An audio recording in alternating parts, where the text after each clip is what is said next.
Hello, hello. Okay, right. I have had an excellent morning. Got stuff that needed to be done, and also my Stream Elements is now working. Yay! So that's kind of something, isn't it? Um, oh, what happened to my what?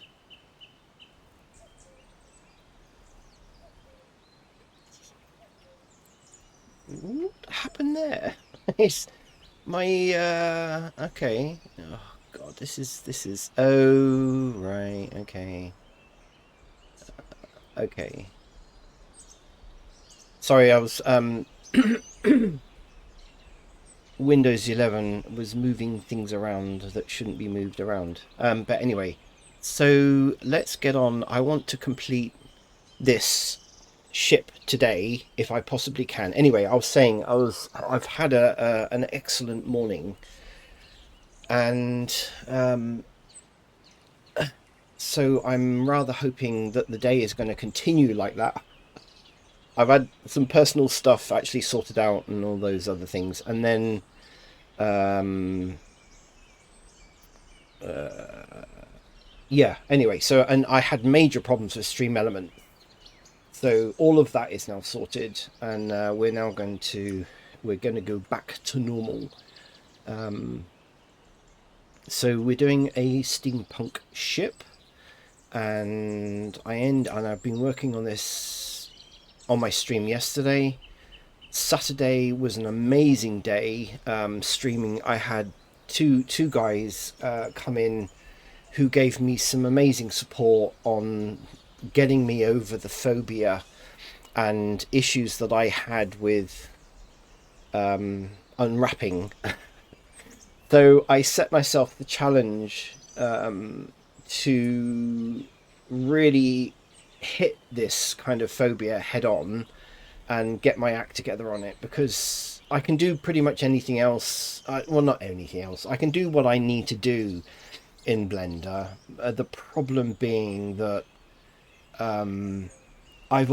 my stumbling block has always been unwrapping, right? That's always been my stumbling block, and I've overcome it. I've overcome it. So we started off with a couple of simple things, and these two that were in chat were just absolutely amazing. I mean, they really were amazing. So I'm going to continue with this, and we're going to. So basically, what I did on this, just in case no one else saw my other stream at the weekend, I redesigned the whole this. I mean, I people who've been on my channel for quite a long time have seen me do this project about five years ago, and at the time I really wasn't happy. Offline, I wasn't happy at all, and I delivered obviously what the client wanted, and met the brief and everything, but I wasn't exactly really very happy about it.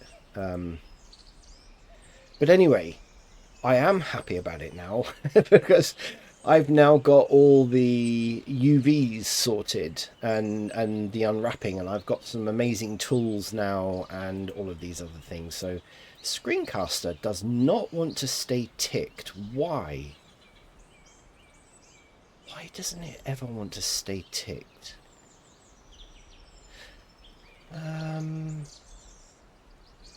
I'm going to try and figure out why this never wants to stay on. I don't know. Anyway, it doesn't matter. We'll leave it on. So, yeah, I've now got UV mappings of all of this, and I've got everything unwrapped correctly, right? Well, correctly as in wrapped so that I can texture it. This used to be an utter mess before. I mean, I just hated UV unwrapping anything, and now I've got really clean. Uh, you know, I've now got really clean, and I've got now an armory of tools, which I went ahead and bought this Packmaster, UV Packmaster 3. I used to use 2 before many years ago, and it was always really, really good. Then with several upgrades of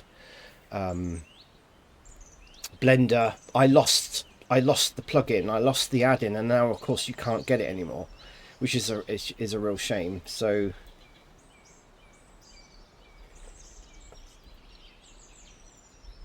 but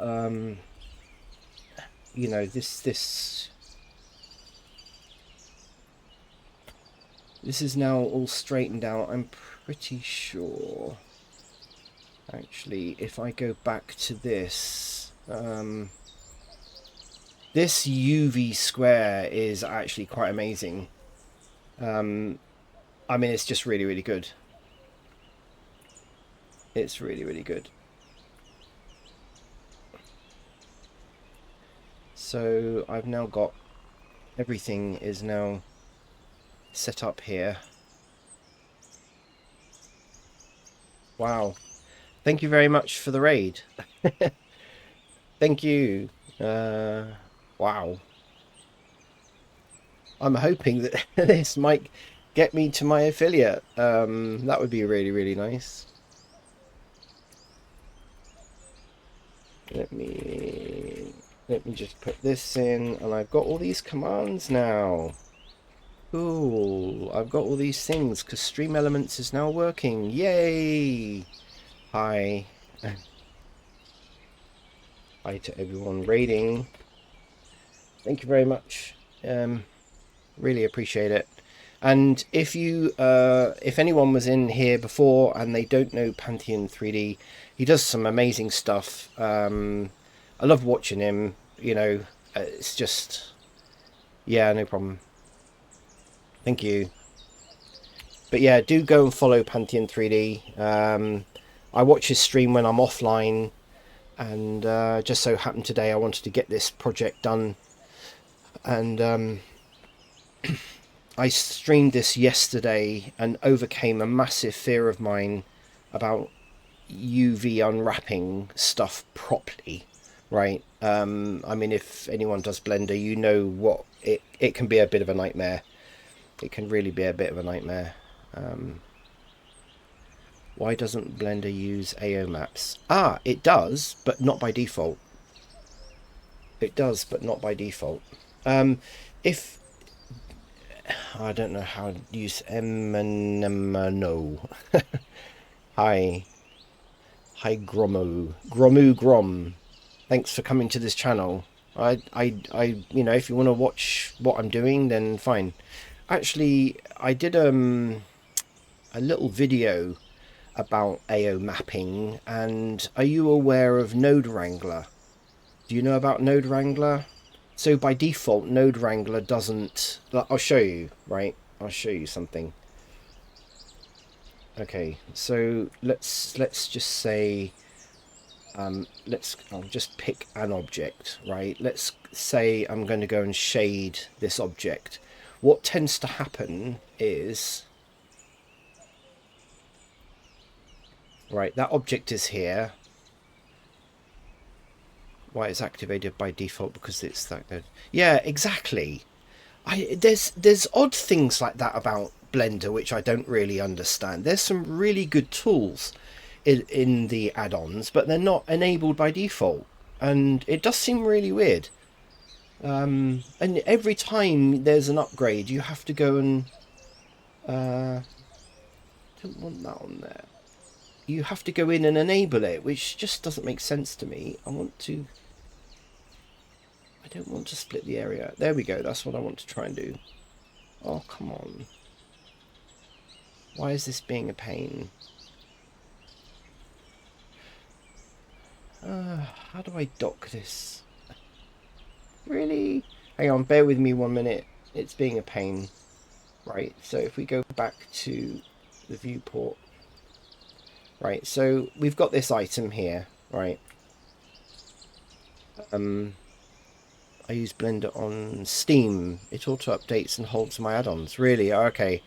Yeah, I'm kind of not using Steam for that so much.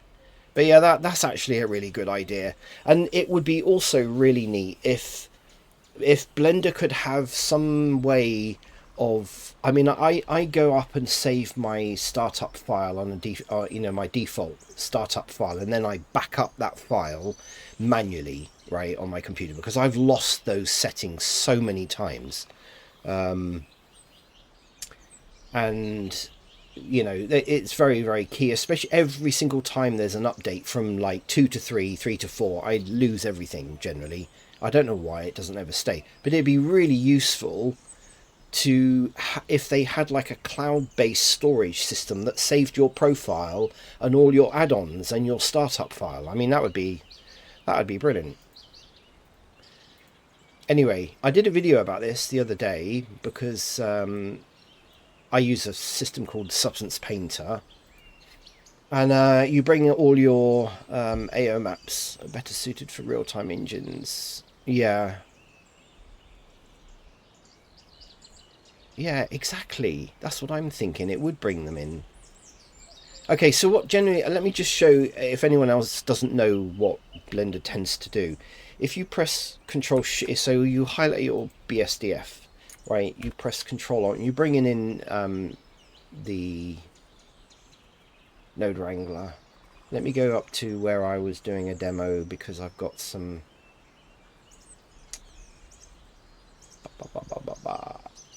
Okay, so I went in here.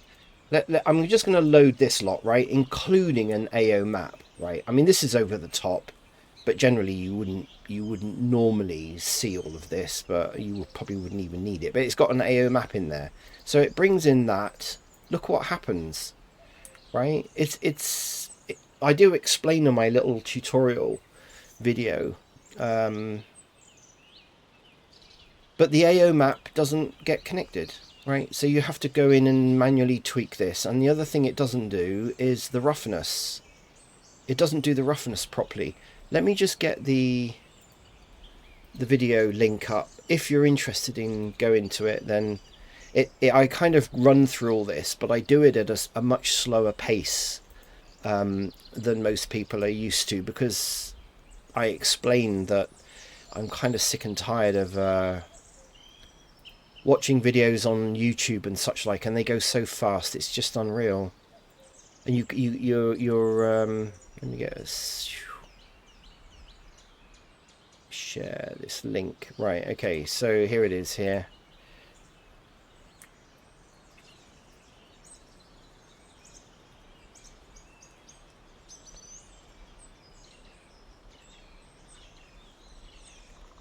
Okay, right, let me just add that.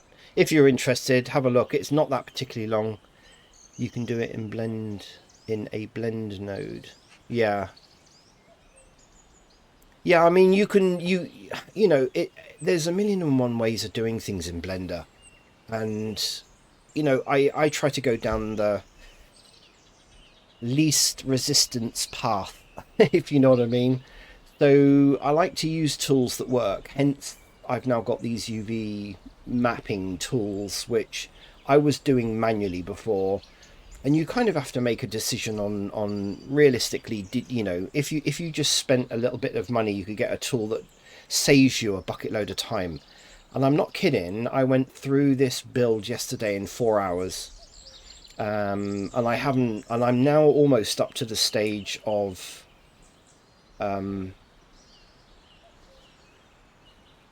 I'm almost up to the stage of texturing already. I mean, for a big build like this, I'm not a professional at this, right? Yeah, yeah. Yeah, I've been streaming Blender for quite a number of years now, and I used to do videos before, and they're all in that playlist. If you want to if you want to see the playlist, I mean, I even did this model here, right? I did this model, which I do explain was an utter nightmare when I was doing it. So I'm in 4 hours. I have rebuilt this model on my previous couple of streams, and the only thing I'm redesigning now is this bit at the end. This bit here, I haven't unwrapped this, and I need to put these portholes in. But everything else, with the help of these two guys, they were just amazing. One chap was called, I think his name was called Morn Stark, and I can't remember the other name. Sorry, I did write it down somewhere. I don't know where that piece of paper's gone, but yeah, they were brilliant. And they did little instructional videos for me live, while I was actually streaming, which I thought was amazing. And then they were sending me these videos on how to do it, and I finally overcame my phobia of doing, my resistance to doing, UVs. I'll give you an example. I think I've got the pictures that I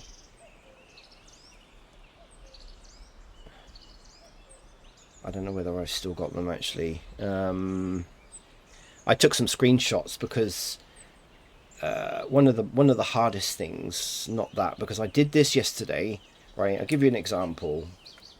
This is not particularly complicated, but to actually, if you're just going to use a procedural texturing, then this is not a problem, right? You just dump a color on it and away you go, and it doesn't really matter about the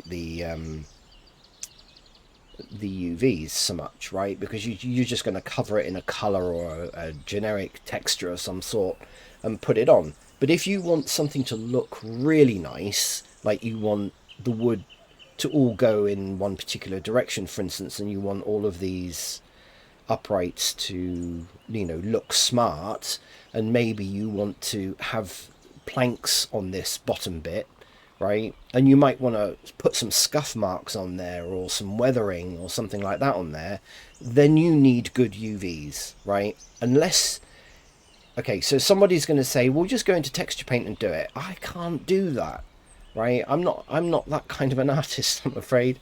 So, I work I much prefer to use Substance Painter. Or what I used to do, and what I did for this particular job, was I did it manually in a photo editing software. It was Affinity Photo, and hence this project took me nearly 2 months. So it's kind of crazy, really, when you think this project kind of back 5 or 6 years ago took me nearly 2 months. Not 2 months solid, but a lot of hours over a period of 2 months. And of course, the longer the project went on, the worse it got. It was just crazy. It was just crazy. Okay. There's an awful lot of Stream Elements stuff coming through, mainly because I've been trying to fix the thing, and it's obviously coming through a lot. So I need to lower the frequency on that. So, but yeah. Yeah. Anyway, back to blendering. As I got told yesterday, I tend to actually talk quite a lot about all sorts of stuff. Come in here, you want to talk, you can talk. If you want to ask me questions, then I love it when people ask me questions. I'm kind of debating, right?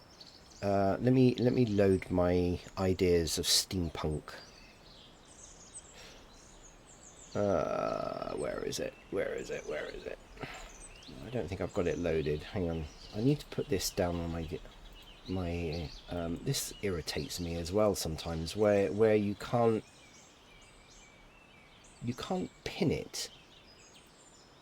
You have to go all the way through this. Right, okay, I want it on my taskbar. Thank you very much. There we go. Brilliant. Right, so these are my ideas. I do quite a lot of steampunk. If anyone doesn't know or been to my channel before, I do a large amount of steampunk stuff. And I do it in Second Life. Okay, I don't know whether you know about Second Life. I build an awful lot. In fact, most of my stuff is for Second Life, and I have been doing that for at least 15. I think it's 16 years now. Building in Second Life, and these are my ongoing ideas. And some of these I started, and I don't know whether anyone saw my my other job. which I am really quite proud of, because again, I was able to actually get this built over about 2 weeks. I've got this now up to a point. Second Life still around? Yeah. Oh, crikey, yeah. It's still around, for sure. It's not as active as it was, let's say, 10 years ago. 10 years ago, and now you're 50. No, I'm only kidding. So about 10 years ago, it was really good. I mean, there was a lot of stuff. There was a lot of things going on. Second Life always suffers from lag, unfortunately, when there's big events going on. So, but this is my steampunk residence. It's probably the biggest residence I've ever made. It's approximately 60 meters high. So for a Second Life residence, it's got five, 6 floors. Um, I did do a cutaway of it. Let's see if I can get it up.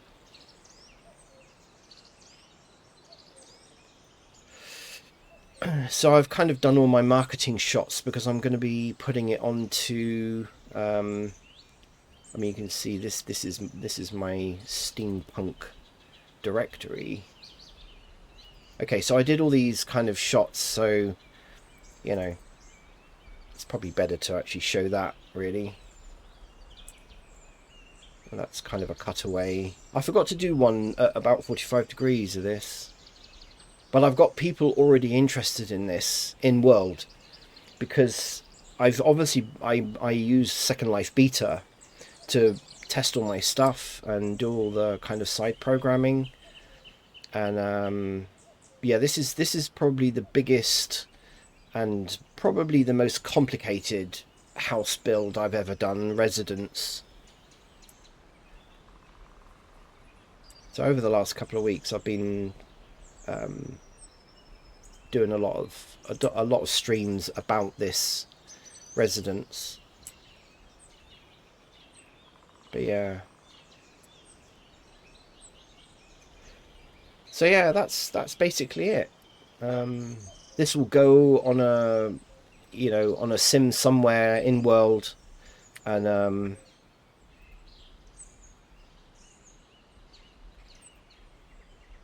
I've done the physics for this as well. All the physics has been done. I always put the physics in blue. So I've done all the physics and collisions and etc. I have tested some bits of it out, like the spiral staircase, this staircase at the front. I've done as well. God, it's jumping around a bit for some reason. Oh, because I'm in this mode. Yeah. So yeah, so I've done all of that. I need to program up a script so that things like doors open and stuff like that. But yeah,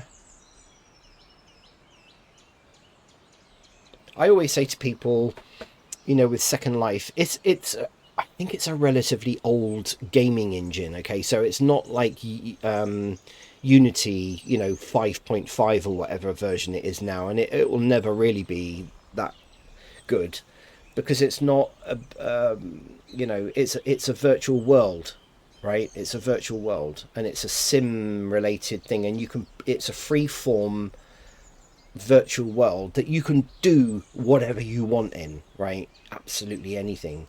And I always say to people, if you want to dabble in, if you're not like a game developer, you want to just dabble in some 3D building and understanding how collisions and physics and all that kind of stuff works, it's a pretty good, and it's free, it's free. So, but anyway, that's the residence.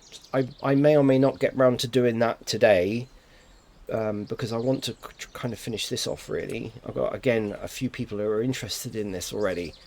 And all I've done was I just posted a...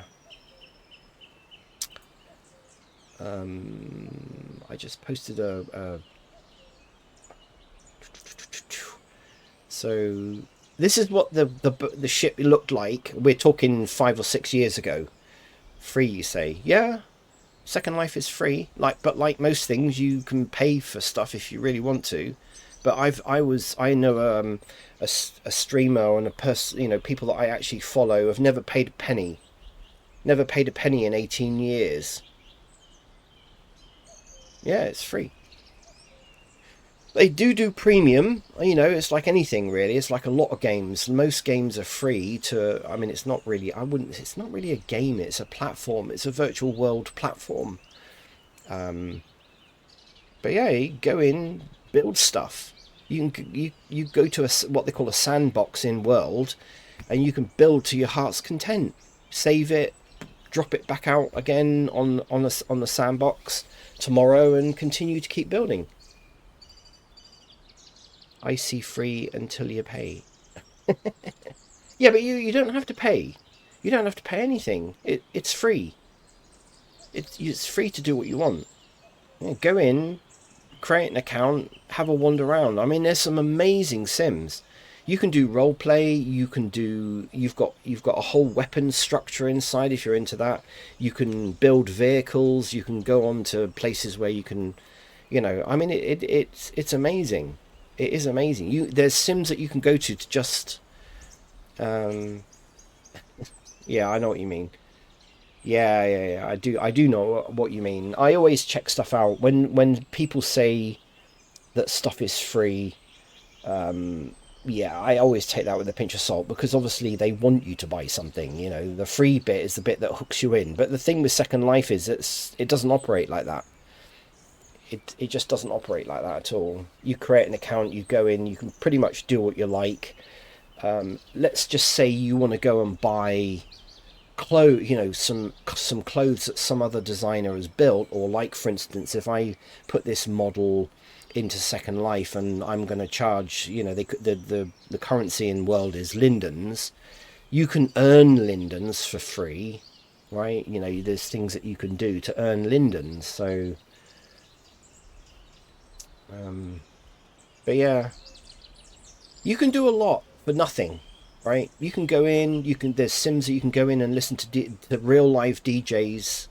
A lot of sims have got music playing. I mean, some of them are just absolutely stunning, where people have spent thousands of hours, right, building their sim and making it attractive for people to come. You can go dancing, you can go to clubs, I mean, it's just like real world, only in a virtual reality. And it's been around a long time. I think it's been around about 20 something, 25 years, something like that. Yeah, I've been in a lot of my characters have been in there for 18 years, I think now, 18, 19 years. So yeah, this was my original design, and I was never really very happy with it. The hull was pretty crap. I don't know, I just wasn't happy. I wasn't happy with the crow's nests platforms. Um, yeah, okay, yeah. That would have been around that time. Of course, a lot of these things they get released, don't they? And they don't really start taking off for like five years or so until it gets popular, and then all of a sudden it just exploded, and it went absolutely crazy, and it was just like everyone was just talking about Second Life. I don't know how many users they got on Second Life now. I guess you can find out.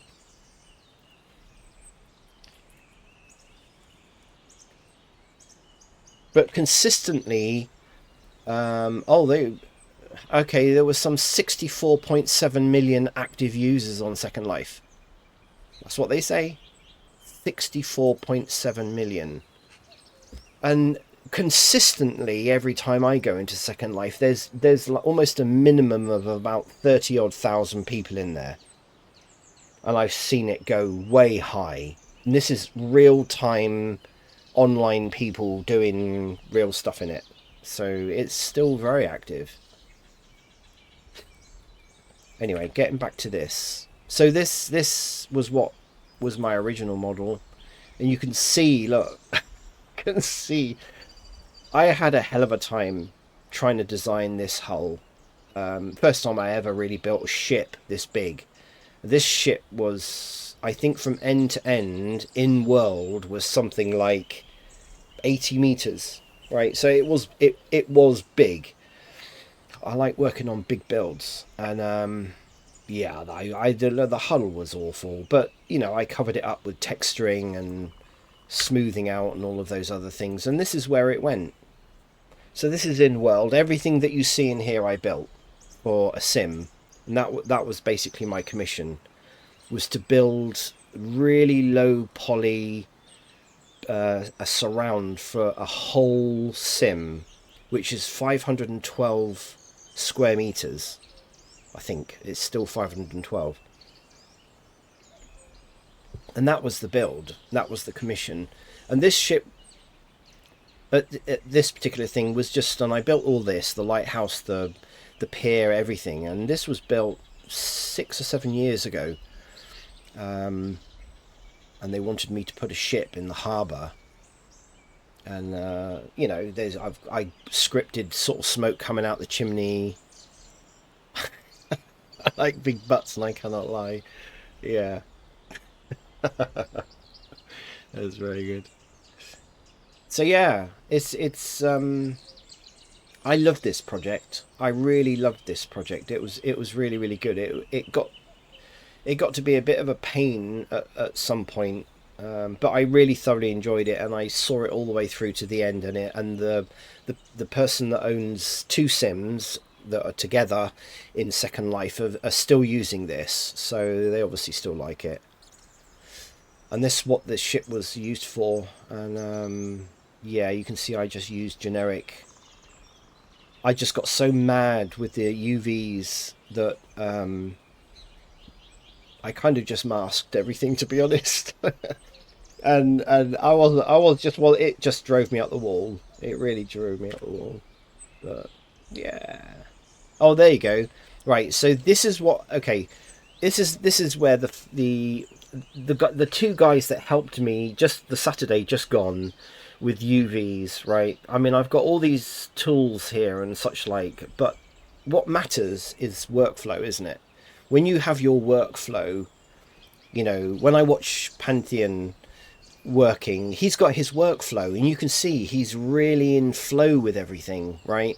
You know, he knows exactly what he's got to do, how he's going to do it, and whatever. And I was like that. I'm like that with all of my builds, apart from UVs, and I just struggled. I really, and look at this mess. I mean, can you imagine trying to texture this? You know, it's just an absolute nightmare. Now I'll give you this is a laugh, right? What I used to do what I used to do was I used to take this UV into my affinity, and then I used to texture it by hand, you know, to get what I wanted. So I never knew which way up each of these were, right? I never knew whether this was the top or the bottom, or, you know, I mean, I guess I could have just spent time trying to figure that out, but you know, this kind of UV is a nightmare. This is what I ended up with yesterday, well, Saturday, right? You know, that is exactly what I wanted to do. So everything that highlighted bit there has been pinned and all stacked up on top of each other. UV sim, and not every seam is a heart. Yeah, exactly, right? Well, I that's the bit that I got really really confused about, right? I don't know about anyone else, but I've watched so many videos about UV unwrapping for Blender and, you know, for Second Life, but I just couldn't get my head around it.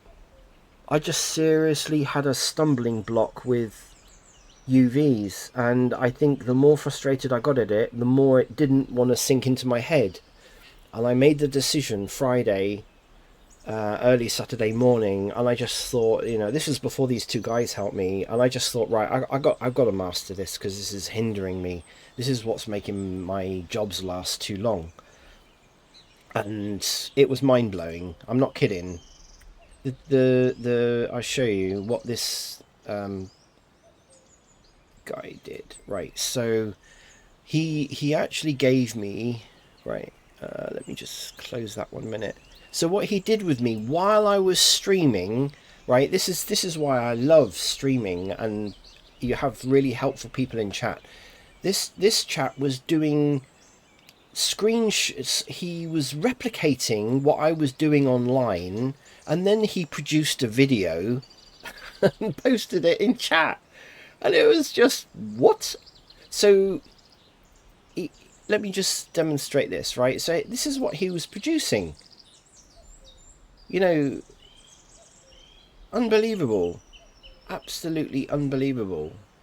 And of course he was kind of explaining exactly what it was doing, and then he went on to sharp edges, the real most valuable player.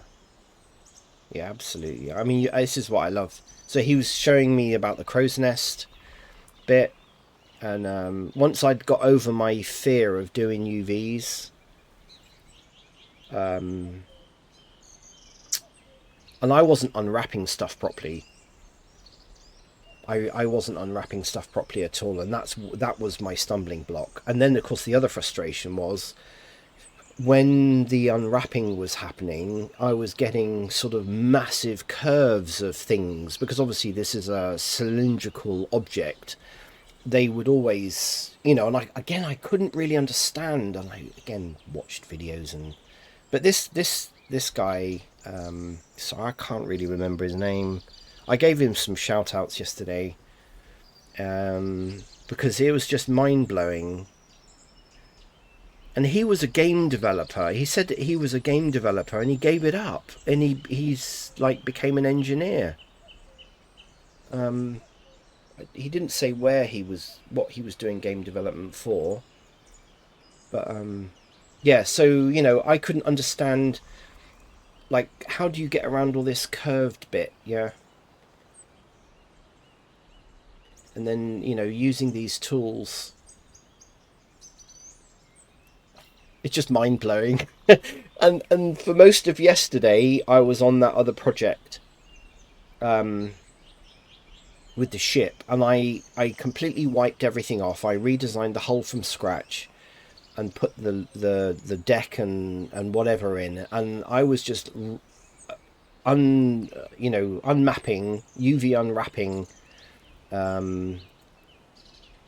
just I was just flying through it. And yeah, it's just amazing what you learn when people come into your stream and they go, oh, have you tried X, Y, and Z? I mean, I know this sounds stupid as well, right? Who on earth remembers all of the shortcuts, right, for Blender? I don't know anyone that knows and you've got cheat sheets, and I've had a couple, this chap, Morny Stark, I think his name is, and he just said, oh, he was looking at me doing stuff, and he says, what, you keep going to the menu, all the time, there's a shortcut for that. And these were shortcuts that I wasn't really the guy that wrote the manual. Yeah, probably. Have you ever tried looking at all the shortcuts on Blender? It's endless. There must be thousands. Certainly there's hundreds, multiple hundreds of them. And of course, I know there's different shortcuts for every single mode that you're in, and sometimes you use the same shortcut in one, modeling, and then you'd use the same shortcut in UV editing, and it does something completely different. Yeah, so it's... But yeah, I write down these. I mean, these just, again, just absolutely speeded up my workflow. And like anything, the more you use it, the more it kind of sinks into your brain, isn't it? And it just becomes second nature then.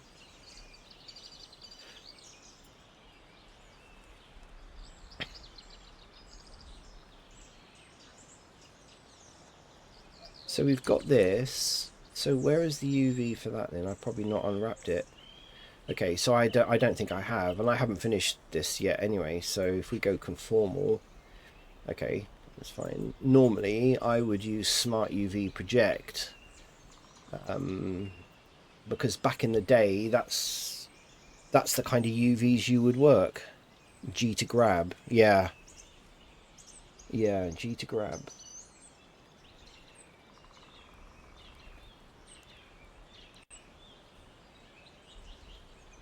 Too many tutorials where I heard that saying.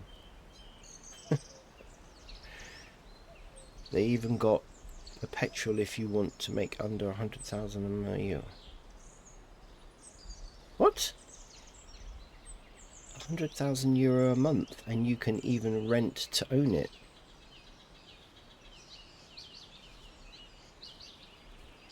What is that? They even got perpetual if you make under 100,000 euro a month. Oh, okay. All right, okay. I was going to say 100,000 euros or a euro a month, yeah.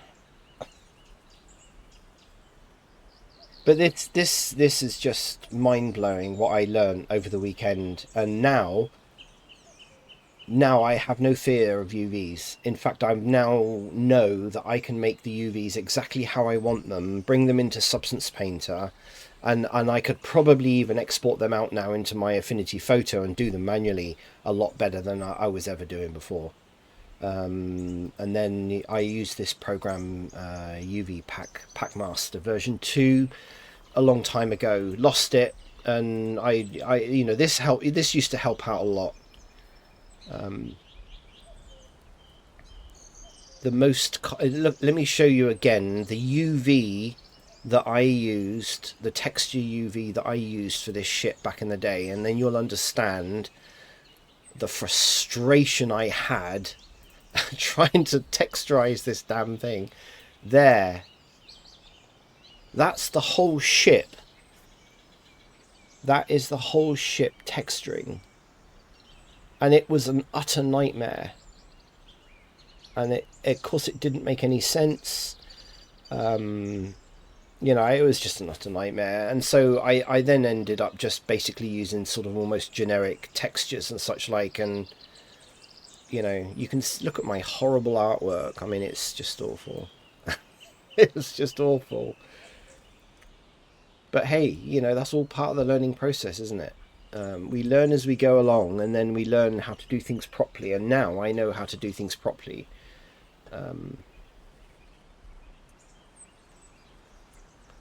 So yeah, it's all good. It's all good. Anyway, I'm waffling again. I need to get on. So I was kind of dreaming about these portholes. I roughly designed them. They don't need to be fantastic. They're going to be.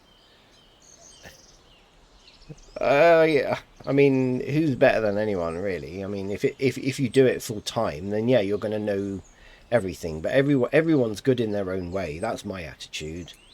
Everyone's artwork is valid, and everyone's work is valid. Yeah, you just have to be happy with it. Well, the most important thing is you're happy with it yourself, right?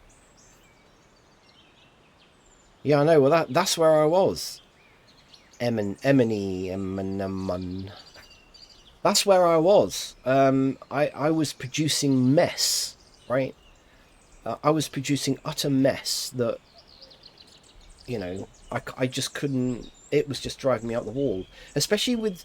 Okay, so there's kind of a difference, right? There's kind of a difference between. There's a big difference between doing a UV for this, which I find quite easy to do, right? This is easy. Probably the most complicated bit to try and texture was the roof, but even so, we're talking 5 minutes. This wasn't hard, right? This building was not hard to texture, even with everything, all the textures and everything on the inside. Um, you know, Putting textures like this on stairs and making it look, that's not hard, right? I didn't find that hard.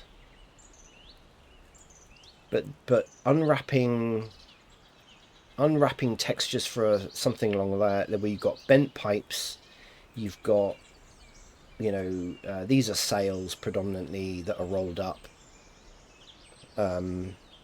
You've got lots of tubes. You've got tubes and squares. Quads. You've got things like this. Um, you've got curves and cubes on the lighthouse and the it's not the steering wheel, but then you've got this, right? You've got these curves, and then you've got this paddle, which is quite a key thing on this particular build because it's a steamship. So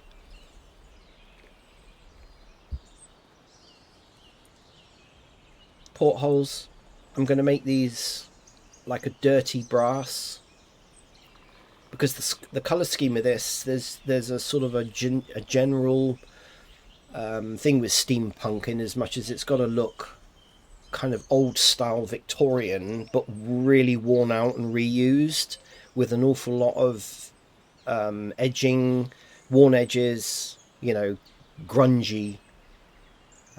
If you look at some of my other work, I mean, this is, I had ideas of using that for the hull. This is the sail texture that I used. Got ideas for all sorts of things, but generally speaking, most steampunk stuff, I mean, is kind of rusty, rusty, grungy. There's kind of an overall style to steampunk stuff. This is pretty basic, okay, but it's that kind of style. It's that. See, look, here's another thing. Okay, this is going back a long time, but this is the texturing for a steampunk style pipe that I did. When I look at these things, I literally shudder. It's like,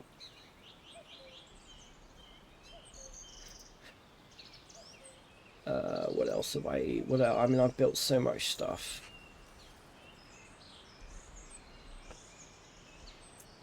But yeah, steampunky type things. See, I got the idea about this oxygen tank, and then built the oxygen tank.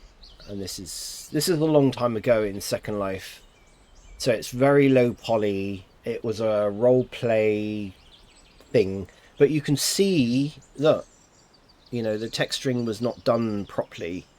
It worked, and it worked very well for the role play.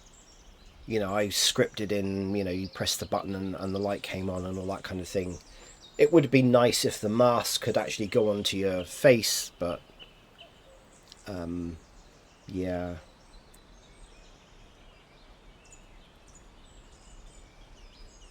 So that was the model.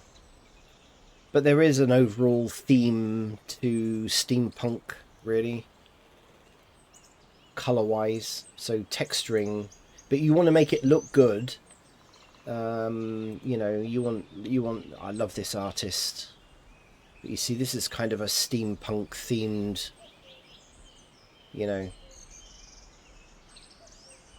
You've got quite a lot of leeway with artistic license in steampunk. Like you can put 3 chimneys on a steam engine, for instance, or you can even put a steam engine in an airship and stuff like that. I mean, it's really quite a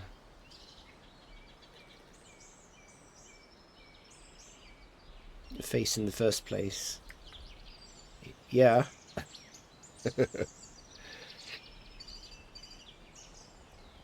I mean, yeah. I mean, I could have made it so that it could have been, but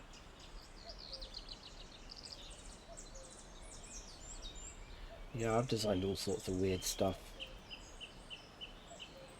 Yeah, not all these things. I've never been very good at advertising my stuff, but now I've got a marketplace sort of store. I'm slowly but surely making sure that I'm getting things like texturing correct and whatever. So this was something that I enjoyed doing, and I might go back and revisit this again. But I love these are really old style kind of Victorian hearses, yeah, and I made my own, so that's mine, and you can sit in it. But yeah, that was a pretty good project, and that got used in a few roleplay things as well.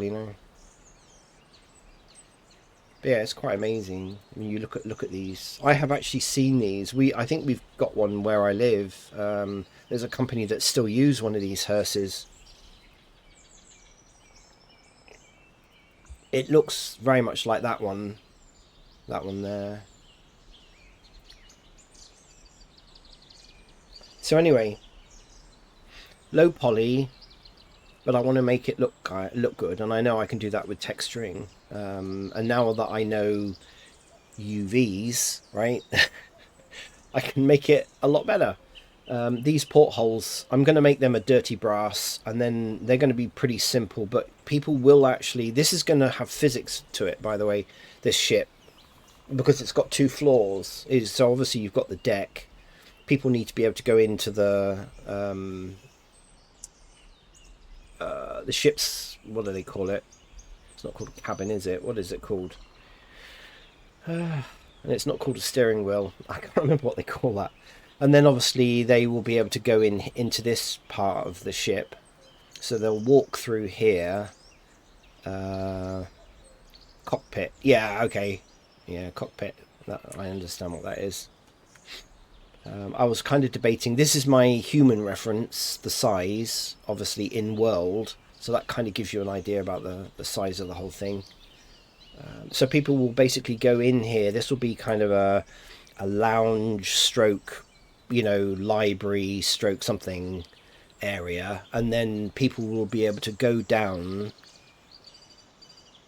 Yeah, I can't remember. There is a name for it for ships. I can't remember what it's called. I design quite a lot of Gothic buildings, like churches and stuff, and I've been doing that for quite a number of years. And you know what, the names of each part of a cathedral or a church is just unreal. Oh, it's the same cockpit. Okay, yeah, it kind of makes sense, really. But yeah, people will be able to go in here. For role play purposes, they'll be able to sit down and read a book, and then probably have a little bar or something in there, and then they can go down, to the lower floor, right? So there's like, I built this now with a lower floor, and then they'll be even further down the bottom of the ship. They'll be able to go in there as well. So this will be more of an interactive project in world rather than it just being a bit of eye candy. I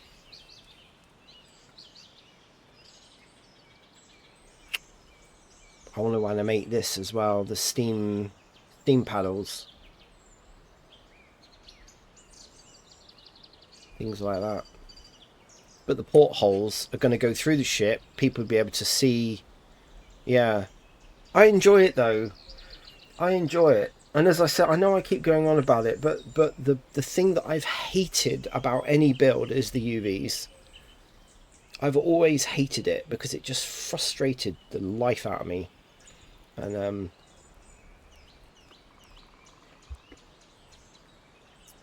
I really hated it. When you don't like something and you'll do everything to avoid it. And I would enjoy doing the build, and I would get all the way up to, now depending on the texturing, this texturing I want it to look amazing, right?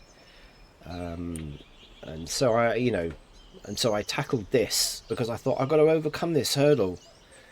And you just got to get and do it. You just got to grab it by the horns, and you just got to go with it because.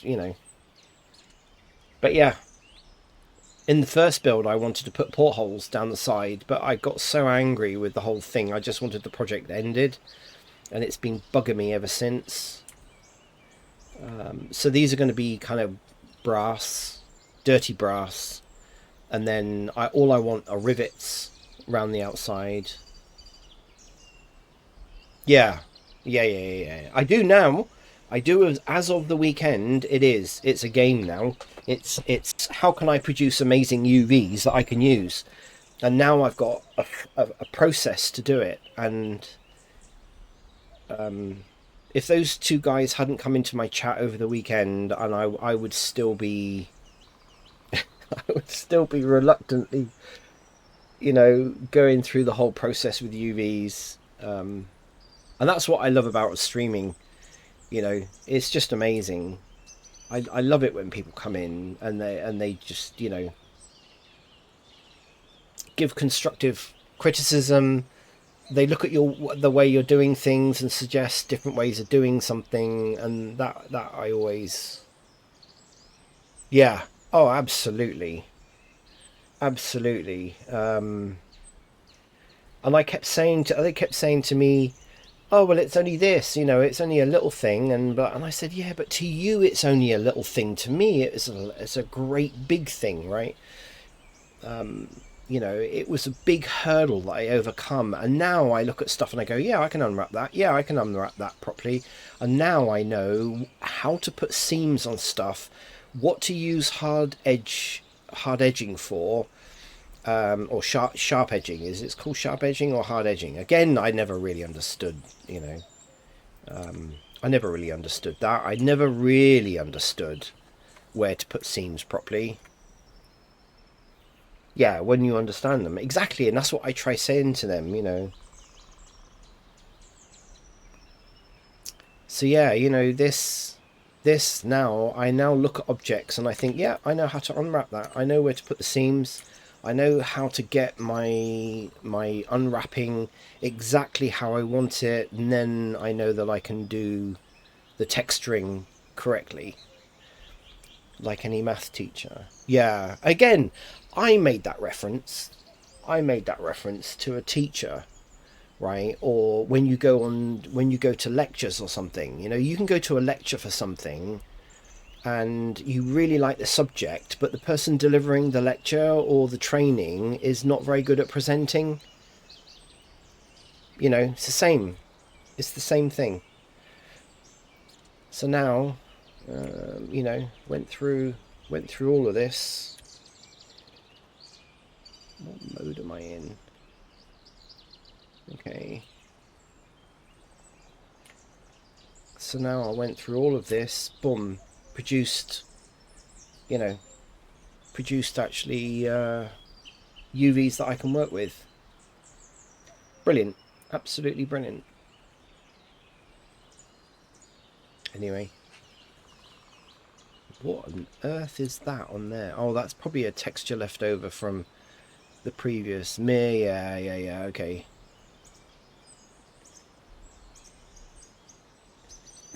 What? Where did it? Okay, that's probably left over from the original build. I thought I'd deleted them all. Obviously had that one left over. Anyway.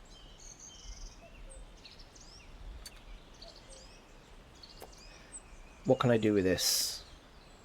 Yeah, it's easy once you know it. And give me, I don't know, like these shortcuts that I've been given. I got those during the week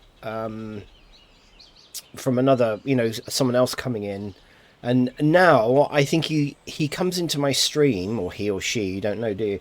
And they come into my stream, and every day now they come in and they say, I've got another shortcut for you. It's just like, okay, yeah, like one shortcut a day. Yeah, one good shortcut that I'm going to use every single day or every time I do a build. And that's all you need to know. But math ain't hard. You can reproduce any formula with basic math from prime school. Yeah, absolutely. Okay, so I've got another thing, right? Another is easy to listen to. Oh, okay. Thank you. I don't. It's interesting. I don't like the sound of my own voice. I don't think anyone does. I don't think anyone likes the sound of their voice. I don't think. I when I listen back to my videos, because sometimes I have to re-edit my instructional videos, I think, oh god, just, you know, I just don't like it. But yeah, it does make a difference, right? It does really make a difference. the person teaching you, right? And I was saying to these two guys at the weekend, I said, because they kept putting down like the validity of what they were, what I was learning, and I kept saying to them, you are helping me overcome a psychological issue, an absolute psychological phobia of doing something that I enjoy, the 90% of what I do on my builds, Blender, but then there's the 10% which make it really horrible, and I overcome it, and it does make a difference. It really does make a difference when you've got somebody who kind of can just very simply say, try this, see how you get on. But when you've got somebody who then starts laughing at you or starts commenting because you can't do something, I find that really detrimental. I don't like that. I just stop listening to people like that, really, because I just think, well, if you can't be helpful, then why are you even bothering? I'm gonna keep this as basically as simple as possible. Ooh, I've just noticed that's wrong, isn't it? Yeah, and I know why. I know why this is wrong. It doesn't really matter because realistically, kind of, this is going to be used for role play. What I need to do is just line that up there. And nothing in steampunks needs to be perfect because, yeah, exactly. And I just don't like being around people who are like that. I've been around a lot of people in my lifetime, and I just think my attitude is always help people, right? Just don't sneer and make comments and whatnot. Just help people. If you know something, then share it, right? There's no harm in sharing your information and your knowledge. I just want to tidy this bit up. There you go. But stuff in steampunk doesn't need to be absolutely perfect, right? That's the key thing to remember, because everything has been pretty much reused and recycled many times, and hence that's why the style of steampunk is the way it is, because everything in the steampunk world gets reused and recycled. If anyone's interested, there's actually quite a number of steampunk books around. And if anyone's interested in steampunk and you like, we need that in this world, absolutely. This is amazing. I picked this up in a charity shop. It's called Thrilling Adventures of Lovelace and Babbage, and Lovelace and Babbage related to some real characters during Victorian times. And it's kind of a picture book type thing, but it's got a massive, I mean, there is a real whole story to it. And if you like steampunk kind of stuff and you like old characters, and it's really good. But it gives you a really good overview of, I'm a bit of a steam train fan, by the way, but less steam. Yeah. Yeah. Steam had its day. It's beautiful, and the engineering was amazing, but yeah, it's not ecologically, it's not really very viable anymore. But yeah, there's if you're into steampunk, that's really a really good book to get. We definitely need less pollution in the world for sure. Oh, that's a whole debate. I mean, I've got my thoughts about going fully electric. I don't think that's the answer really, to be honest. But I don't know really what the answer is a lot of the time. Anyway, I want to create windows. Fantasy punk, yeah, they're good. Yeah, they're good. I didn't think I would like the cyberpunk. I'm kind of on the fence about cyberpunk stuff, but it's kind of, the apocalyptic modern day version, isn't it? Of yeah. Oh, I agree absolutely. The older I've got, the less I buy now. To be honest, I don't. You know, I used to think what I used to spend money on before when I was young. I used to think, crikey, I'd be a millionaire by now with all the money I spent on crap.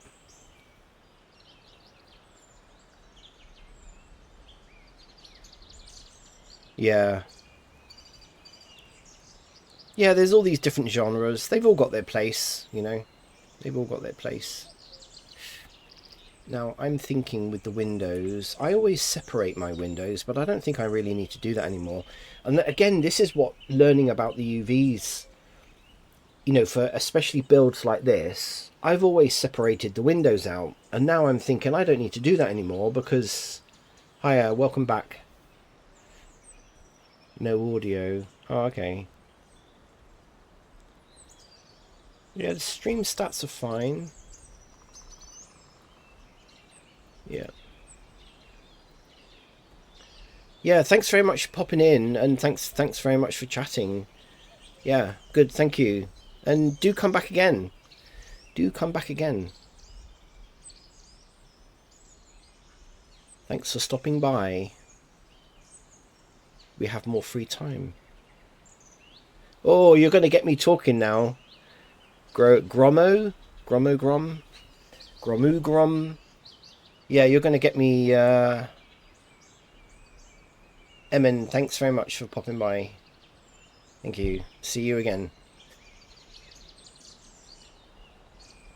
Yeah, we need to buy less for sure. And I don't know about you, but I'm noticing now even more and more that the advertising is just everywhere now.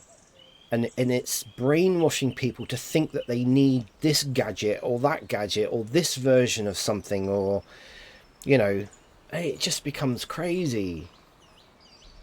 It's just, I can remember back in the days. I mean, I know things change, right? I'm not a grumpy old man, but phones, right? Phones, I know the technology changes, but I think they're just making technology and adapting and adding a few more bells and whistles in there and whatnot every year. So people are changing their phone. This £1,000 whatever phone that you want, branded phone. I think it's crazy. It's just mad. And of course it's all money, isn't it? As well, it's costing people a huge amount of money. Um, I don't know. I don't get it. We need less. We really need less. How can I... What's the... I know. Probably the best thing to do is that, isn't it? Yeah. Okay. There we go. That's going to be the easiest way of doing it.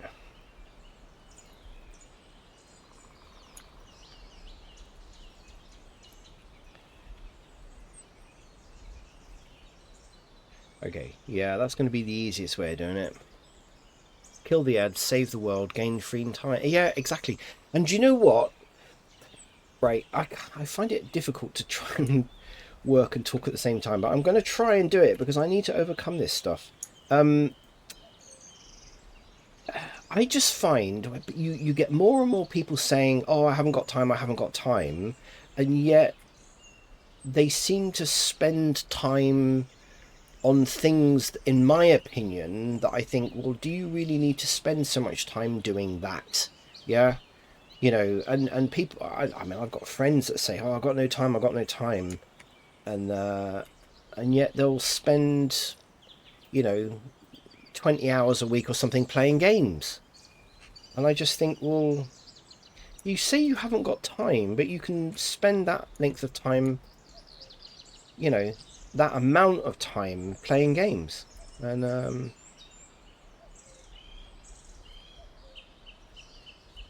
yeah, it's perception, isn't it? people have perceptions about things, and they like to fill their days up with stuff that kind of doesn't really matter. That's why I don't watch TV. I stopped. I mean, I've never been one for newspapers and stuff, but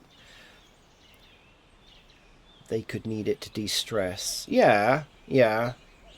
But then, yeah, I understand that. Yeah, and there are different mechanisms that different people use to de-stress and whatnot. But then, really, realistically, you kind of have to think, well, what is it that's making you stressed, right? You know, and how can you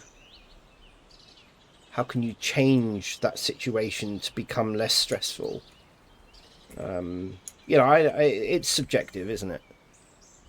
It's subjective. But even so, if you're creating life issues for yourself because, let's just say, you're playing an awful lot of games and you're not focusing on, you know, real world life stuff, then that could be adding to your stress, couldn't it?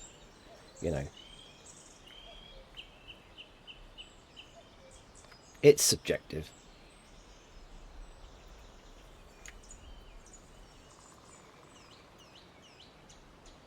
This is going to be the easiest way for me to put windows in here. Door needs to go in and around here. I was going to, and now down the side, I think what I was going to do down the side here was put more portholes. I just think that would contribute to the overall theme of the ship, would be portholes along here. I need to put something on the top. I don't know. It looks a bit too blocky, this bit. I don't know really what to do with that bit. Anyway, we'll figure that out when we get to it.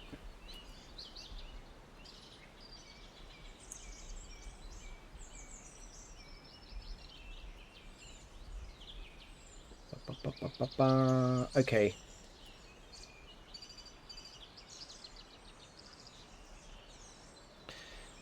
I've got a really neat idea for the door, right? I mean, I'm always looking for ideas about stuff. So the door here, I'm gonna do something quite fancy with this. So I think what I'll do for this has got to be a separate object. The windows. See, again, I was making work for myself because I'd got to a point.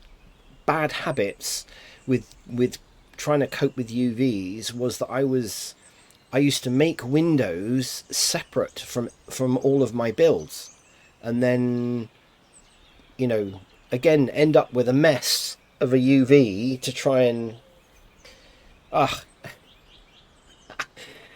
see, I'm de-stressed now about UVs. I'm now not looking at my builds and thinking, oh my god, I've got to start doing UVs, you know. And yeah, I don't have to do that anymore. So, you know, now I need to rename this ship deck rear building door. Yeah, galley, that's the word I was trying to use. I don't know why that just came to me. Yeah, it's like a galley, isn't it? I think the galley tends to be in the bottom of the ship somewhere. The galley tends to be somewhere that you eat, I think. Can't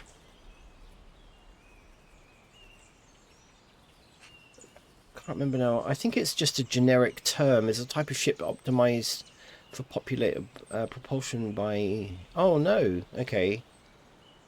A galley is used for warfare. Oh, no, that's not... No. I'm thinking of a different word. Oh, no, it is. A galley is a kitchen. There you go. On a ship. Yeah.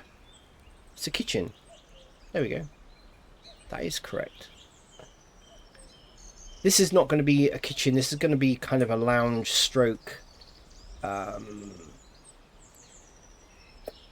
library, you know, somewhere where people can probably sit down and relax, and there'll be, obviously this will be a place for role play.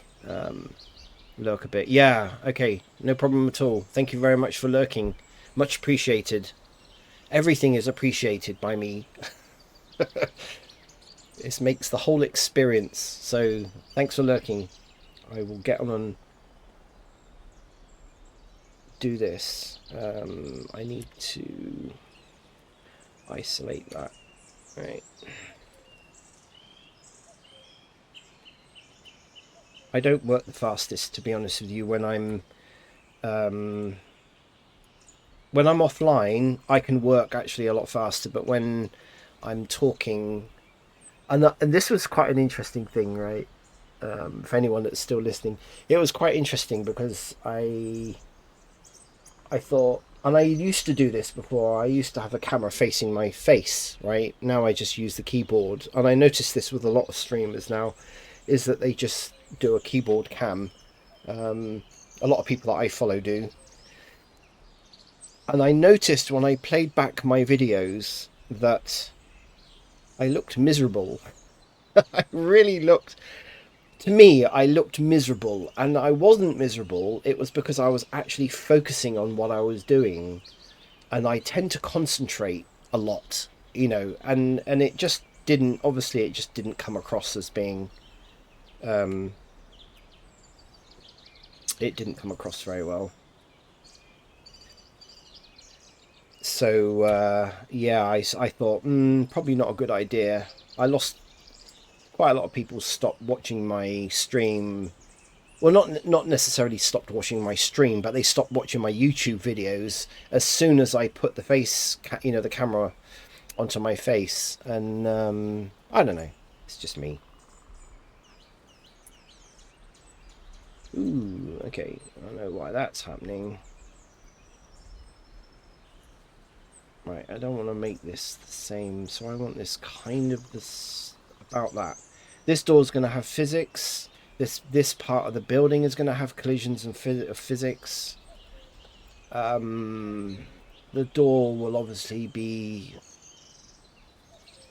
something that people can go through, so I gotta script that. This, I'm still undecided. Still kind of undecided. I'm gonna grab I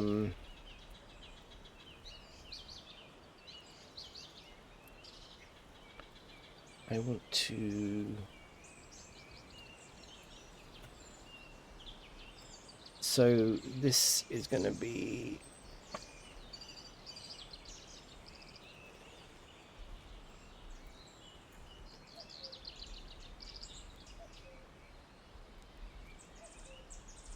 What holes, right? Okay, because I want to keep all that. The naming the same.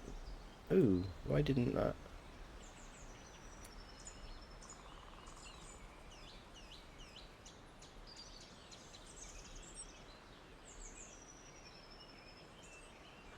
Oh yeah.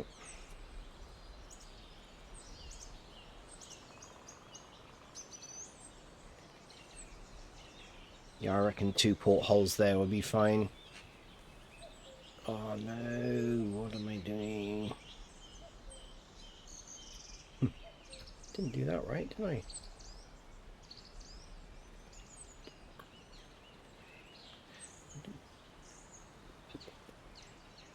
Okay. That's what I didn't do. Right.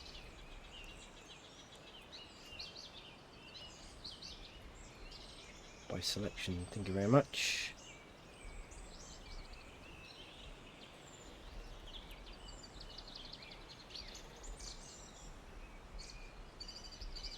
So I want to take that name and I want to put that in there.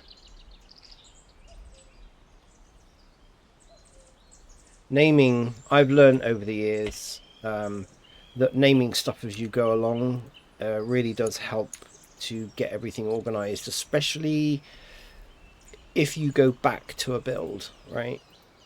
Oh no, I've got that run the wrong way. Okay. Let me just dump that up there 1 minute.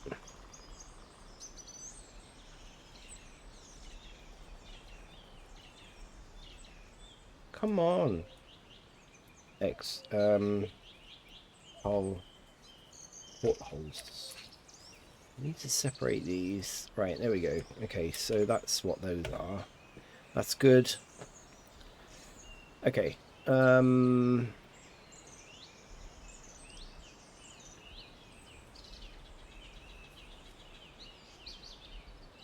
Let's see where we're at.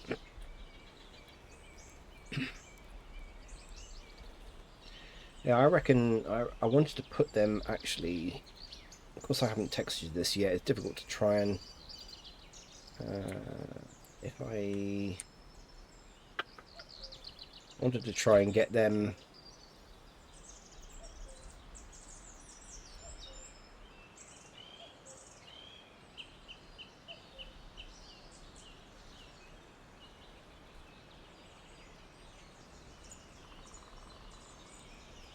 Oh, of course, there's a modifier on it, isn't there? There's a modifier on it. We go there. GZ. I want to try and get them around there. That looks good. Okay, that's good. Right. I'm going to sort the portholes out in a little while. I need to get them. I don't know what to do with this bit. Right. I've got this where I'm also thinking that I will build steps that will go up to this. Right. This is kind of a gallery area where people can probably, you know, if you look at films like Poirot and whatever, you know, these old-fashioned Victorian ships used to have like a little a galley, no, a little, basically a little area that people could lounge in and whatnot.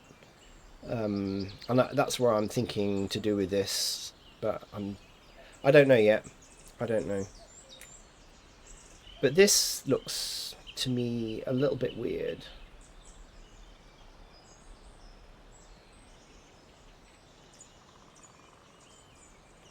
I don't know what to do with that. I don't know. I think something needs to go on it to kind of break it up, just very slightly. Um,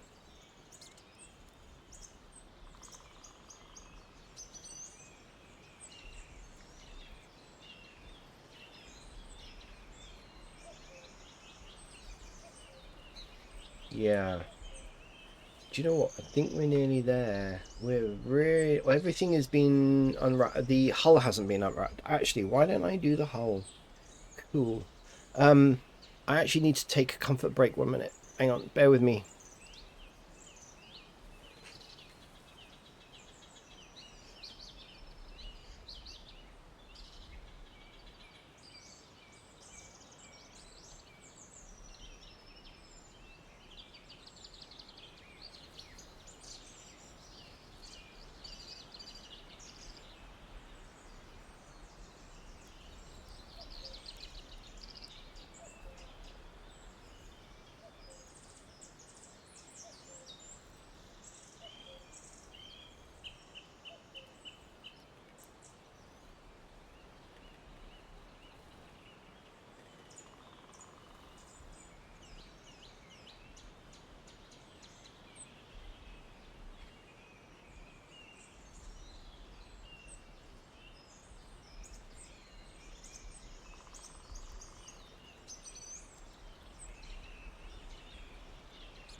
Okay, I'm back. I'm back. I'm back.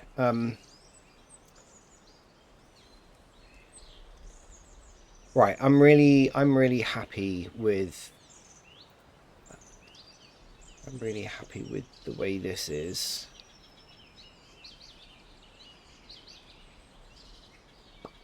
I can't have those decks joined together like that because the physics. I mean, yeah, for texturing purposes and physics purposes, I don't think it's a good idea. This is I did yesterday. This again, my original model was pretty bad, really. So I think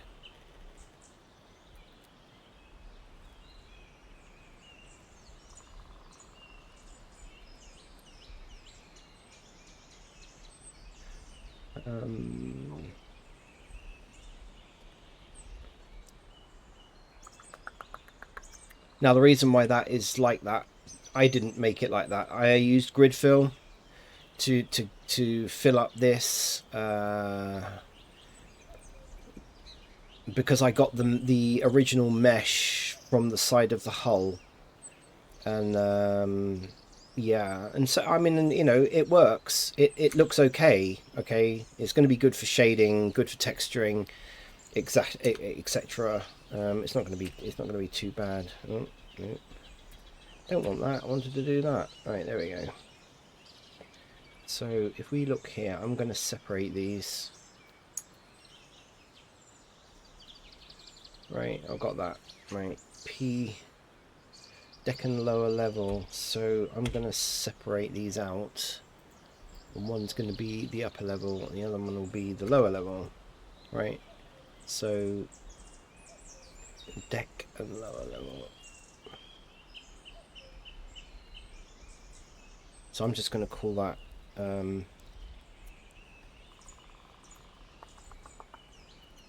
deck level, right, and then the other one can be, I'm going to call it deck because then, yeah, deck lower level, right, I'll know what those are because I'll kind of want to keep them together. Right, that's fine.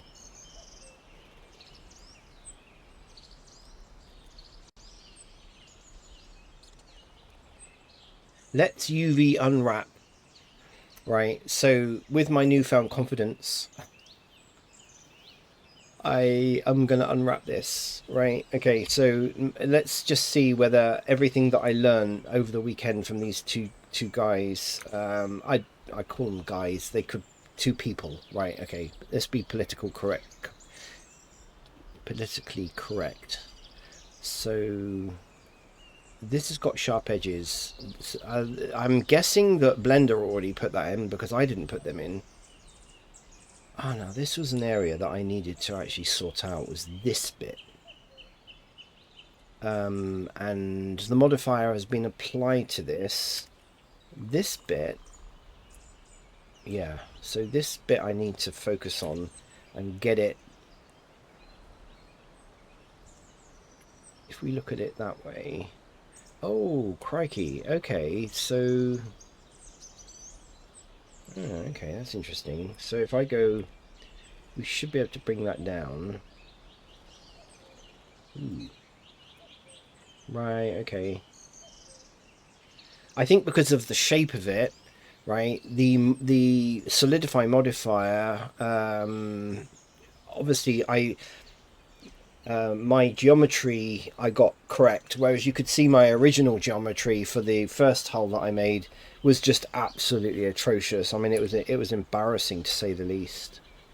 It was awful. So if I grab them, yeah, okay, now we're talking.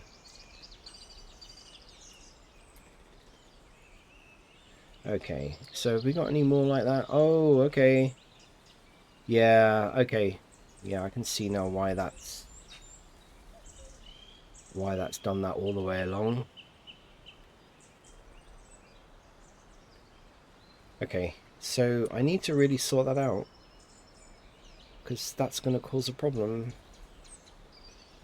It's a big build. It's a big build. Right, let me sort this out because actually, okay, I'm going to do, why don't I just highlight that lot? Am I going to screw this up? No, that worked. Okay, that's fine. I was rather hoping that was going to work. Yeah, okay. We are good. Okay, that's fine.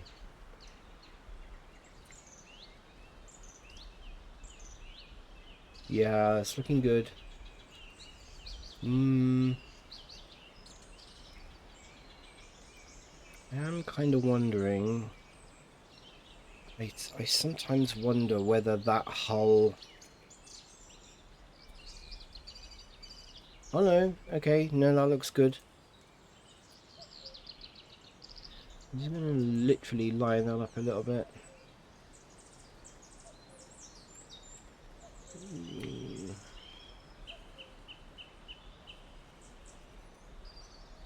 I'm just noticing that some of the inside of this, I think the solidify modifier is obviously just trying to cope with the geometry. It looks okay to me. It looks okay. I'm not so sure I need to actually alter any of this. It's going to be on the inside, and absolutely no one is ever going to see it, right?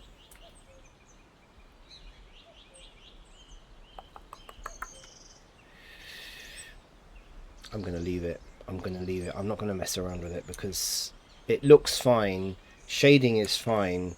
I mean, if you look at the original artwork that I did for this, I mean, it was horrendous. The only questionable bit is really down here, and to be honest with you, this triangular area here, to be honest with you, I'm not bothered about that because it's going to be under the sea in inverted commas. No one is going to be looking at it. But when you look at the shading on this, it's actually in good nick. It's good.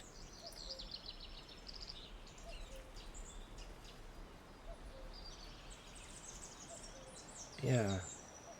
See, look, I even sorry, if we go around that way. See, I even got I am so happy with this hull. And I did it from scratch. I made it from a cube. And I didn't use any reference images or anything. All I had was the original shape of the old hull, and I was never happy with the hull that I made before.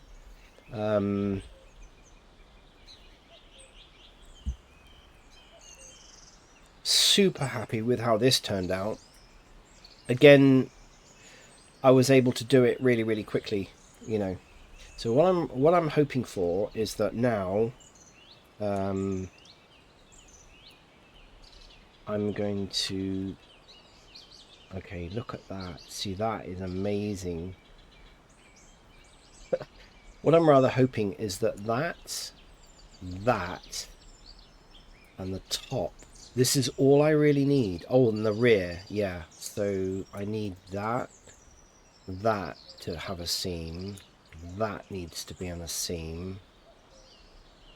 And this at the top, right? Oh God, you cannot believe, right? The relief of me doing UV maps now is unreal because of those two guys at the weekend. That was my therapy for the weekend, those two guys, because I would absolutely be hating to do this. Thank you. Yeah, I'm just, you know, so using my newfound knowledge, I'm rather hoping that this is actually now, of course, I can see already where this is going to cause a problem. What I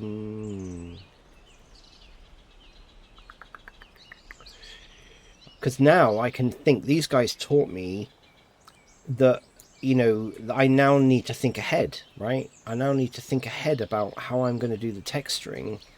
Why can't I select that?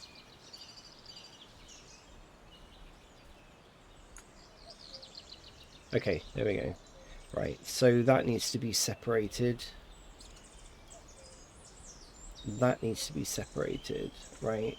But not necessarily down here, right? I don't want that bit split in half. I just want that to be...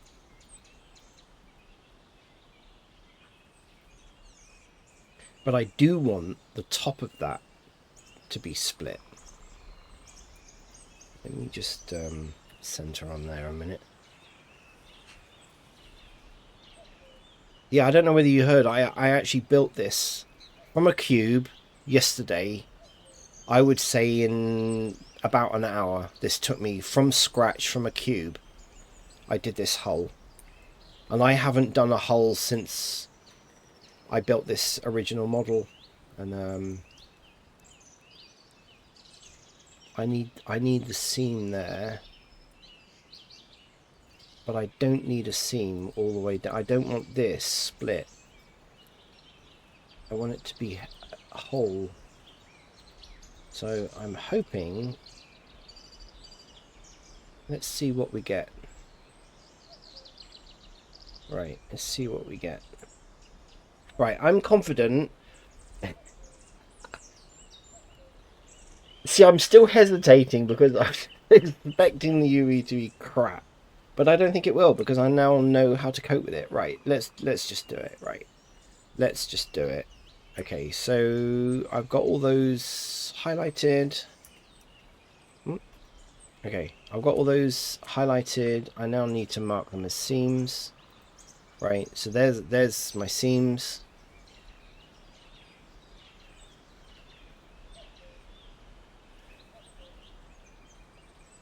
Oh, I've just noticed I don't really need that lot to be a seam.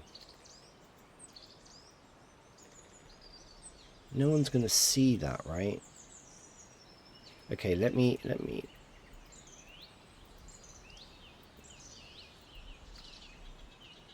right, I just want to highlight this.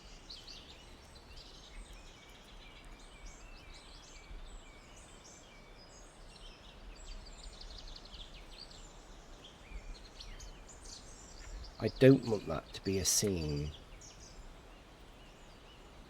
Right, so clear the seam on there. Right, and then this way, the same. I don't want that to be split in half.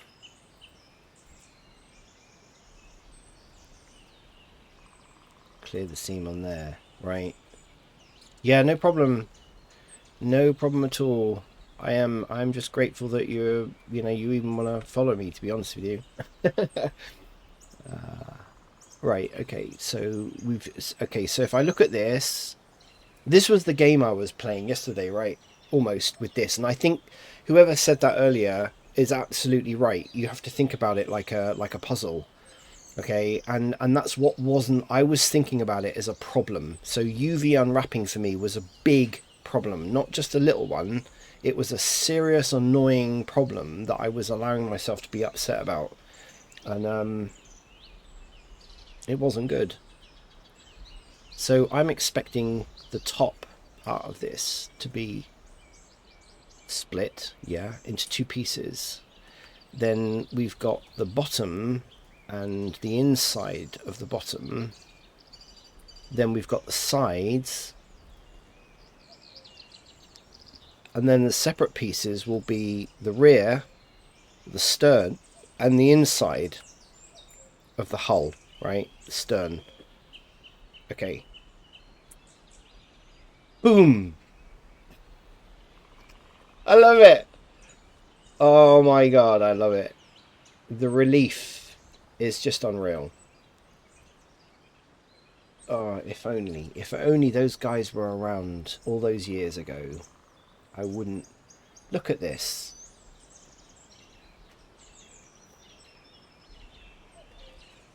Psychologically, the relief of just seeing this. I know it probably doesn't mean an awful lot to a lot of people, but for me, this is just, amazing, really.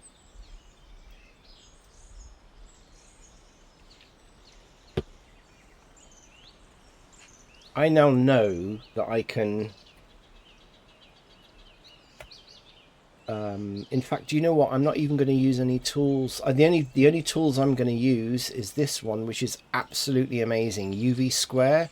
I've heard of it before, and I installed it last week, thinking, okay, I'm going to spend some time playing with this. But of course, my mental, blockage about doing UVs, I just resisted and resisted. And these guys said, "Oh, good, you've got UV Square. Let's use that." And it was just like, oh, okay. Okay, that's how that works, right? I mean, what the actual? It's just.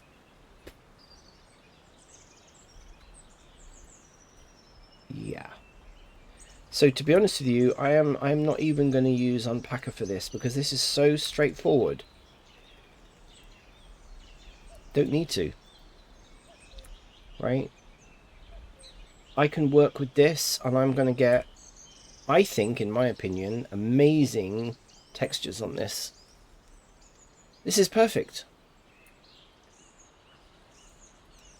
I've got two little bits there. What do they relate to? Interesting. Where is that? Oh, that's on the top. Okay. See, this is another thing now as well. I've now got confidence to look at a UV and go, ah, like that. That's a problem, right? And I know what that is. That's the top end of here. So I didn't cut that bit right, right? Because these two bits should really be. I was rather hoping that that was going to be all one piece, right? Because this is the top of the hull.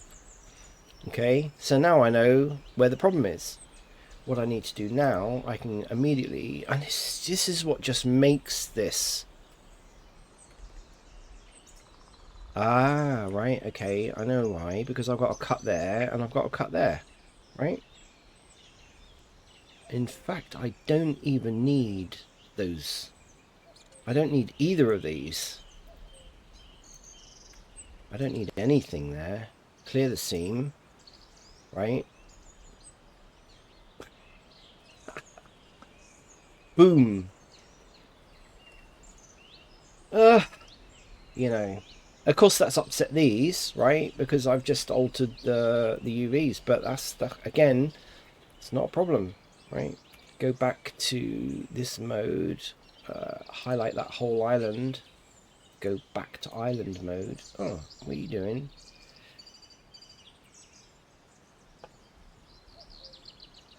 Oh, duh. Yeah, okay. I keep forgetting. When you put sync on, you have to take it off in order to go back to highlighting. That was a discussion that we had yesterday actually about Blender. You know, I don't know whether there's kind of good things about each of those modes, if you like, with UVs, but having sync on is a good way of diagnosing problems. But it would be useful if it could be on without causing, you know, too many problems. But anyway, I just want to reorganize these and then we're done.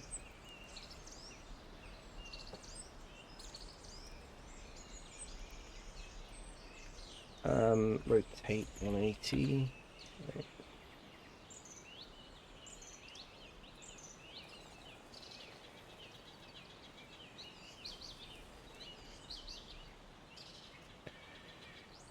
You're seeing a changed man. you're witnessing a changed man here, because I would not have been able to do this on this model 5 or 6 years ago.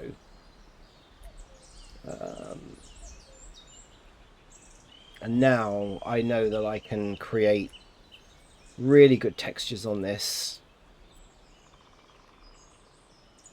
And this is now becoming a pleasure to work on, all because of those two guys in chat over the weekend.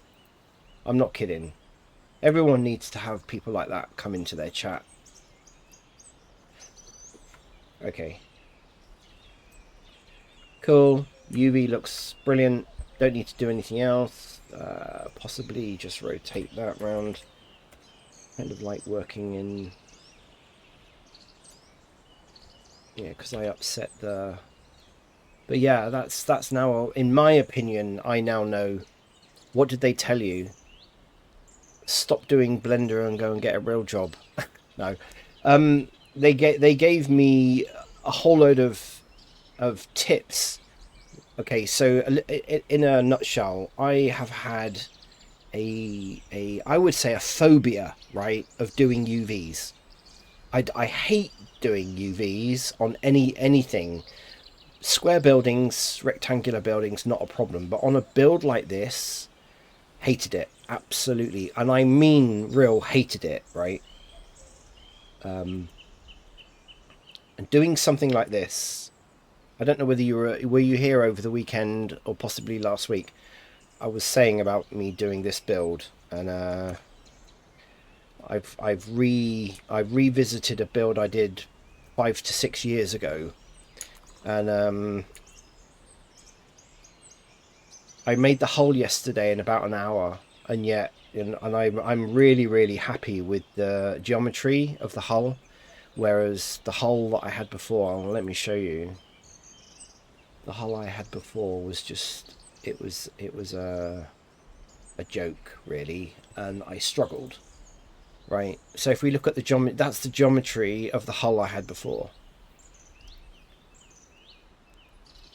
Art of the now, I think he's one of the people that I follow. I'm not to suck at UVs. I've got a feeling I've got a feeling actually. I watched one of his videos last week, and it hit home, and I thought, wow, that was really good. And I'd never followed him before, never heard of him before, and I now follow him on YouTube, and I've watched a few of his videos, and they are brilliant because he, in my opinion, is a good teacher. And I thought, you know what, I really need to overcome this whole phobia I've got of UVs, and I think it was Friday. I'd already decided, right, I've got to get to grips with UVs. I need to, because it is hindering my work, and it made all my jobs really too long. And you know, I mean, it turned out like I covered it up with very bad texturing at the end of the day, but this was the original model, and I was never really very happy about it. And it looks okay. It wasn't brilliant. I mean, this is it in world, right? So, you know, realistically, it wasn't being used by anyone, to be honest. It was just an eye thing, you know, it was just eye candy. You know, very bad eye candy, to be honest. But I mean, look at the. You see, I screwed up the UVs for the paddle, and it's just awful. These two guys at the weekend, because I'd watched that video. I think I know the video you mean, Art of Pilgrim. I think I know, and I actually watched his select boundary loop function. I don't know. All I know is that this is how my new model looks, right? And I rebuilt this. The hull I did in an hour. I put the deck and the lower floor, which I'd always wanted. I did all the UVs on this yesterday. I built the rear end of this yesterday. I did the whole lot in 2 streams in 4 hours, right? This model before took me 2 months. That's to give you an idea of the comparison, because of my, if you like, let's call it phobia, right, of doing UVs. And I did the whole lot yesterday. I thought, you know, I'm going to scrap most of this and start from scratch. And after these two guys came onto my stream, I'm unwrapping. If you let me show you what I had before, right? This was the mess that I had on that before, right? That was the UV for that ship like 5 or 6 years ago, and I had to do the texturing with that. You know, it's just a joke really. But I'm interested. Select boundary loop. What does that do? Let me just save my work here now a minute, because I'm happy with how that's come out. How did you do the texturing? Okay, so the story behind the texturing, some of it was done with generic kind of textures, right? Because the UV maps, let me show you what a UV map looked like when I was texturing. I don't know where did I put it? Here we go, right? So this part of the ship here, look at the UV map, right? It's crazy when I think about it now, and I used that to do the texturing. I wanted to make and I had no idea which part was which in a way. Do you know what I mean? It was just a nightmare, and I would take this into my Affinity Photo, and I would yeah, 2D software. So I would take it into Affinity Photo and try and layer a texture on it to make it look like it was wood, and and it was just an utter nightmare. But I've learned now since. I think I ended up a lot of the time just using some really generic texture. But then after yesterday, these guys, that's what my UV now looks like. That same piece. So by the end of my streaming, I'm producing UVs that actually I can work with, right? And I learned about stacking. I learned about pinning. Packing. Obviously, I've got UV Pack Master. I bought that. I think it was Saturday or Sunday. I bought that because I used to have version 2, and you can no longer use version 2. So that's the old school way. Now I tend to use texturing software, so the UV layout has to be less meaningful. Yeah, well, I use Substance Painter. I'm not an artist, though. I'm not a painting artist, right? I use Smart Texturing, which, of course, I had a really old version of Substance Painter back then, and I couldn't even get my head around trying to, get these models into Substance Painter and do it that way even. I mean, that's why I ended up using Smart Texturing and generic kind of... I mean, it was a nightmare. It really was a nightmare, believe me. But anyway, that's the past. That is the past. So yesterday, I was able to UV unwrap pretty much the whole of this ship, apart from this bit and the hull. I did that so quick, and now I feel really confident that this was a new thing that I built yesterday for the crow's nest, and I now know that I can make this look actually really quite good, because these things, I mean, these things, the UV unwrapping on those things were just that. These two guys were almost, I could almost hear them laughing, when I was showing them the original UVs for all of this stuff. This thing here, this kind of bit sticking out the front. I mean, I had split all the sails up into various different sections because I had such a bad experience trying to texture it now. But it's fine. It's absolutely fine. I've now got this all under control, and I now feel confident enough. And this, oh my goodness, these things. Yeah. So, and one of the guys was actually he was actually replicating my model, and then giving me videos on how to use edging, they call it sharp edge, marking where to mark on a model for seaming to get the best out of it. I mean, it was just amazing. I was actually showing people earlier. Where are we? Okay, so he did these videos, and it was just kind of amazing, really.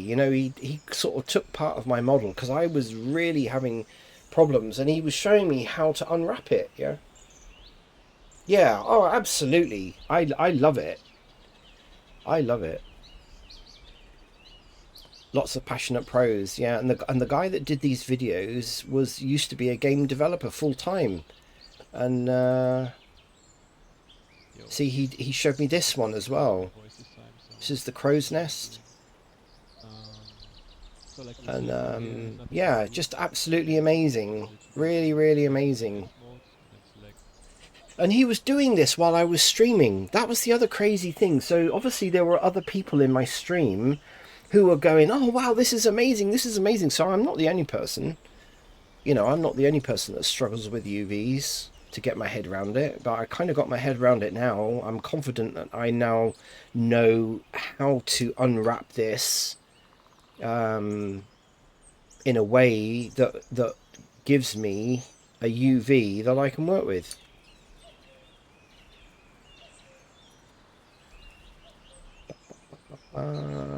Where are we? Okay, so if we go here, yep, so now I've got a UV that I can work with, right? friggin' amazing. If you saw the UV for this, I mean, it was literally all over the place. I mean, it was just a mass of quads and tries, just obliterated all over the. And how on earth I got the texturing to work, I don't know. I really don't know. But I'm interested in what you said earlier, because I was actually talking to some people today about you, because you come into my stream, and every day, almost every time you come in, you say, oh, have you tried X? And I love that, because I've still got my list, which is, growing longer, and now I don't really have to even refer to it. But I was saying to this morning, that you come in, and I think it's yourself that comes in and says, oh, have you tried this? Do you know about that? Like, select boundary loop. Now that sounds interesting. Is that something? Selecting boundary loop. Now, is the boundary loop on the UV, or is the boundary loop on there? Okay, so there was one command that they explained to me about selecting all of the edges on this all in one go. Is that what you mean? So it's Shift G, I think. So it was a case of, now it's going to be different on here, right? So Shift G, and then length, and then it selects the whole of that round, the whole thing, and then you can mark it as a seam.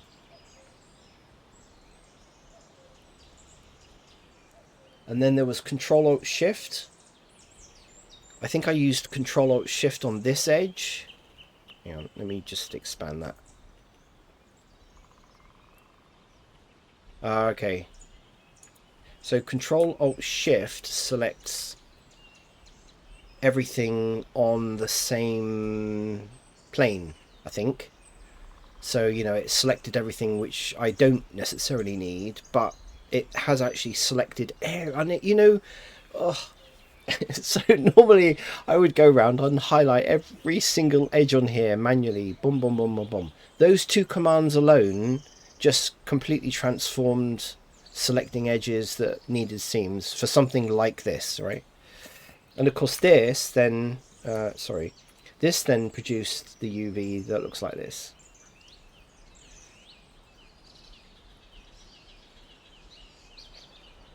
Helpful, yeah, absolutely. Absolutely. So I'm still curious what select boundary loop means. Is that another command that you use on? Ah, okay. Well, okay, so yes, in my opinion, I think it does make a difference, right? Because I don't paint on models. I'm not like that kind of an artist. I use smart materials in Substance, which is fine.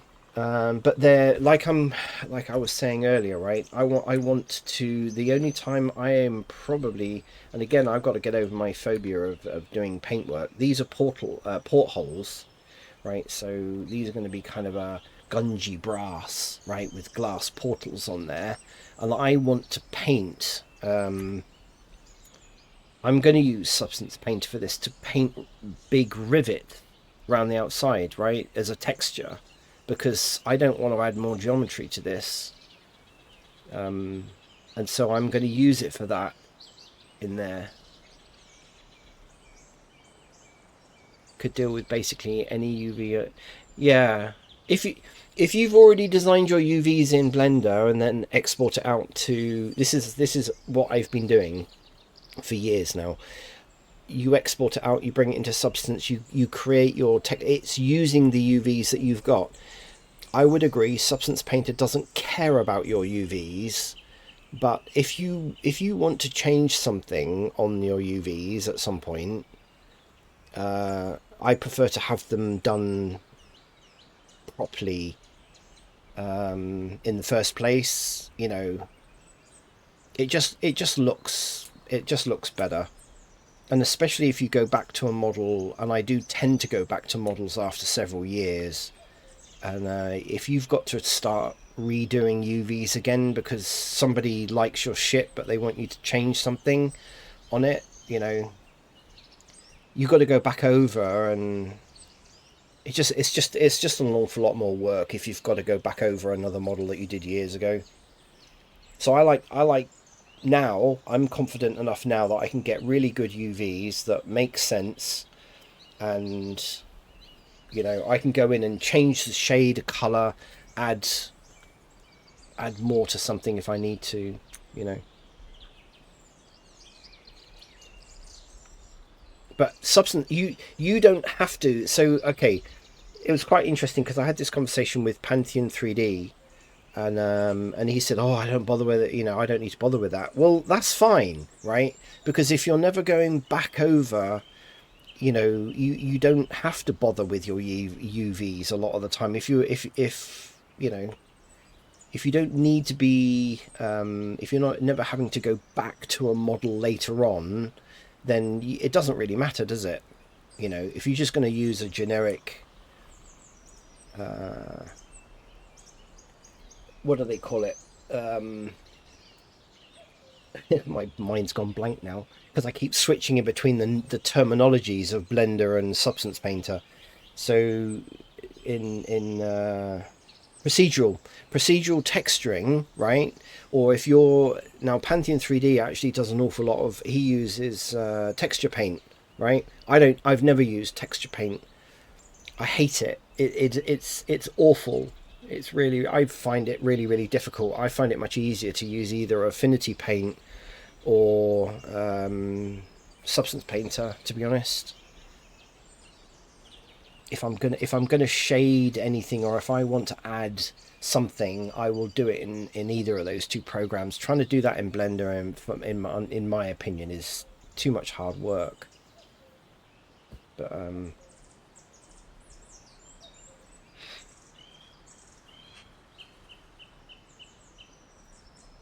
right, so we've got this. I think I'm pretty.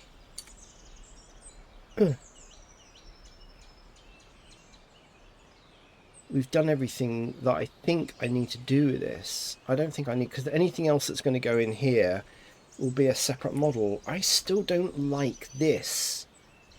I don't like something needs to go on here to break that up. I've got this kind of this area at the top. This is my human size reference, by the way, if anyone's wondering. um, but this area here is where people are going to be able to walk up some steps and, you know, lounge in this particular area. So if I look at the original model, it had this kind of space at the back that was covered, and this never had a physics model anyway, so it didn't really matter. But this new one, this kind of reworked model, it needs to be, it needs to have physics on it, but I don't know what to quite put up here. I don't really know. I do need to put some steps in there though.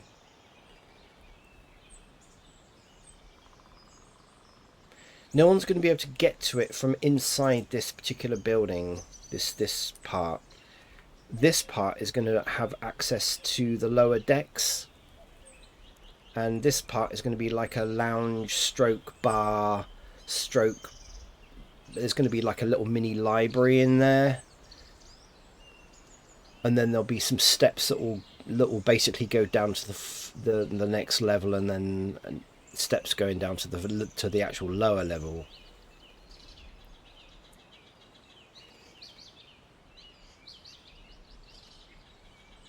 I'm kind of thinking, I think what I'll do is,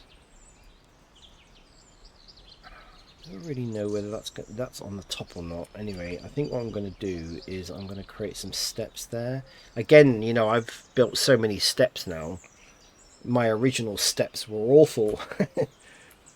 But now I know how to do steps. I don't want to make it too... don't want to make them too big. But it does need to go up to this level. But I still think... I don't know what to put on here. I'm going to have to look at some reference images to see what I want to put on top of there. It just doesn't look right. Not happy with that. Right, so we want some steps that go up about that high. Okay.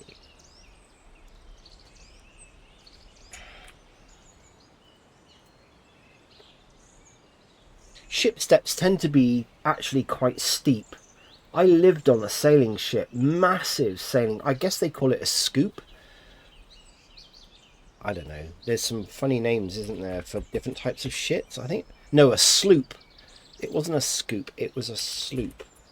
Of course, I was very young at the time, and I was with my... yeah, oh no, okay, so a sloop, Yongshin, I thought, rigging... yeah, it's probably actually bigger than a sloop, to be honest. It was quite a big ship. Possibly the size of a schooner? Yeah. Okay, so it was a schooner, right? It was a schooner. This is a schooner. And I lived on that for a little while. Lived on something like this. It was actually probably more like that. No, not quite that big. I think it was about that size, roughly. And I was living on this. It wasn't my father's schooner, right? It was about the same size as this, right? And I lived on it for a while with my father, and he was helping him do, because my father was, one part of his life, he was a fisherman, and he knew quite a lot about boat engines and all sorts, and I think he was just helping someone out.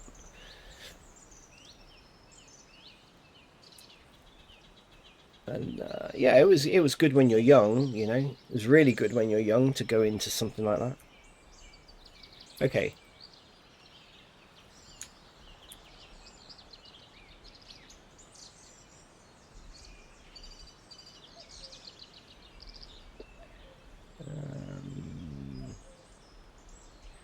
Yeah, I kind of want that to go down.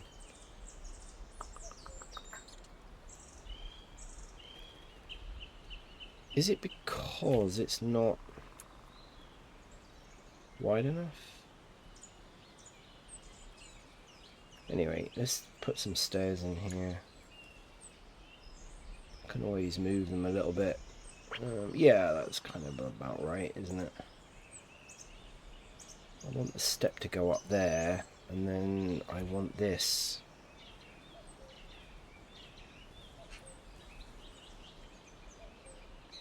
To be about the same. Do you know about boats? What do I know about boats? I'm not a technical person with boats, if you know what I mean. I've been around boats mostly in my, probably up to my early teens. And after that, not a lot. Of course, I've screwed this up now, haven't I? You can't do this, I don't think. Can I not highlight that face and then go Control B? No. Okay. Right. Screwed that up. Right, let's do this again, because of course you have to do it while you're actually in that. I might be able to alter that when I'm in there anyway. I love this this bit. Oh, come on. Steps.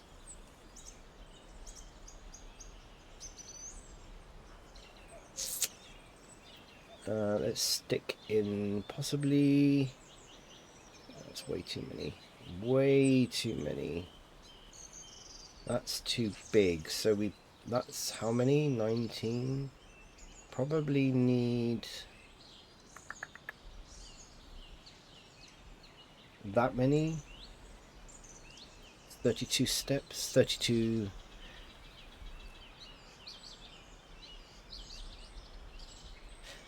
Is learning Blender or UV unwrap the hell walk? Ugh, UV unwrapping, in my opinion.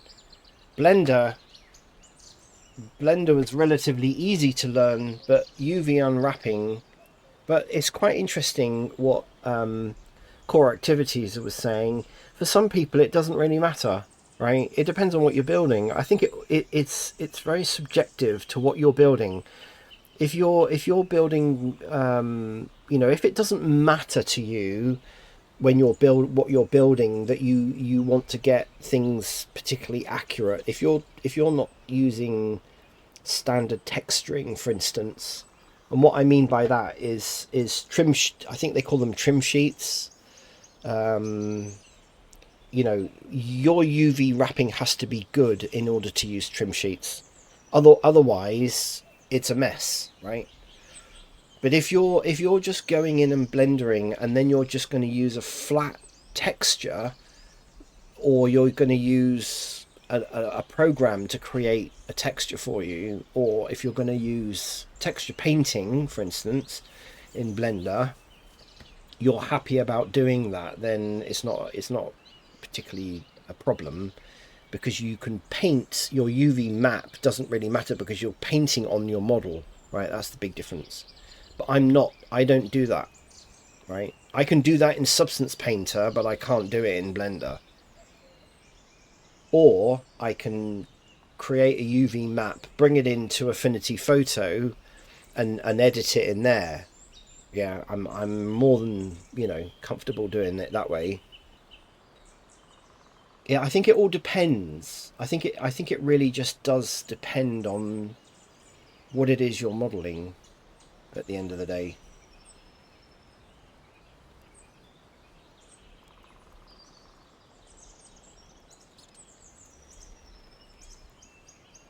Okay, so there's something I want to learn about this. Okay, this is a very good bevel tool and all the rest of it, but right, so I've got this problem here at the moment. See, I've got this step at the top, fantastic. Step at the bottom. Why can't I get that to go down to the bottom?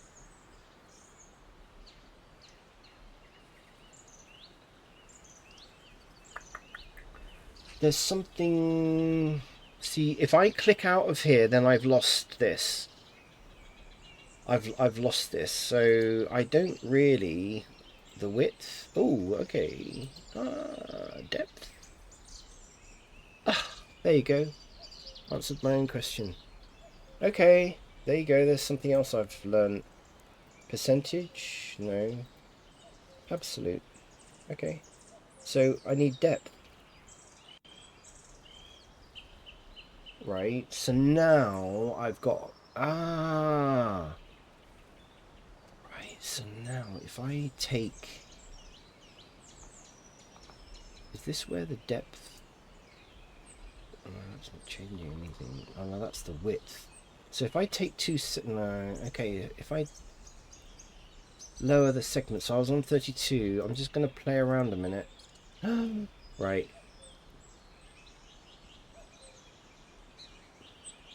That's what it is. Cool.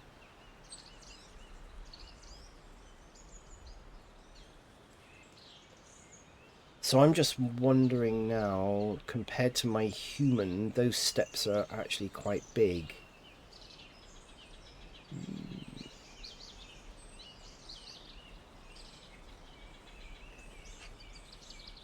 I'm sure it'll be fine, because I'm going to produce physics for that anyway. The amount of people that possibly want to walk up there is going to be almost. So scenes. What does I've never really clicked on anything else on here, to be honest. Ah, there we go. Clamp. Hard normals. Cool.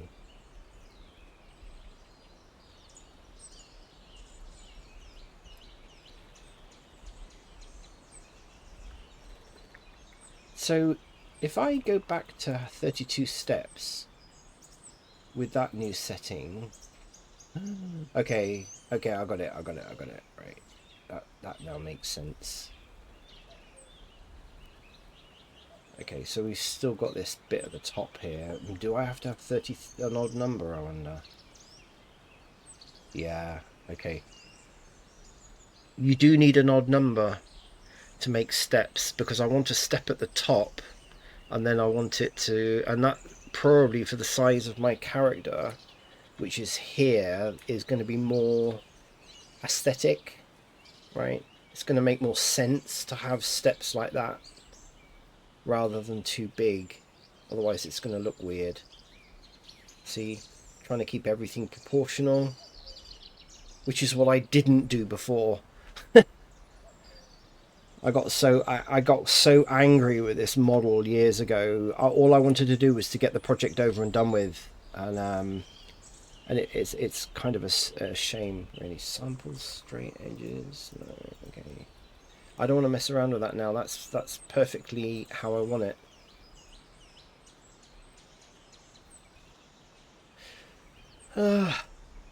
Right.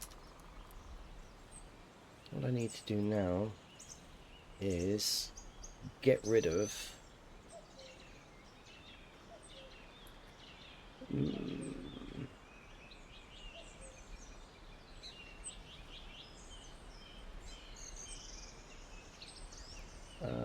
this. I want default. I don't want, I only want one cut in that. What does mitre shape do? No, don't want to mess around with that. What's material index? Okay, clamp overlap. Maybe a small bevel. Yeah. Yeah, I've done quite a few steps now. Again, this was something that you know, again, I've learned over the years, and it's like these guys were saying, you know, an awful lot of Blender is actually about problem solving, believe it or not, because you know that it can be done. You just have to figure out how to do it, and once you do it, and you do it a few times, like all of these commands here that I've, you know, people have kindly shared with me, I now don't have to keep making references to that anymore, you know. Right, so I want to make that a bit thinner.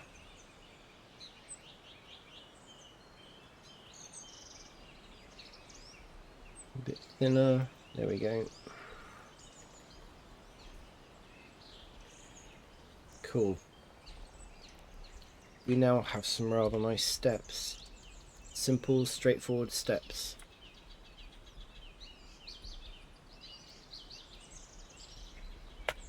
Brilliant. Right. So, perfect. And it doesn't matter that it actually covers these windows that are actually in this part of the building, because you get that a lot on ships, right? You get that a lot, you know, space is at a premium, and you have to put something somewhere. You just, you know, you just put it in there. It doesn't matter whether there's a window there or not.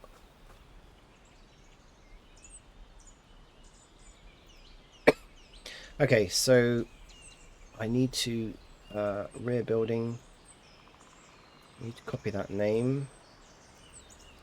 We need to, let's move that to the deck.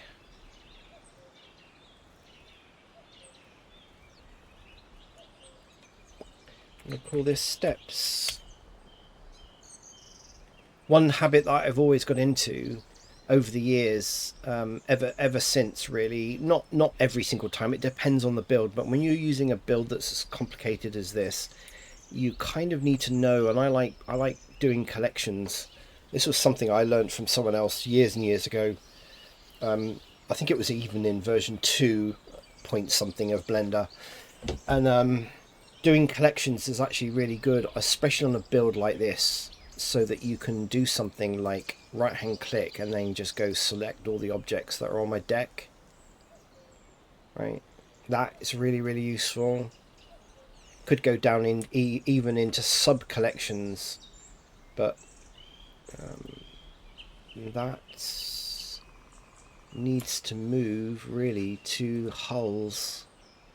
See, and I think this is already in hulls. Yeah.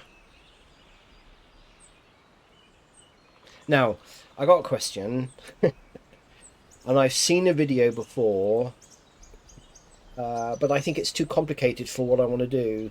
So I don't know whether anyone else is gonna have a little trick up their sleeve. Obviously these portholes here are going to go through the hull, right? And like parts of the hull are curved. And I'm just thinking, how can I make it look good? How can I make it look? Because obviously some of these, right? Look at the curvature of the hull, right? So obviously these portholes need to follow the curvature of the hull, the surface. Now I know there is a way that you can attach things to a surface, and one trick I saw was to create a flexible mesh behind what you wanted to put on the surface of something. That's the only thing that I can think of. Or the other way is absolutely manual, whereby I have to move each of these individually through the hull, you know. That's the only other way I can think of doing it, really. Actually, just want to check something out. So portholes, do they actually go around? I'm pretty sure they go around the curvature of ship's hull. Yeah, they do. Yeah, they do. They go round, so you get portholes like this. Not always on the flat part, if you know what I mean. So portholes can actually follow anywhere on a ship. Yeah. Wow. Okay. So yeah, they do.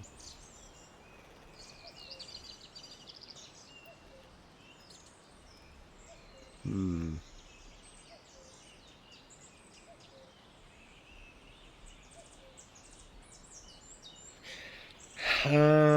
Yeah. So if we look at portholes, right, always use reference images. That's something else that I've always been taught.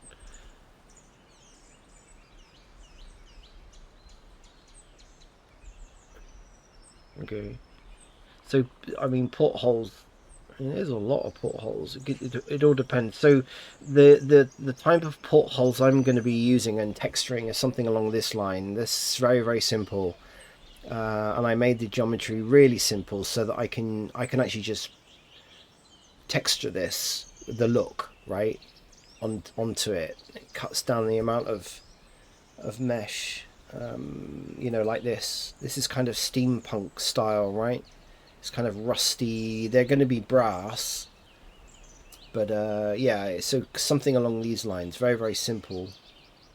But of course, portholes go on. Yeah.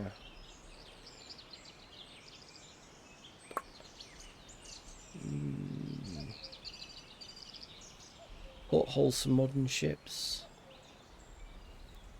But I've got like an old ship, so it doesn't seem to be an example, but I'm pretty sure at the beginning.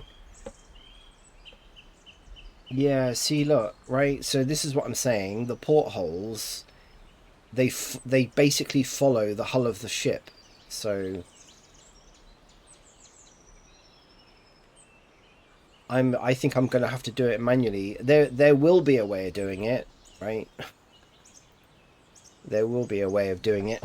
But, bear with me.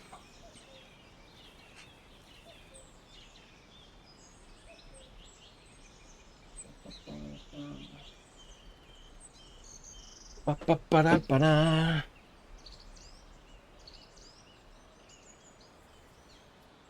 Yeah, so anyway, we'll cross that bridge when I come to it. I wonder if Pantheon 3D has got his bike yet. He's getting a bike delivered today. Excited for him because I remember back in the days when I was only a teenager, and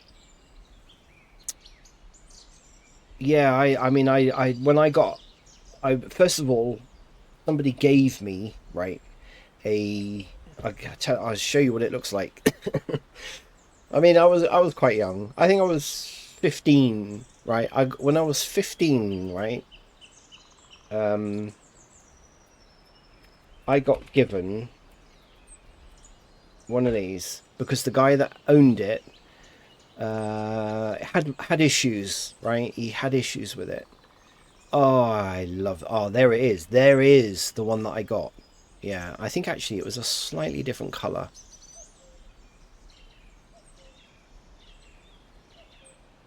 This is near as color, but this is what I had. I loved this, right? I absolutely loved it. Hang on, let's get it back up again. There we go. Right. So I had one of these Lambretta 200 Sport, and this. Oh, it's such a shame that You know what? If I had the money, I would buy another one of these. These things are brilliant.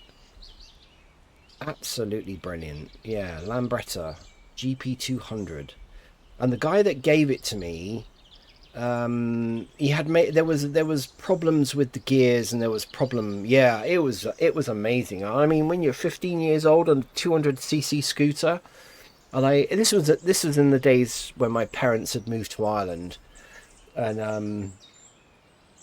I was still quite. I was only 11 when they did that. They decided to move to Ireland. Um, and I got given this because the guy that had it, there was something wrong with the engine, something very small wrong. Anyway, I'm 15 years old and I took all this apart and fixed it, and this other guy who owned it couldn't do that. He gave up on it, and so he left it in bits, or part of it in bits, and I just took the rest of it apart and tried to figure out what the hell was going on. And I'm like that even now. I've got like a mechanical mind. I can just look at something and pick it up and take it apart and fix it. This looks like a more modern. Really? They still make them? You don't see them around. Anyway, that was the one that was very similar to the one that I had, and it was brilliant. Anyway, I got the thing going. We lived out in the country. My We lived on a farm, like in a farmhouse. It was not a farm anymore, but it was like a farmhouse. So there was loads of space and a massive yard and big barnyards and stuff like that. And I had this bike, this sort of scooter thing in bits, and it was fun. It was fun, and I got it going. I got it going again, and I used to roar up and down. No helmet. Didn't have to wear a helmet back then. I used to roar up and down outside on the road. We're talking rural Ireland back in whenever. There wasn't as many cars around back then.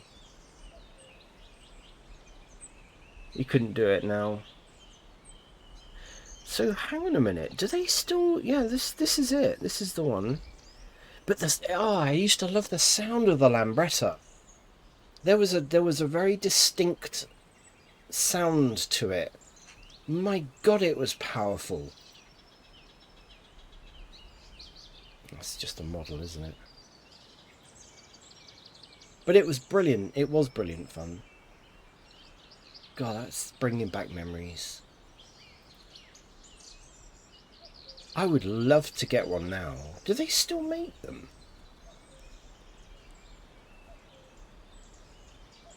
I mean, this looks like it's been restored. But there's one like that looks like a more, or is this just someone's design? This has got like a more combustion engine. Oh no, not this. This sounded. There was a distinct sound to Lambrettas compared to anything else.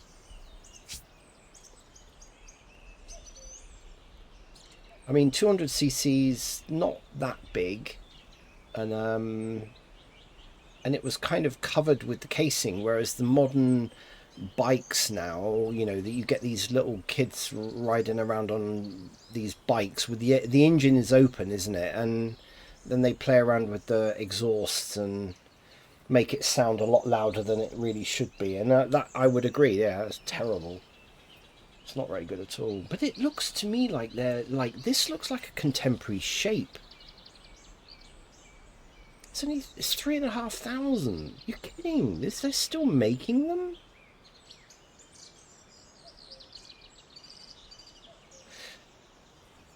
Good God.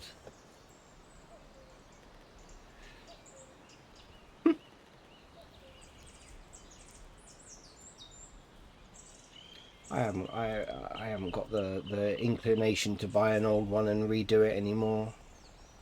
But yeah, brings back memories. After that, I had a Honda 125. After that, when I got a little bit older, I bought myself a Honda 125, and again, I drove all the way around Ireland on that thing. It was brilliant, absolutely brilliant. So yeah, if Pantheon 3D, he's bought himself. He's got a. I don't know what the brand, the name of it was, but it was a 125, and it just brought back loads of memories. Yeah, it's good fun. Those were the days.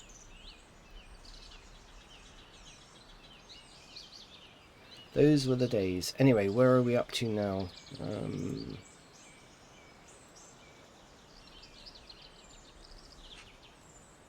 Yeah, I don't know what to do with these portholes. I suspect that I've got to... The majority of them are going to be on like a... You know, but it's the bit that goes around here is going to be the difficult bit, and it means, I think, doing it manually. Let me try something. Right, so I'm going to apply this. Actually, no. Let's do this bit first, because this is going to be easy. Apply. Right.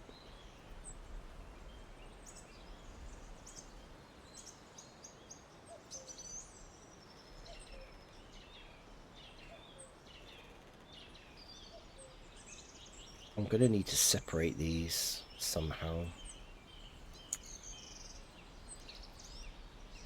Oh no, I know what I can do. Oh, I've done this before. Right hand click. Separate objects, and you can separate them by part, can't you? I think you have to be in that mode. And then you can separate, yeah, by loose parts. There we go. Sorted. Because then I'm going to do the texture on one, and it's going to be exactly the same on the others. And I'll, you know, it's all that's really needed. So this is just going to go in like that. In fact, actually these, yeah, okay, so I'm right. I need to follow the...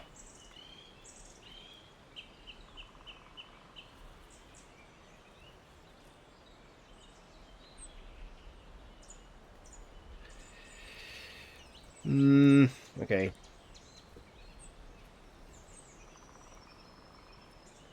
It needs to be done, it needs to be done.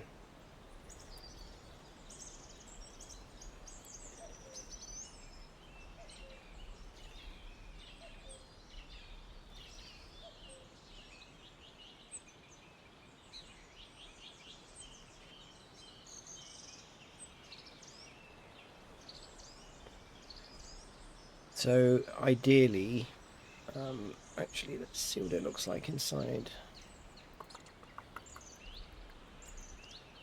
Come on. Yeah.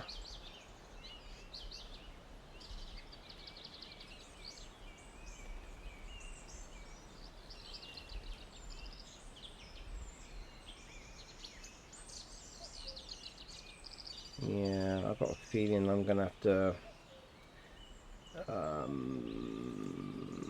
I can't think of any other easy way of doing this. Actually, if I highlight all of them, so we've got porthole numbers. Right, okay, that's fine.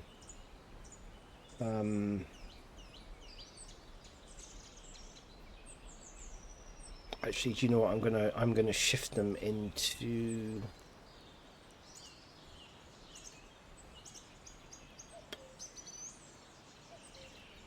I wish there was a way of and there probably is a plugin, a way of naming like en masse, right? You know, so that you can put, you know, highlight a whole load of things and then say at the beginning of this name I want to put X, or at the end I want to put X. Would be really useful. But anyway, I might. I'm going to create a new collection in here, and I'm going to call this portholes because I need to keep that separate.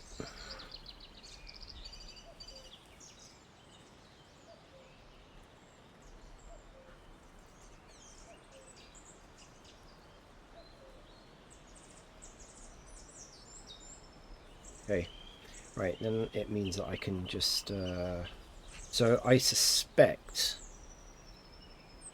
that I'm gonna have to rotate very carefully. Yeah, okay.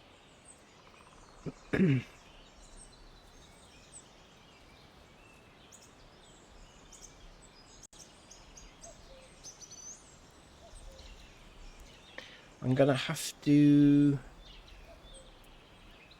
rotate this really carefully, and I also think that I need to make them slightly bigger because I think the glass.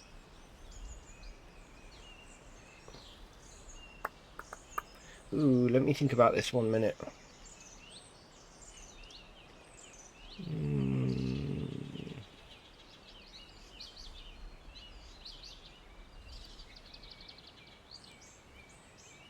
I want people to look through this. That means I need to punch holes in this mesh.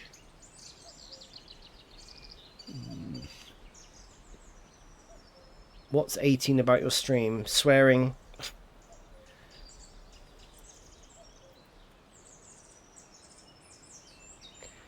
I put that on there because I don't necessarily. I mean, I know obviously you can't stop people coming to your stream, but you kind of have to put it on there because yeah, just Boolean. That's what I was thinking.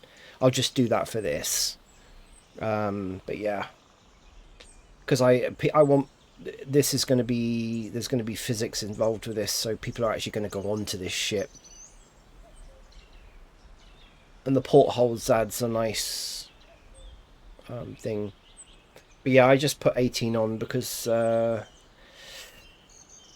got no filters on anything on my channel, so I want it to be an adult stream. As an adult stream, it doesn't stop people from coming, but then if they start complaining, I can just say, well, I'm sorry, but it's marked down as 18, so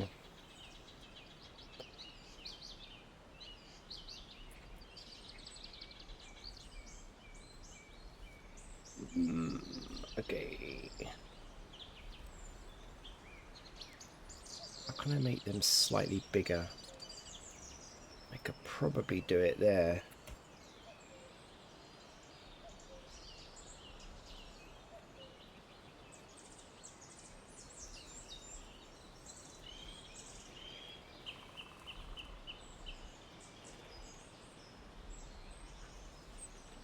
Oh, really? That's interesting. I mean, you know, I used to hear when I was young. Yeah, it is. And it's also a UK thing. I mean, it's. I just think sometimes people make more problems in life than there really needs to be. You know, everyone pretty much swears, and I've come across people who like to be all prim and proper and whatnot, and yet they'll swear like I don't know what. And I've got a feeling I've got to make all of it. Oh, that didn't really make it that much difference, did it? Okay, no, I'm not going to bother with that because I think the porthole looks fine. I don't really want to alter it. It's that size. It's that size already. Yeah, this whole political correctness thing is just a load of BS, really, in my opinion. People are very they like to cause, I think, an awful lot of problems down to their own how can I say it, their own kind of map of the world, right? So in their map of the world, you know, I don't know.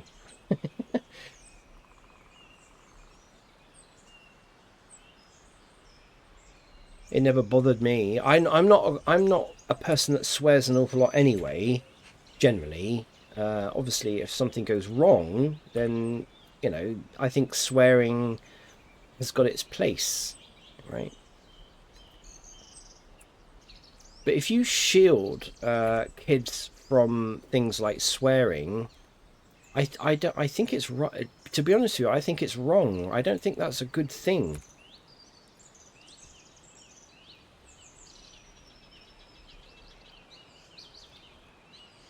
Because pretty much everyone swears, and then if when they get older, all of a sudden they hear people swearing, they kind of think that their world's just ended or something. I don't know. I think it's all about education. Yeah, but I don't want it on the face. It needs to go through the mesh. If I do face snapping, it will just keep snapping to the front. I did try this yesterday, face snapping.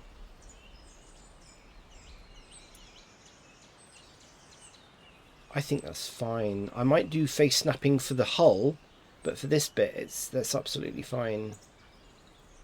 Yeah, that's fine. And I just want to see what that looks like on the inside. Yeah, that's perfect. There we go. But I might do that for the hull, right? Because if I can face snap to the front of the hull, then hopefully it will have the angle. Take face snapping off, and then... Yeah, I'm going to try it. I'm going to just try it now. Hang on. Let's do it. I've got one huge amount more confidence now about this. Because I used to procrastinate before, because I used to keep thinking at the end of this I've got to do the unwrapping. And I used to just...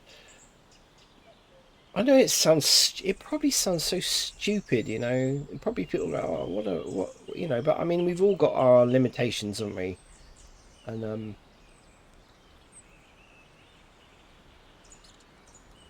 I'm going to move this to the portholes now. This is going to be a bit scary. Okay, so I need to separate by loose parts. Okay. Just go for it. Just go for it. This is my attitude now. Let's just go for it.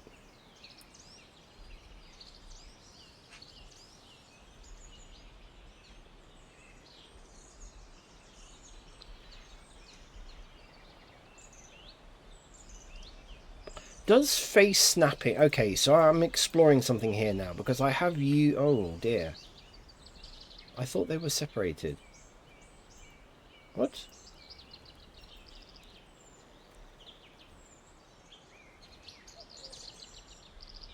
Oh, damn it. Right, okay, sorry. Duh.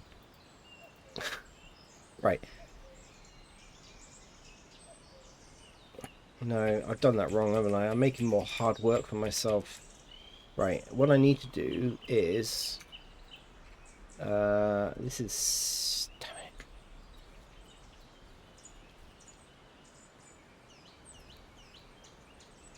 it. Right, go back a couple of steps. Right, there we go.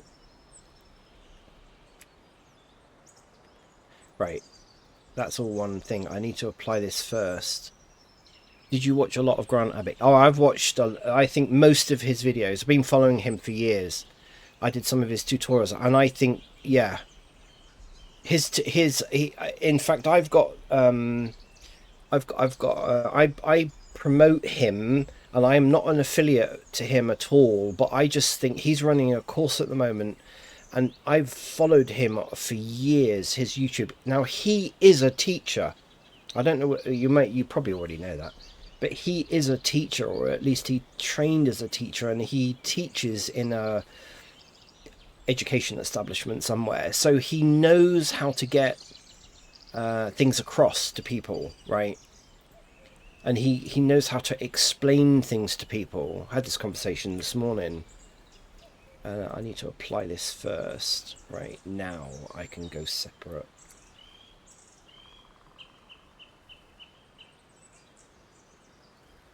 By loose parts.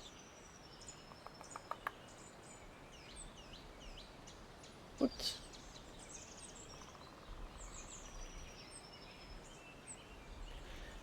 Yeah, I like his style as well. He's just very watchable. I love the way he talks, and he explains everything really clearly as he goes along. And highly rate him. He's my number one YouTuber. Yeah, I know. I've screwed up something. I'm screwing something up.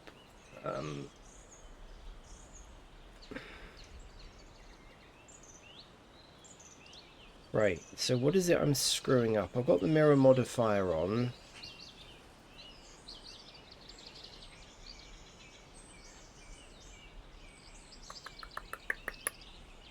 Right. So I've got the mirror modifier on. If I just apply the mirror modifier, because I need to do this, if I apply it, okay, so that's all still one mesh, right? So what I did there just now was that, and now I want to separate all of these. Separate by selection, or separate by loose parts. Okay. I think I know what's going wrong. I need to give each... No. Okay, so that's all one... okay, that's what I thought. I've done this before this way. Not maybe quite so many bits of mesh. But yeah, if I go separate... Oh, separate by selection or loose parts. By selection, maybe... No, because I've selected it all. I think it's separate by loose parts. Yeah, there we go. That's it. That's it. Yeah, that's it. I don't know quite what I did there before. I think I screwed it up because I hadn't applied the mirror modifier. So what I'm going to try now, I'm going to try this, and I don't know whether each... I'm going to try it. If I select each of them, switch on face select mode, as in snapping to face, whether they individually snap to face on this curve or not. So if I now go G,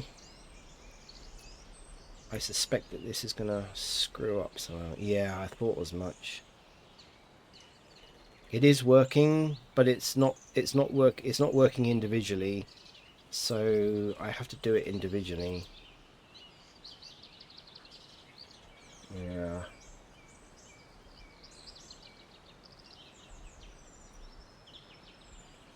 See, the other thing is, right?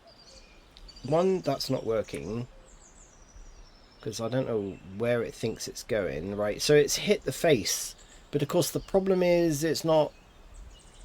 Yeah, that's it. Lattice modifier. Yeah.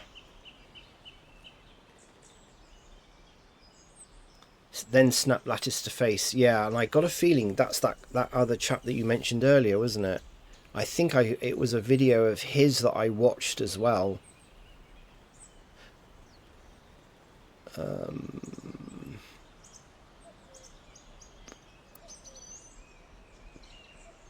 I did actually save it. Let me see if I can find it.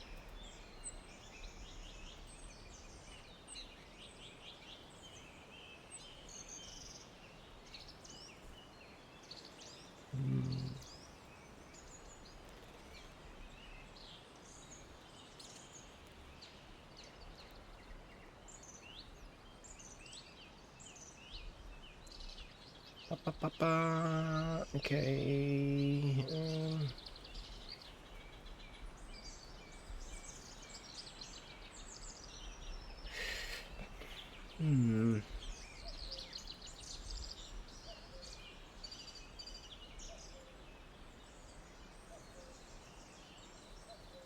Yeah, I'm pretty sure I did save it because I thought I'm sure I'm going to need to learn. Yeah, here we go. Oh no, okay, so it's 3D, not 2D, right? Let me show you how you can easily bend and... Right, okay, so this is the video. Right, this is the video that I watched. I think this was last week because I knew I was going to do this model and I wanted the portals to go on here, so yeah. From Grant. Oh, okay. Yeah, he's probably done the same thing, isn't he? Yeah, like absolutely. to the shape it's snapping to, and be able to move it around. Actually, I'll probably watch his video. Let's. Yeah, I've probably saved this as well. No, I haven't. No, I'm not. So okay. But I do remember. I vaguely remember this. Yeah, it wasn't that long ago. And still have it conform to that curve or surface. So I'm in Blender 4.1, I've got my screencast keys showing down the bottom here, and I've got this relatively complex and detailed object that I want to conform to this sphere underneath it. If I select the object, you might be thinking that I can use a shrink wrap. Well, if I go to the modifiers, add modifier, and start... Shrink wrap doesn't work because I also tried it. And select shrink wrap, choose my target of the sphere, it all squashes down the whole object, which is obviously problematic. I'll just hide that result for the moment in the viewport. What you might be thinking is something like maybe a vertex group. If I go into edit mode for my object, go to front view, zoom in a bit, go to wireframe mode and select the bottom vertices. I can then add them to a vertex group, and you can find that in the object data properties just here. I can add a new vertex group. I'll call this sticky, so those are the only vertices that are sticking. Assign those vertices to that group, and then go back to the modifier, and under vertex groups, right. Yeah, okay, so this was what I thought, right? I can fully understand he's trying to get that to follow the curvature of what he wants to attach it to, right? And that's where the mesh modifier works. And it was the same with this other video that I watched, but I don't want it to go to the curvature of the boat. That's the thing. Or I just want it to follow. And this is why I don't know why that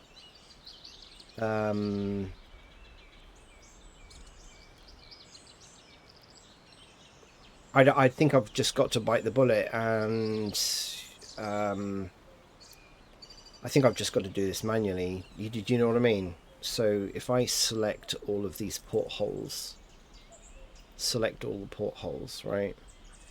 And then the hull. Okay, so what? Let me show you what I mean, right? I think the idea is good, and I will play around with that lattice thing. It's really good. But if I go up here, okay, see how that. So somehow, I need to push it through, right? Push it through the hull, right? But in order for that to work, I've now got to rotate that on the Z. Oops, no, hang on.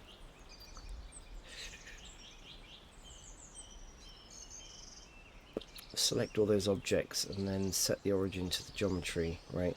So now I've got to rotate that on the Z so that I can follow where the hull is, but I've not only got to do it there, I've got to do it there, right? So I've now got to rotate that on the Y to kind of make it look realistic. Yeah, I'm going to have to do it manually. Yeah, I think I'm going to have to do it manually because, you know, it's not going to take that long to do.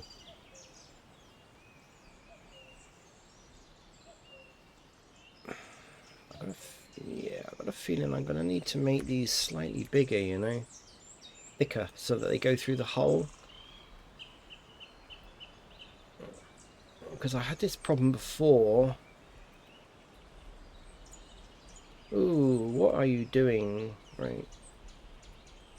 Oh, of course. Damn, I got this still on.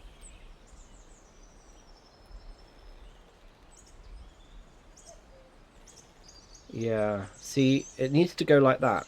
Otherwise, it's going to look weird.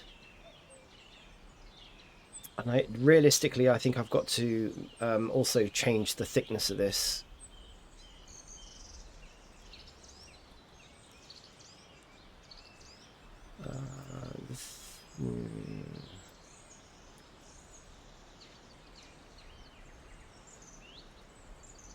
Dimensions. I got a feeling I got to go about 0.6, I think. Yeah. I think 0.6 will then go right through, so I need to do that with all of these. So if I select all that and I make all of those 0.6, of course it's only going to do...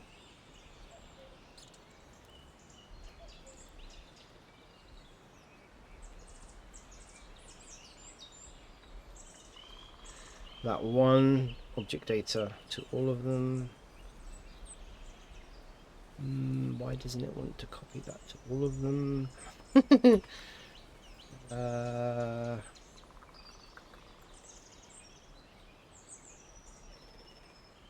Transfer mesh data.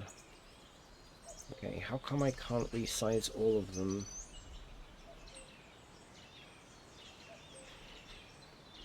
That's interesting.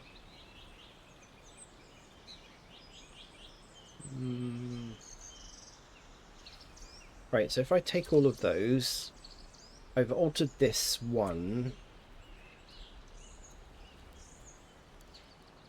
Oh, I've got one right there. Where's that come from?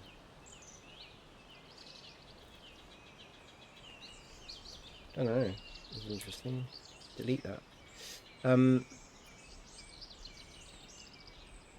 So they all need to be 0.6. Right, so if I highlight all that lot and then make this the master, Control L, which I now use a lot, link object data. Why is that not doing that?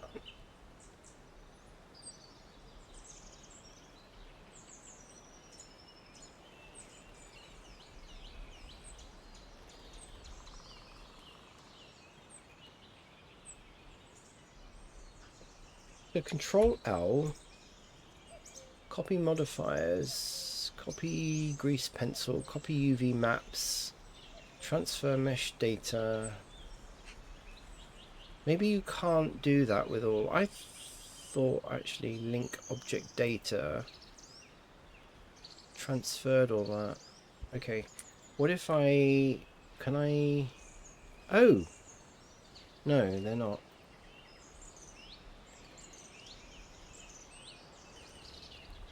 How come I can't highlight that whole lot?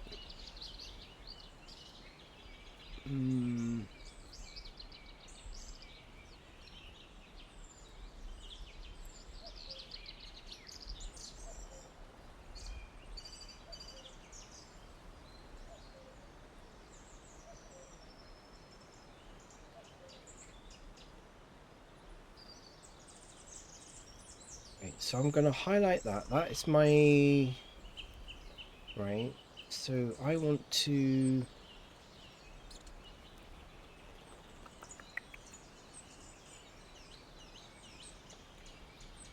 Control L, link object data. Why is that not working? Oh, duh.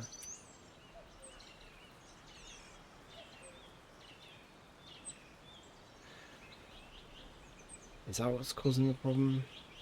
Control L, link object data. No. Okay. Why is that not working?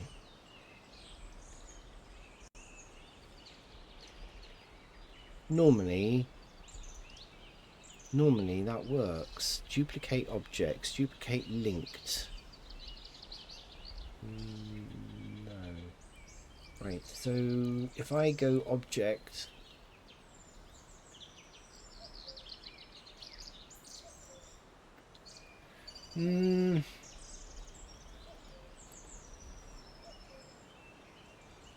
microplastic free sites to increased lust. What?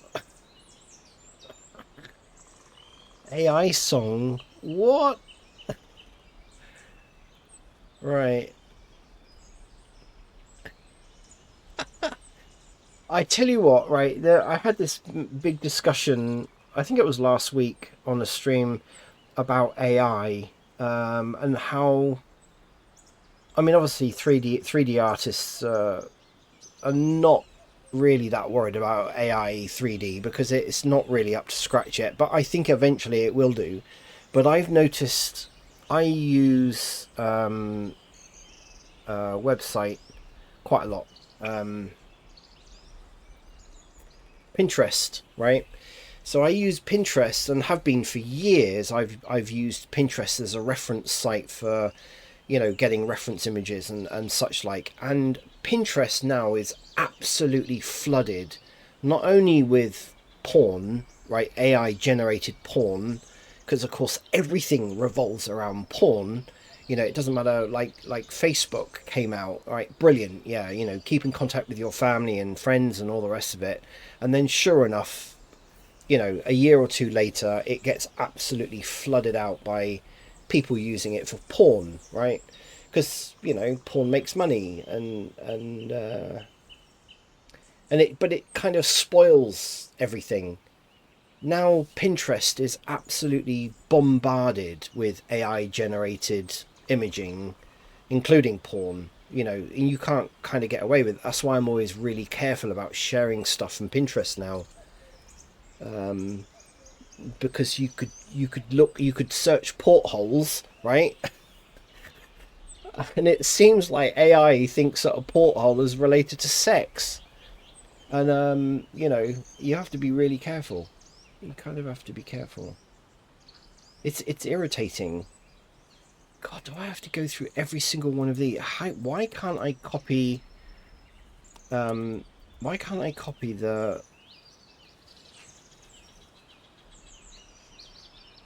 I can copy everything else, but I can't copy the size of this object to all these other objects. Right, so if I click on that, I click on that. I can now go Control L. Normally,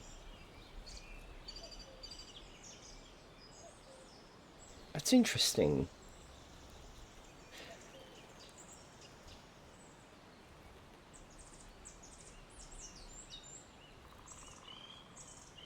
Copy modifiers. Why doesn't that work? And yet yesterday when I was doing that on the masts, um, okay, oh, okay, maybe this was related to the UVs then. So if I go copy UVs, no, it doesn't. When I copy the data from one object that I had done the UVs for and the size and everything, it copied it over to an object that was, I want to make this object the same width on the x-axis as this one. Now I can't do it, which is odd. Hang on, there's got to be a way around it. Okay, hang on 1 minute. I just need a comfort break.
Okay, we're back again. We're back again. Right. Conundrum. Maybe you need to scale in edit mode if they are linked.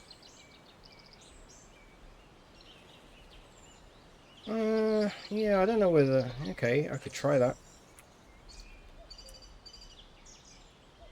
Right, so I'll highlight all of them. Let's go into edit mode. Oh.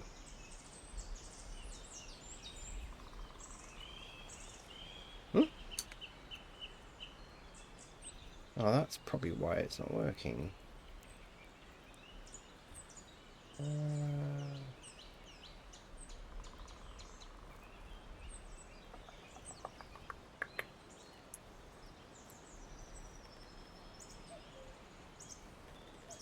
Okay, so why can't I highlight that lot? And then you'd go into edit mode. Okay, what have I done with this? Have I screwed this up somehow? Why are they all not going into edit mode?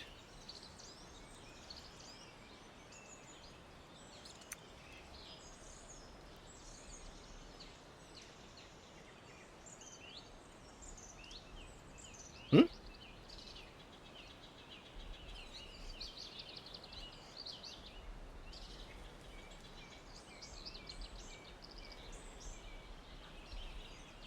Okay, I've done something, haven't I? It's something that I've done. You separated by loose parts. But I couldn't get them to separate. Do I now separate them again? By loose parts.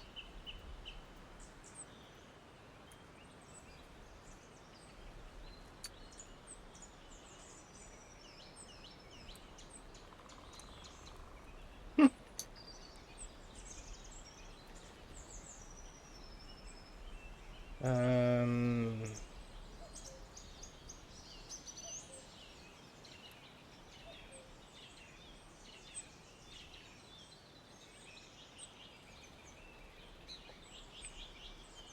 What have I done?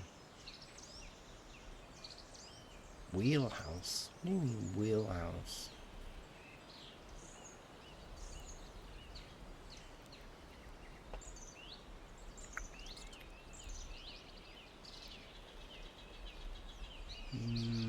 Okay.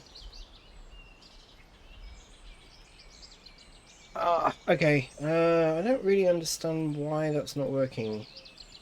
So if I highlight all of these, normally you would highlight all those pieces of, and then you'd go like that, and it would. But it's only going into edit mode on the one that's on the main one that's highlighted.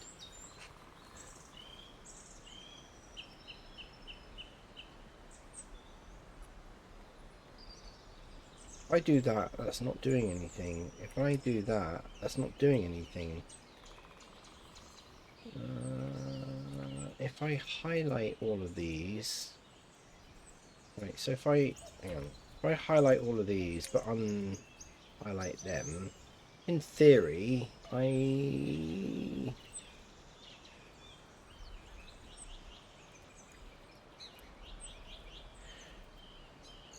cannot apply to multi-user, right? I've screwed, yeah.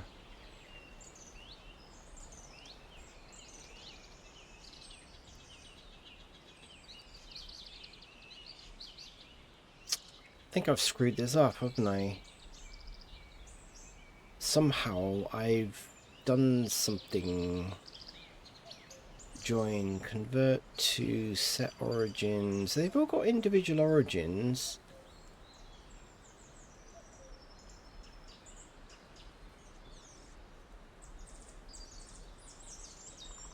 I mean, I could just go in and click on each individual piece and do it that way. Don't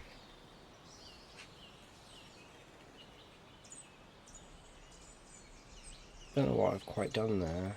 It's not normally that difficult. I can click on each individual piece and go into edit mode. But if I highlight all of them and go into edit mode, only the active piece goes into edit mode for some reason.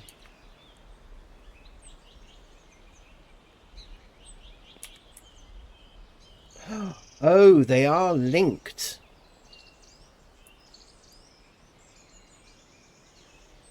Oh. I did link them. I know I linked them, but I probably didn't link them to this, right? So if we highlight that bit, if I go scale... Okay, I get it. My own fault, I did link them.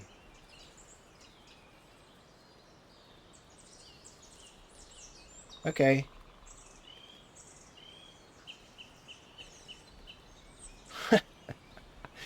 Okay.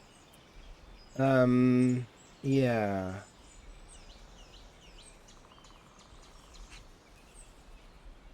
How do I unlink them? I don't really want them linked.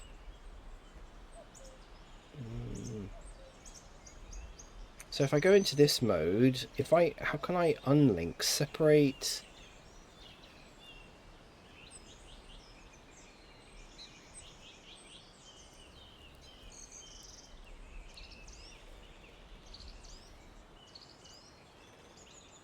Digging a bit, oh, maybe split, maybe. Is that what happens? So if I go back in here, no, they're still linked.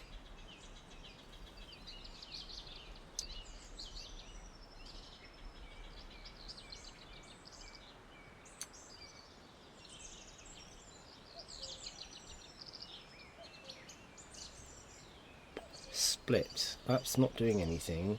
Separate by loose parts, right?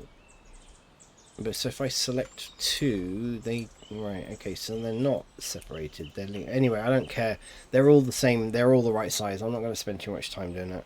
Right, okay, so if we go back to here, which is where I wanted to be, and then we need to select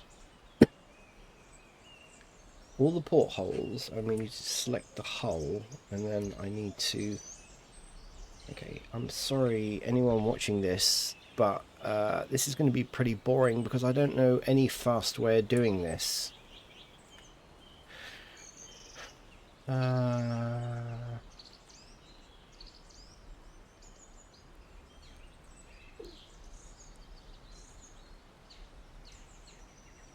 So I think...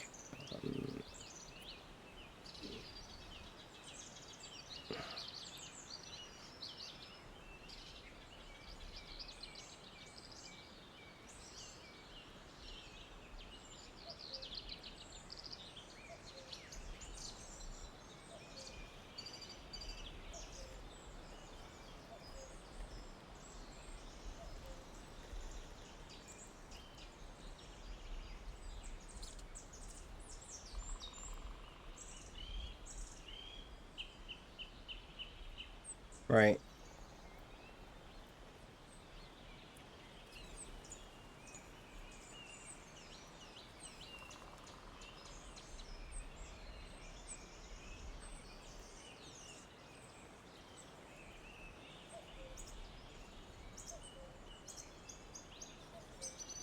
We're just going to have to do this, I'm afraid. As good as it's going to get. See my video. Okay. To scale all. Yeah, I've done it now. I've actually done it. Oh, cool. Oh, you're using Mega. Oh, okay. I've got an account with them.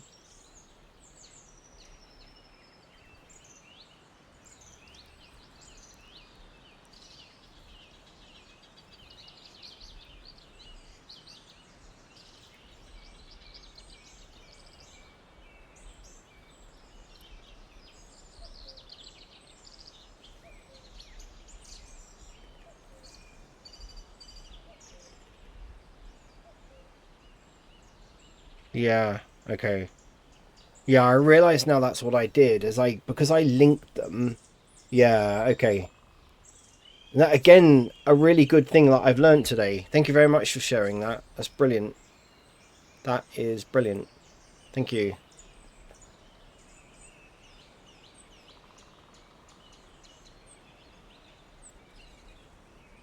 So the unfortunately the boring bit is me having to select a load of this.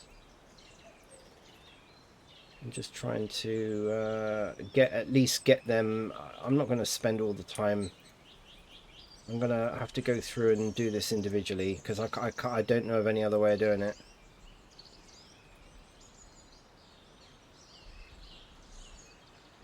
The snapping to face is okay, but it's not doing it any faster than I'm doing it like this.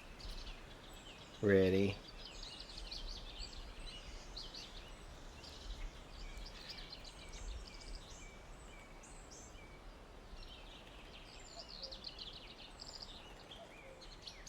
Right. There we go. I mean, that's, I just have to tweak each one. They're all the right size now, which I kind of figured out that they were all linked together. And that was what was kind of causing the problem. Ooh, stop. Stop.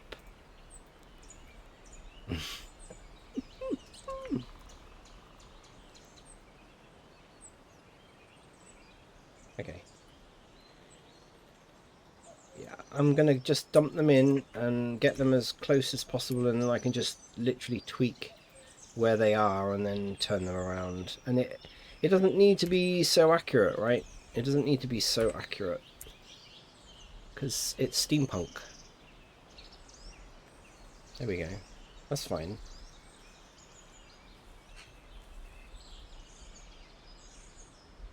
This didn't take too long. So I can just go in there, rotate on the Z.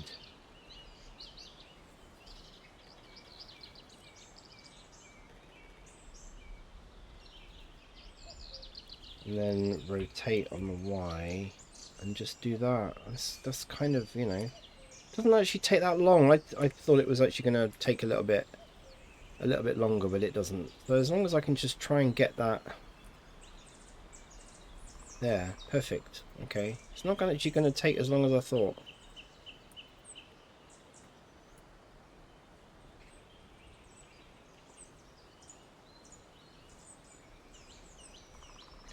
I need that to.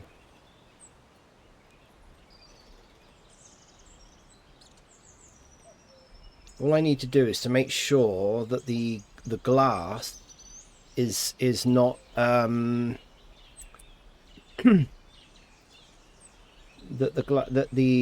when I do the boolean to punch holes in this, that the face of the glass is correctly positioned. That's all I need to do. This isn't actually going to take that long.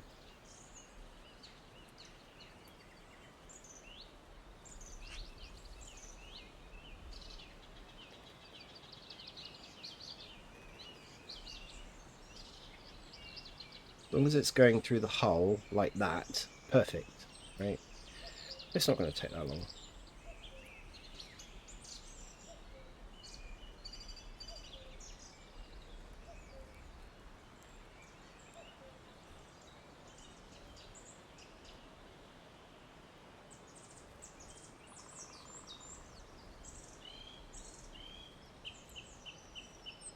That's what I mean about getting the glass all the way through, because I've done that before. Used a boolean to go all the way through, and then you end up with a massive amount of just loose mesh kicking around, and yeah, it's not good. It's not good. It's not good. Right. If I go rotate Z, okay, rotate Y, okay, get it, and then go grab it and then push it through.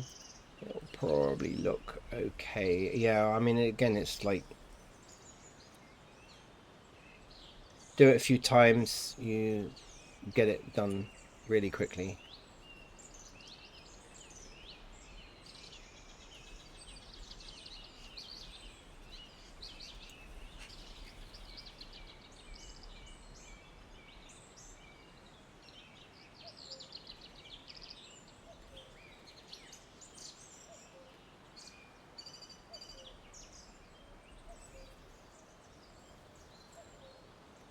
Cool.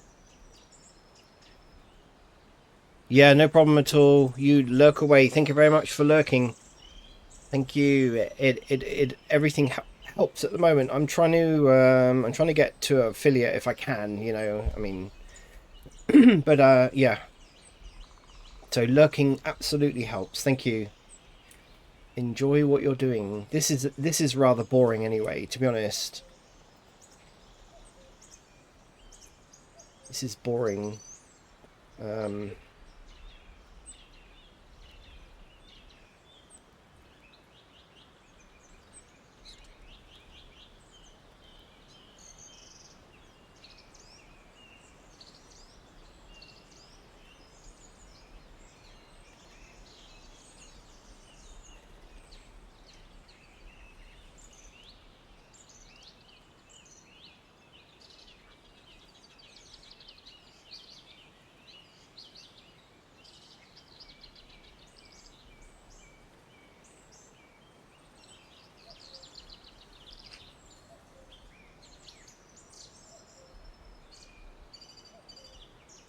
I think this is just going to look so good. It's really going to look so good. I mean, this is kind of exactly what I wanted to be able to do, and I can from a distance, and I can just actually tweak any of these. But realistically, it doesn't matter. It's steampunk. You've got quite a lot of artistic license with steampunk. So you don't necessarily have to be absolutely dead accurate with anything because you can get away with quite a lot.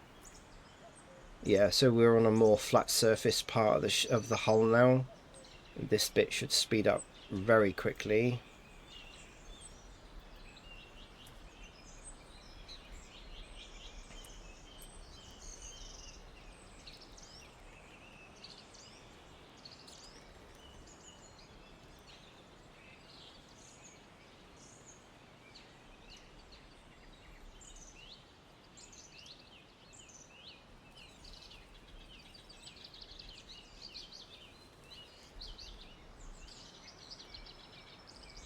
Cool.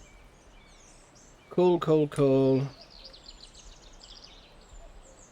Right, let's see. We're nearly there. I mean, this is just not as bad as I thought it was going to be. As long as we're punching through there.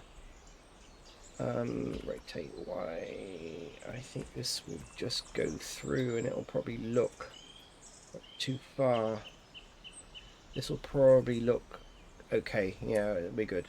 Alright, so we're punching through these quite quickly now.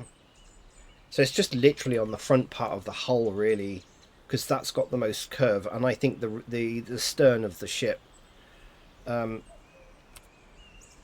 also need a bit more attention, but we'll cross that bridge when we get to it.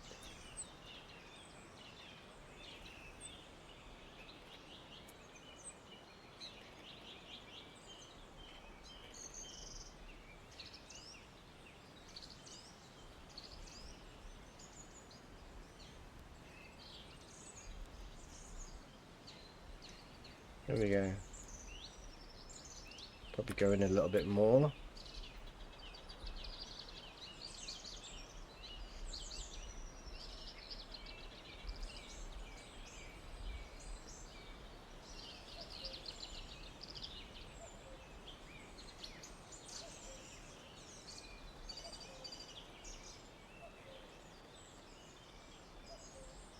Cool. Right. Now we've got these bits, and then I've got to do the other side. Ooh, you know, I've just had a thought. I've just had a thought.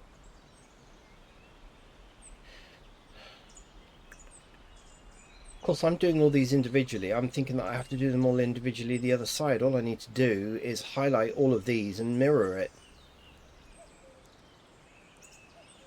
That's what you have to do in Blender. I love it when I answer my own question.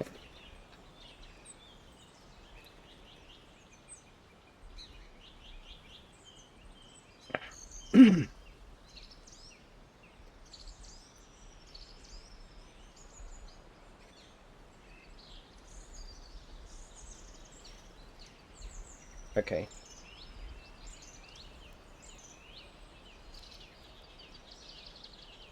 So if we go in there first and then rotate on the Y, it's actually, so it's one of those things, you know, it's a bit laborious process, but sometimes it's just not as bad as you think it's going to be. Like UV unwrapping, as I really found out at the weekend.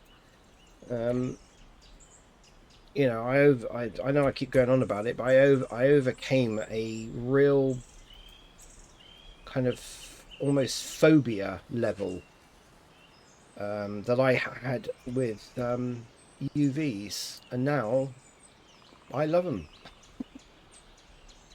It was a kind of a love-hate relationship before, but now I fully understand how to do them properly, but through the help of a couple of people over the weekend. Transformative is what I would say about that. Yeah, so this you see how this porthole follows the curve even if it's pointing downwards. In real life that's what happens.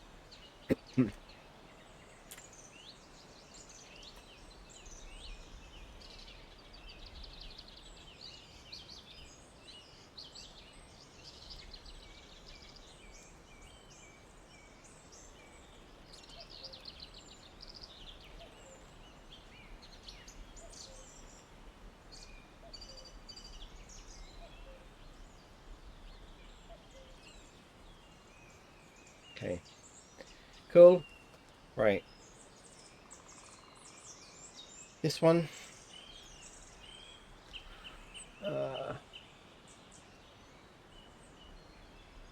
Cool.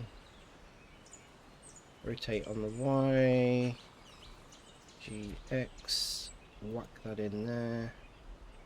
Sometimes this works really well, very quickly, and other times it needs angling. GX. Cool. Y, just very slightly. Oops. Ugh.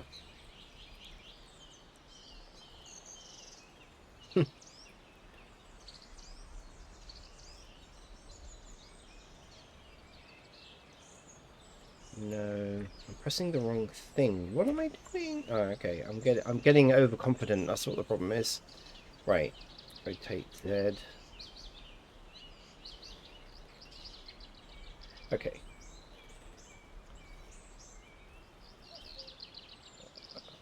Okay.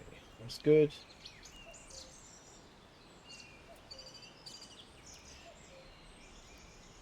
Nice. So I'm pretty certain that I can actually delete. Ooh, no.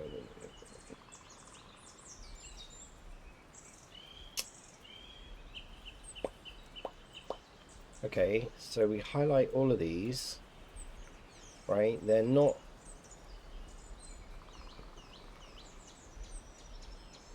I was just about to say they're not linked to that, but why is that highlighted? What?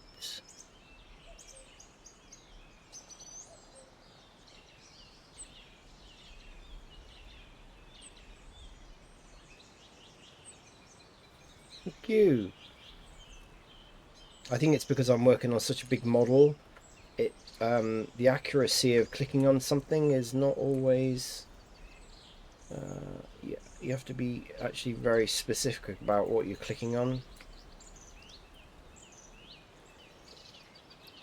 Right. Make sure I have not selected anything else. Let's delete that lot. Okay. What I need to do now is select all the portholes, unmark these. Right.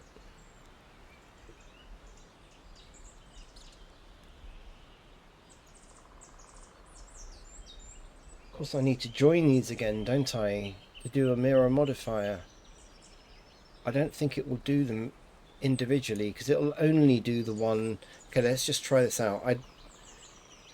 If I put a mirror modifier on here, excuse me, yeah, it'll only do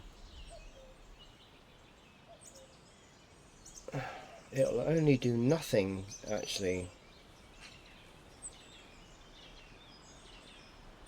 Yeah, because I haven't got a highlighted object. If I highlight one of these, it'll apply...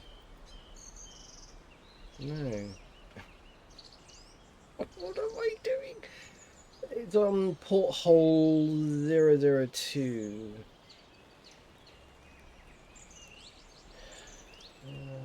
Okay. Get rid of that 1 minute. I've got a feeling I've got to join this lot. Let's join it. Right. An active object. So let's join that. Right.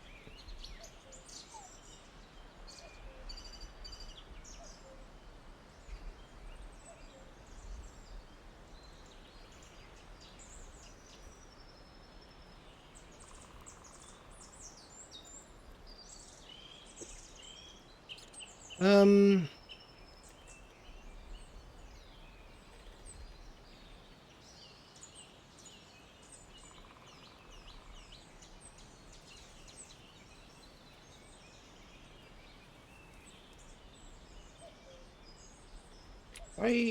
Okay, so that's not actually not on anything.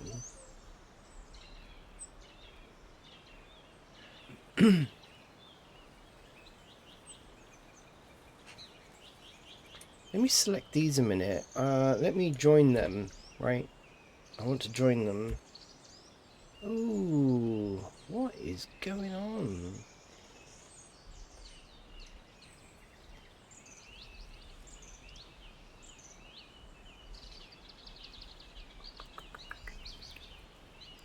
This is screwed up.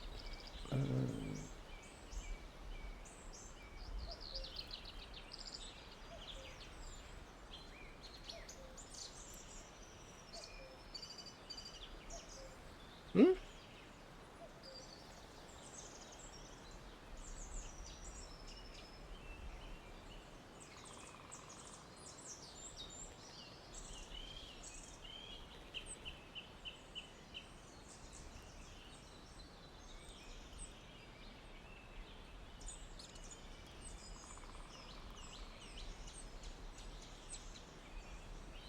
Okay, I've screwed up something there big time.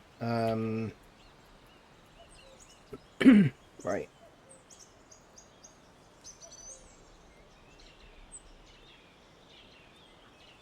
How there somehow I've linked a whole load of things. How do I okay, let me bear with me. I'm gonna have to figure out what on earth it is I've done here. Blender unlink link objects, right? Somehow I've linked them. You can go to object relations and select make single user. Okay, right. So if I okay, so I'm going to select all of those portholes because when I do something to them, all of a sudden there's just like a massive load of... Right, so what do I do? Go to object, select the objects you want to unlink. Go to object relations. Make local, make single user, select single user, select object and data.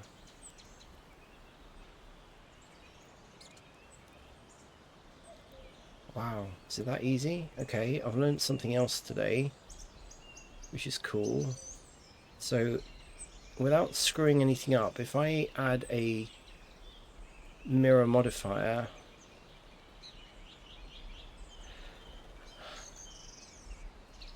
doesn't want to work.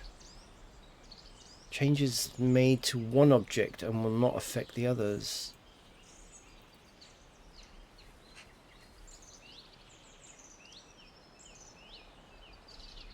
Oh, stupid. Okay, I'm not... Right, now it will work.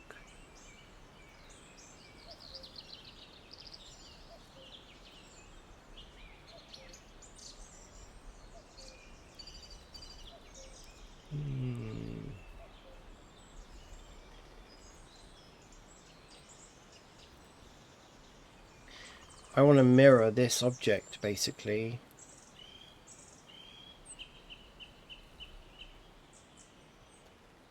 Okay, so that's cool. Right, now I know. Now I know how to unlink a whole load of stuff.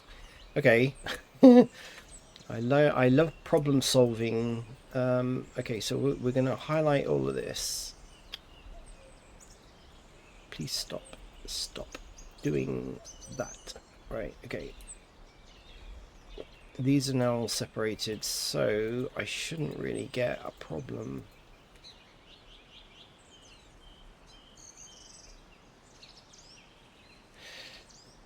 If I select this, right, Control L is linking, but I want to copy Control L link to data, which is fine. Applies to multiple.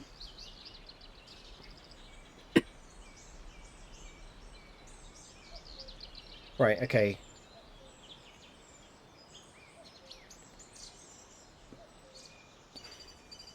If I want to what do I want to do? I want to copy object data to another object. Okay, I know how to do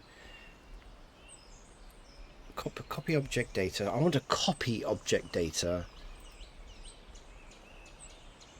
Yeah, it's Control L.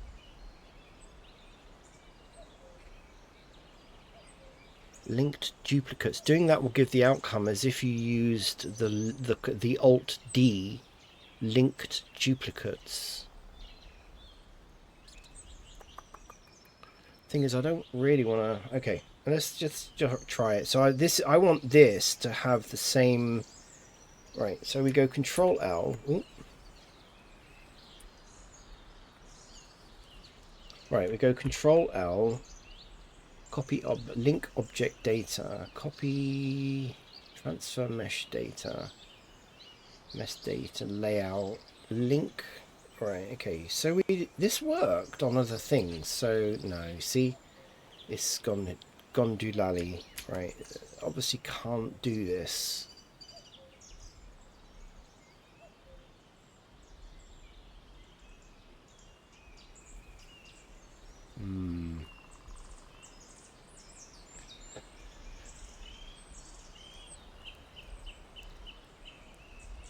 Okay, a new search then. So copy modifier to other objects. How to copy modifiers in Blender. Add the same modifier. There we go. That's what I'm looking for. Add the same modifier to multiple objects at once. I've tried selecting all the objects and then selecting. That's exactly what I want to do. You cannot use the modifier panel. However, you can use Control L to copy the modifier on one mesh. Yeah.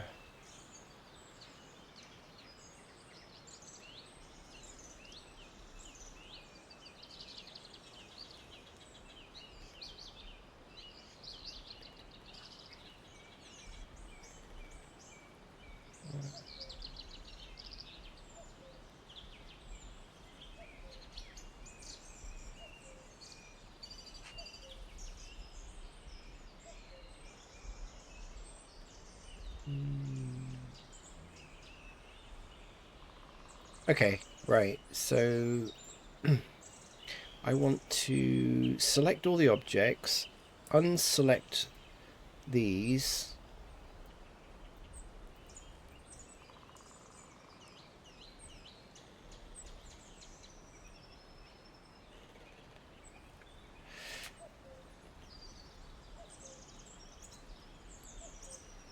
I do sometimes wonder whether, I mean, I love 3D modeling anyway, and now I love doing UV mapping, etc.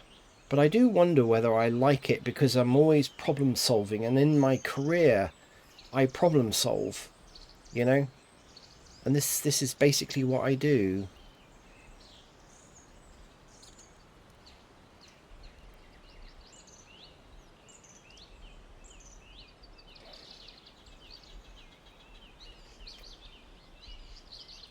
Select the objects you want to have the same data, then select. Okay, so the difference being that all of these, I changed the origin to the 3D cursor, right? Okay, so I think that's what actually made it go all crazy. And now I'm going to select this object as the master because that's working.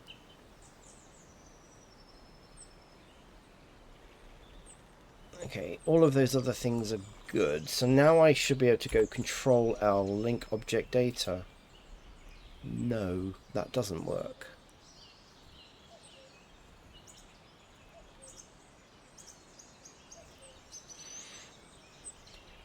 And that doesn't work because... Hang on. And choose object data, or from the 3D view, make links object data.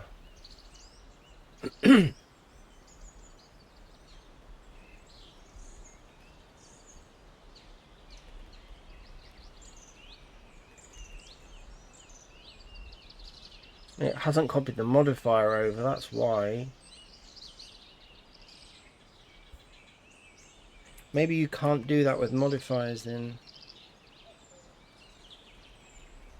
Display modifier in edit mode.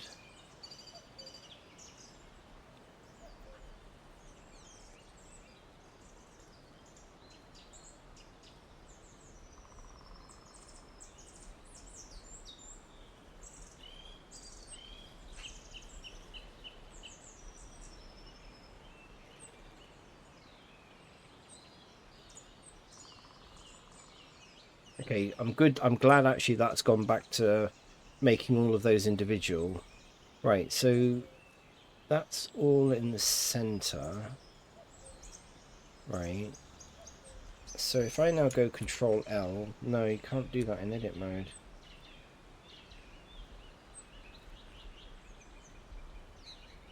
It's interesting because this is saying that you can copy the modifier.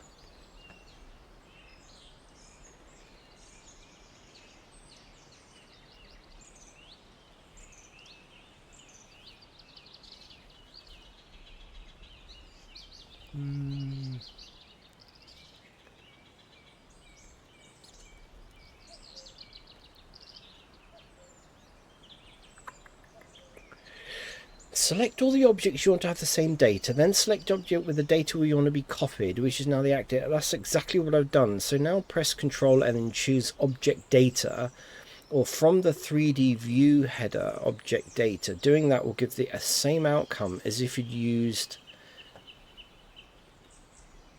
Okay, that's not right. Okay, let me do this one. Add the same modifier to multiple objects.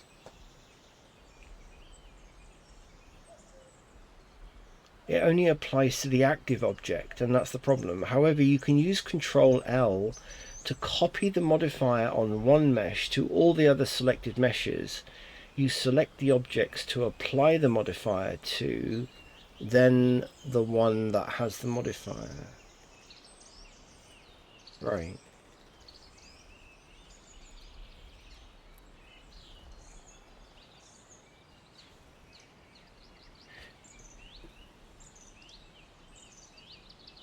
If you Alt left click on a property, it will work on all the selected objects at once, not just the active object. This works on... Okay, right, so let's just try that then. I'm saying go Control L, right? Okay. Control L, link object data, which is copy modifiers. Duh. Right. Oh, you gotta laugh, really. You really have to laugh. Yeah. You really have to laugh sometimes. You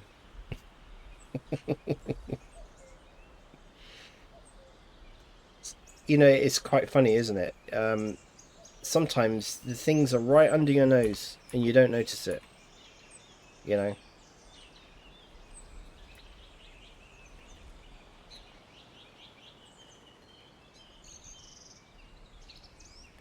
This wheelhouse needs glass, and I also need to sort this.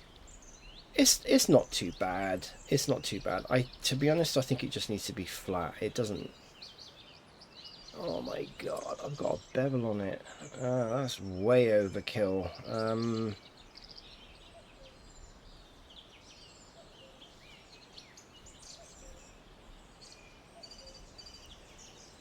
That does not need a bevel on there.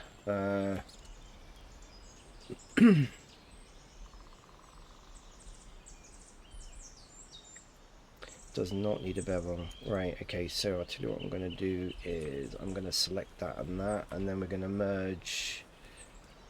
Bah. It's a shame it doesn't have a by last, but let's...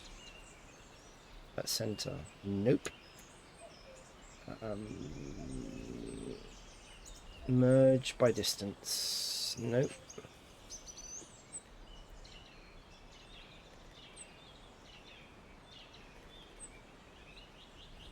Oh, I know what I can do. This may or may not work. Right, okay, so if I clean up by merge by distance,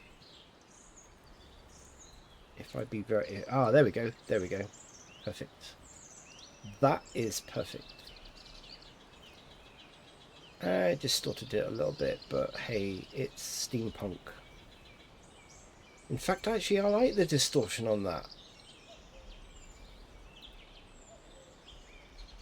That's actually, I quite like that. Oh, what? Okay. Good outcome for something that,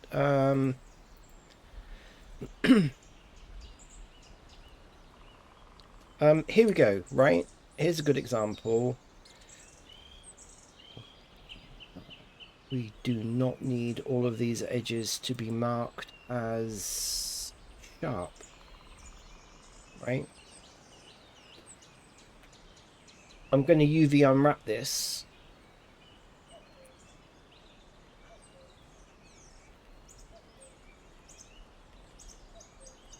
We don't need this face.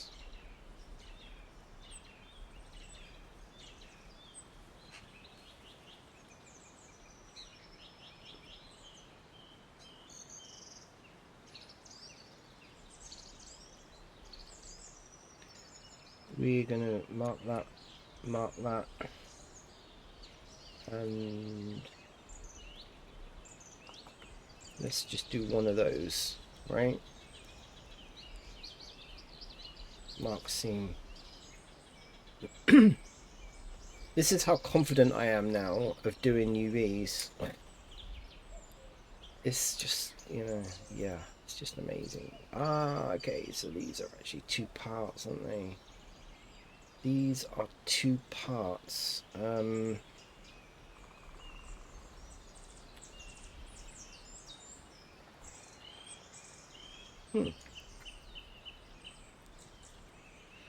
Oh dear. Actually, is this... No, okay. That's interesting. You know what? This whole piece here can be joined. I don't know why I've done that. I think we need to actually merge this mesh. Why did I do it differently? I don't know. Ooh, let's shade it flat. That's interesting. Okay. Okay, right.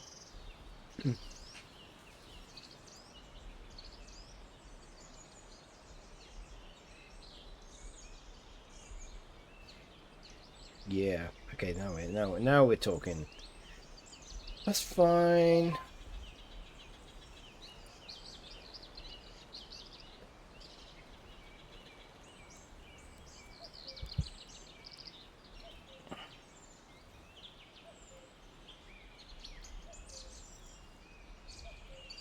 Right. I'm gonna need something to eat soon. It's... Wow. Thank you for anyone who's still watching or listening or lurking. Much appreciated.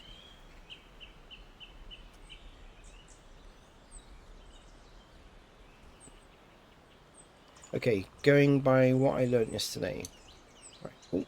We need to... Right, let's go Control Alt. Control Shift Alt. Yeah, Control Shift Alt. Cool, cool, cool.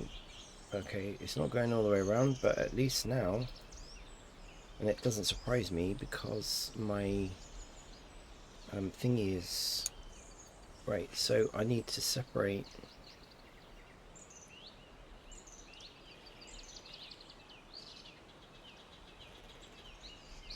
everything that's on there. Okay.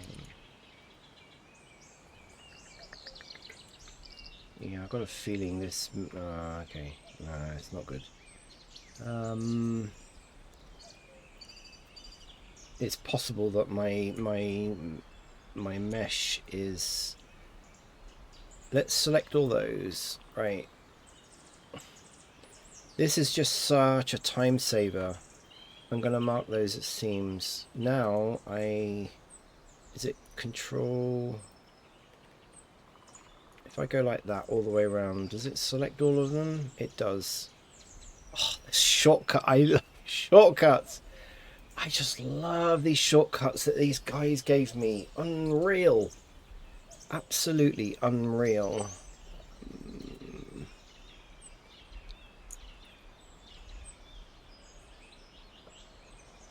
Okay, I don't need these to be selected. Can I... The problem is it's going to highlight the ones that are on there as well.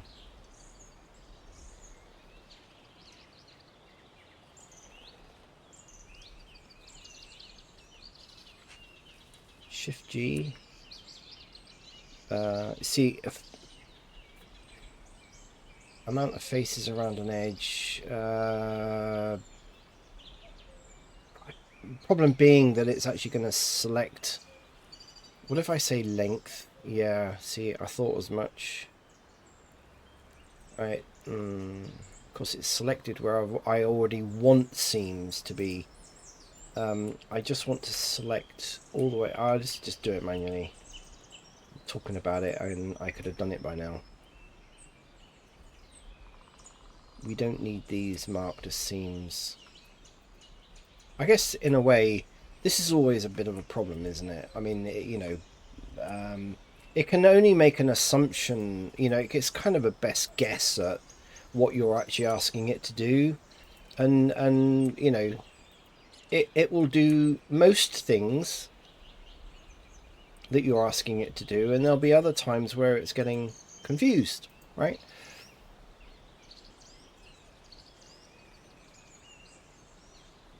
Now I need this, and I need this, right?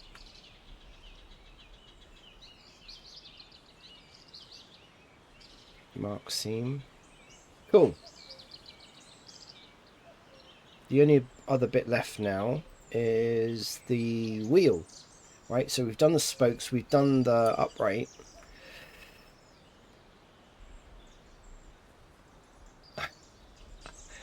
I love it.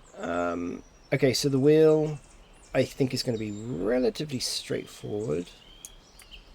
We do that, that,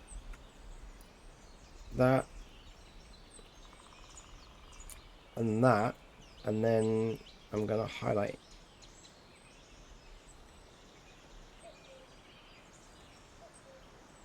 Yeah, that should now give me... Or see, this is just amazing. I'm now thinking like a UV unwrapper. A professional UV unwrapper. That's my new job title. I'm now pretty confident that that is going to produce a good, and we'll find out, right?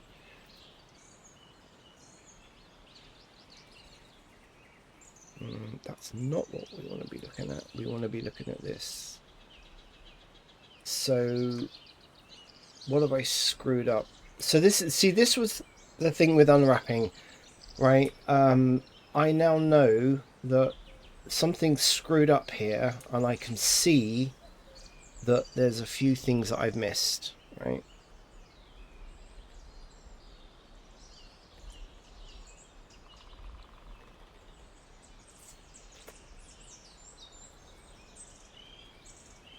Do you know what, right? I suspect that, ooh,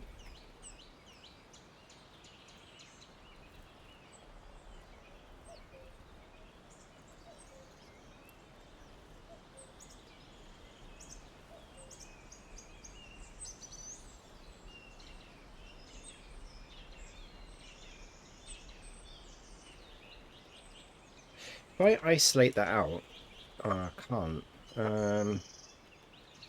And I'm just trying to think inside here. Oh, there we go. Okay, now I know why. Yeah, it's bad mesh. Bad mesh. If I delete that face, right, I think this will pretty much sort it out. Yeah, okay. I can see what I've done.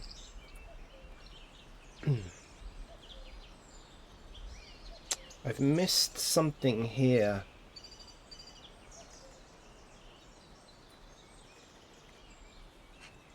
Where is that?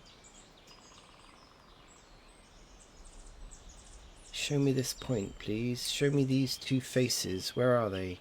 Ah, okay.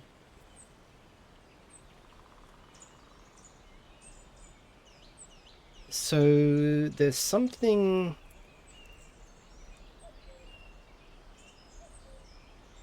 I know. I bet you that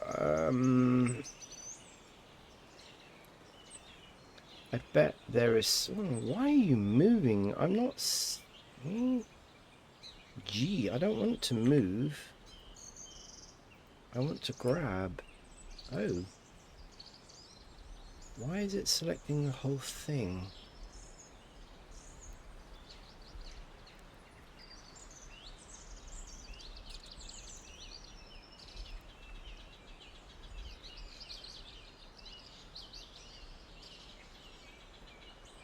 Just as I thought. Yep, there we go. We've got two vertices very close together.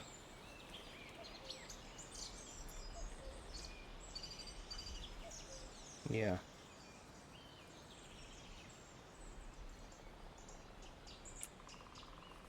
And I think that's what that is.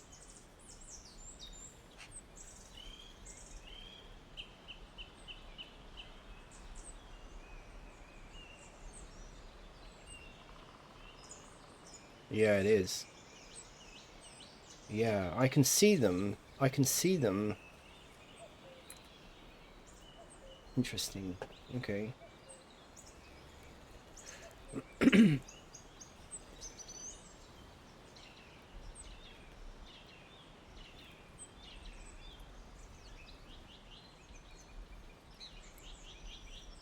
Don't really understand why that's moving like that. How can I get around this?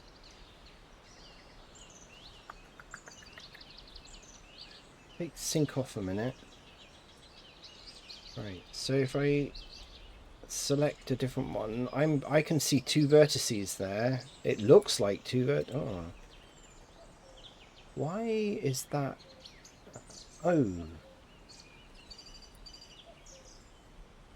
No, it isn't.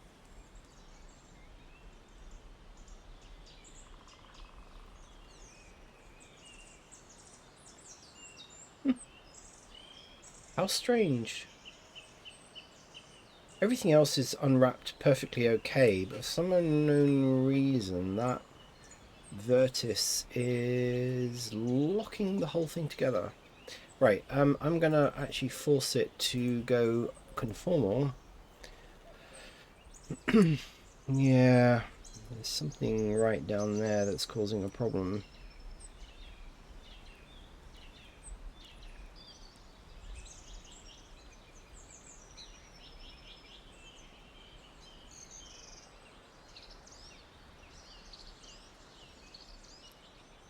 Why?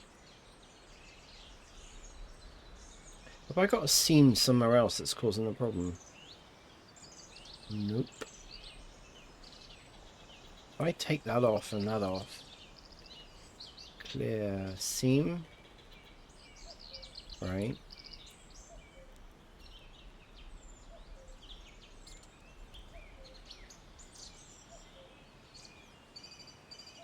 I know what the problem is. The seams on there have gone.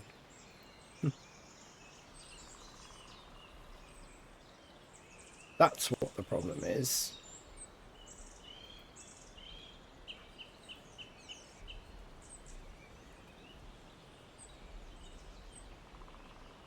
Hmm.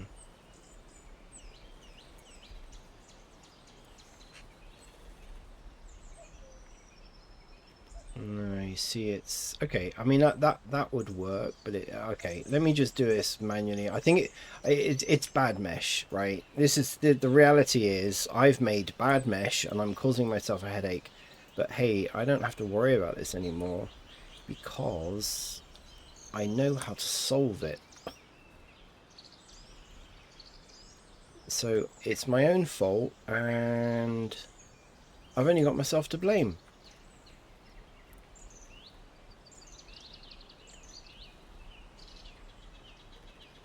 These spokes need to be separated from the wheel, the hub, right?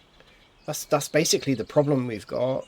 I now know and understand that that is what the problem is. There we go. That's how confident I was. And half the battle, right? Half the battle with Blender, I find, is understanding where you screw up, right? You don't, yeah, it's nice when people highlight it. Okay, so I've still got a problem here. What is this?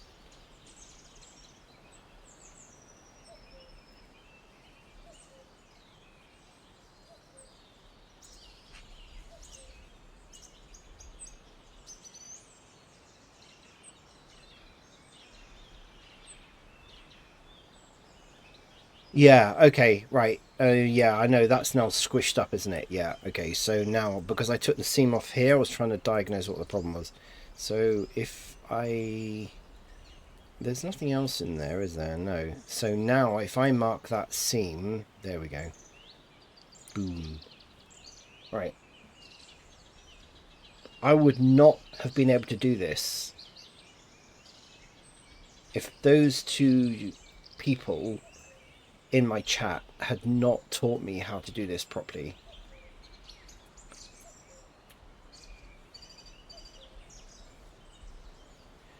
Right, so we take sync off. We need to highlight the whole thing. Okay, so that's still attached. Why is that still attached?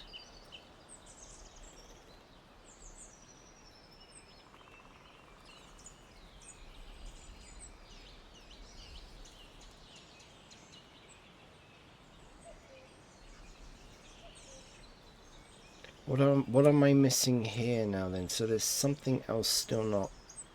You got to remember. Oh, I know why. Right. Okay. Oh no, no, no, no, no. That should be fine.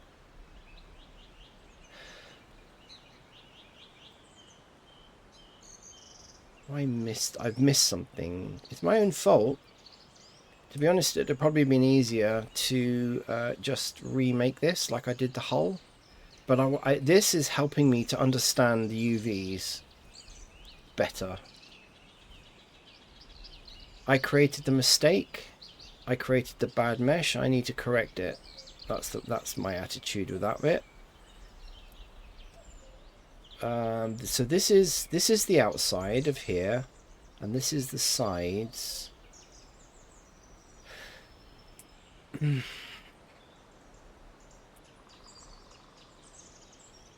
Right, so where is this? Show me this. Is this because the seam is here?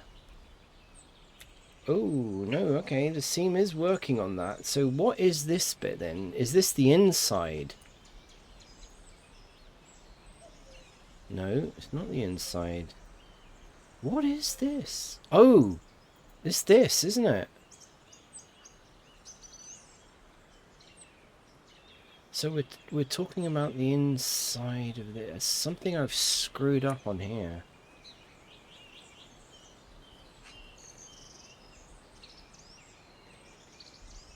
It's still attached to...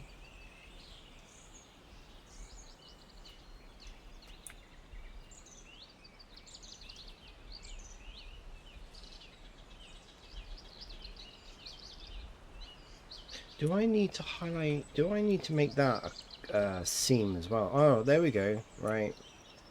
Okay. I didn't make... Yeah, okay. That's interesting. But I've still got... Why is this not cut that out? That's what I don't understand. Ah! Good God.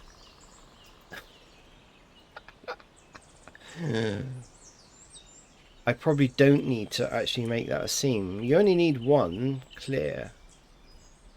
Yeah, there we go. That's it. Okay, so all because I didn't mark that.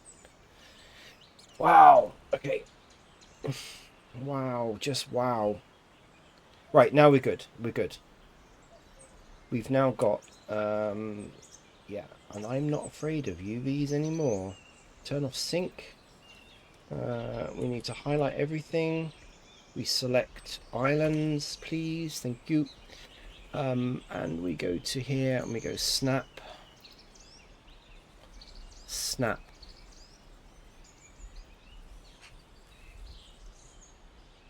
Take all these because they're just the spokes, right? I can stack them. Thank you. Right, now I'm going to stick them there and I'm going to pin them there. Everything else is looking hunky-dory. I'll highlight this lot. This is pinned, so it's not going to move. Now I can pack it. Boom. The only thing that I find, because I pinned something, obviously UV Unpacker or Packmaster is moving things, you know. Let's go back on that a minute. Let's move this bit instead. It's only the internal part, so I'm going to move that up there. That's fine. That is absolutely fine.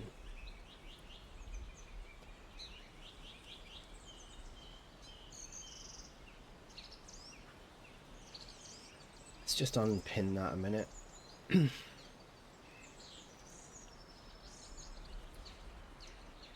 These look to be the same. It could be that there's just very slight variation between each of that.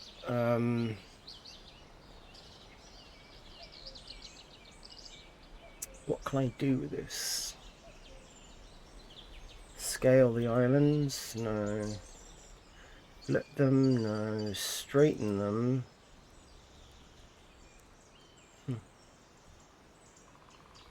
Stack them? That's better. That is absolutely perfect. There we go. We now have perfect UV, in my opinion. That's only my opinion. And I would not have been able to do or have this confidence had those people in my stream at the weekend not taught me how to do that.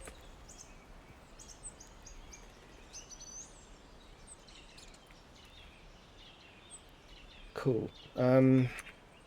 I think if we select this, I am actually not that...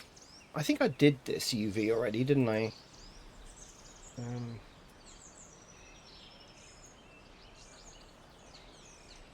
Ooh, no, I didn't.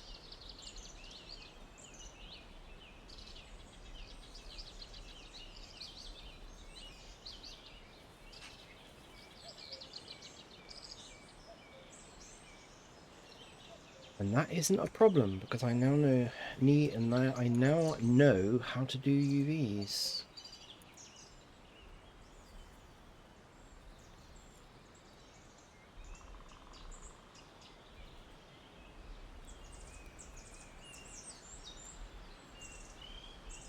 Interesting. How come I can't select that line?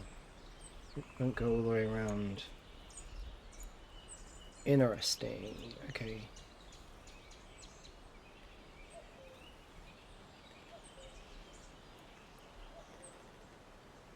Yeah.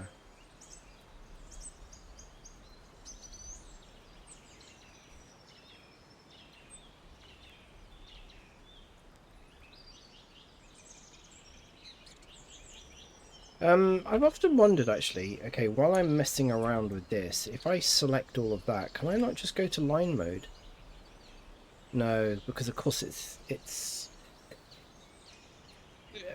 course, I mean, it would do the up and down, but then I would have to go around each one of these. Can I unselect? Oh,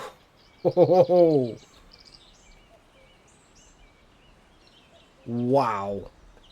Okay, okay, cool.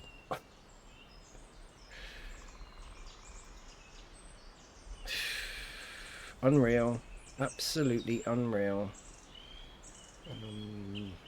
You see, what would be useful? What I wanted to try and do was to actually do this by halves. Oh God. Okay. Have I got? Oh yeah. There we go. There we go. There we go. Right. I've got that there. So we've got the bow and the stern. Brilliant. That should now give me.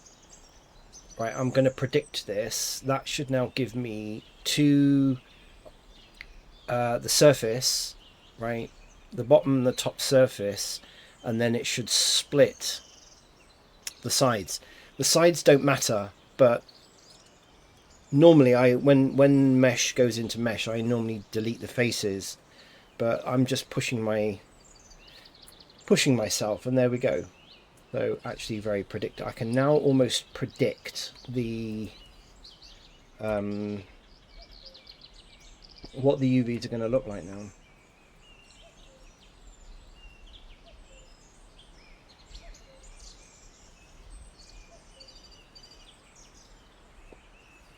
Cool. Right. Now if I select the other deck, let's go back here. I can do exactly the same. They're not going to be the same UVs, which is unfortunate, but hey, we know how to get around this now. Let me do this.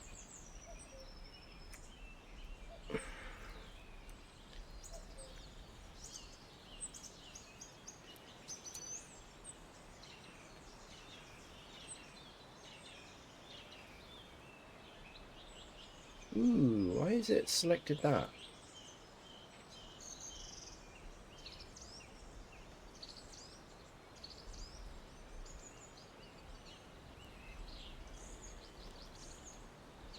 Oh no. No. We selected the whole face, right? And then went to edge mode, and then went Control Alt Shift on that, and it got rid of all the individual bits. I can now select that, flip this over, and select this marker seams. Highlight, boom. Oh, I know I'm probably being a little bit cocky now, but this is just transformative. This is made doing this kind of work so much more pleasurable. Okay, cool.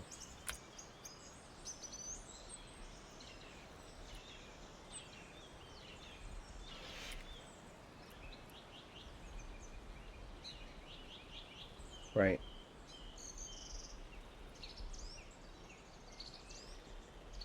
Separate them a little bit. Okay, we're good. Right.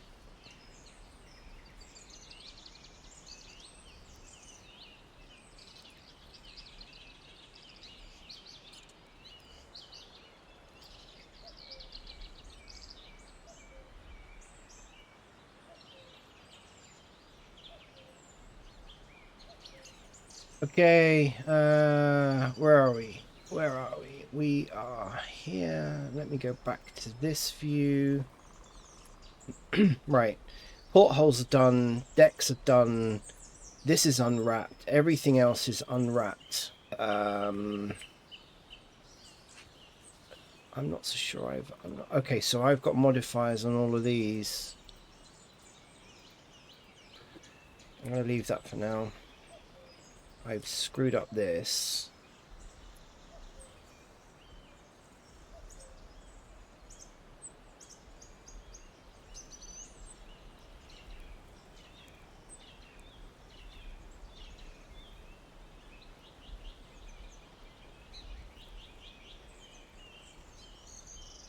Okay.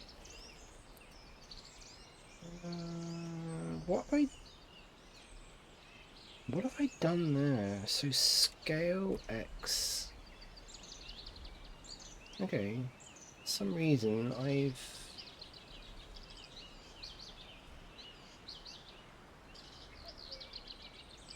scale X. I want to push that in. Right. Okay, we're good. We're good. We're good. We're good. So if I look in here, that should go all the way through, and we can see. So I now need to. I'm going to leave Boolean hole punching until the end. I don't want to. Right. So we've got steps that go up there.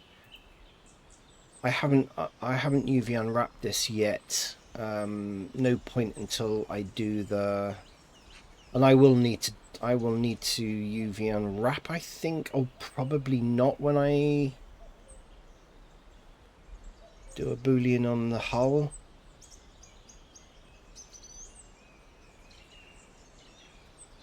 People are going to be there's going to be physics with this. It's going to go into Second Life, and it's going to be with physics. So people are actually going to be able to walk around this ship. They're going to be able to go into the wheelhouse. They're going to be able to. Oh, that reminds me. I need to do glass on this. They're going to be able to go into that bit, go down, down to the next level, and then down to the bottom level. Right. I want to put glass in here. Do you know what?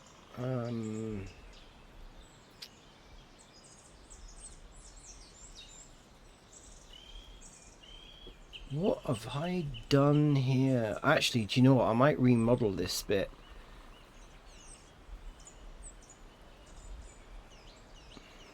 Yeah, that's not good, is it? Oh no, I know what I can do. No, do I need to solidify it? Yeah, I'm going to need to solidify it because I can't do physics on that.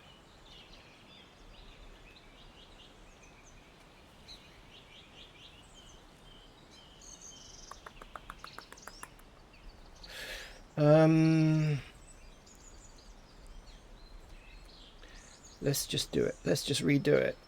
Okay. I already unwrapped this and didn't realize that actually this was not solidified. But it was a good exercise. So, yeah.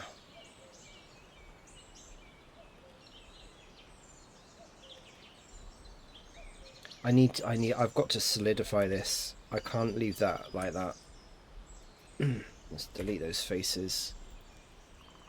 And I also need to make proper doors, whereas before, because this was not a model that needed any physics, I've now got to put physics on it. So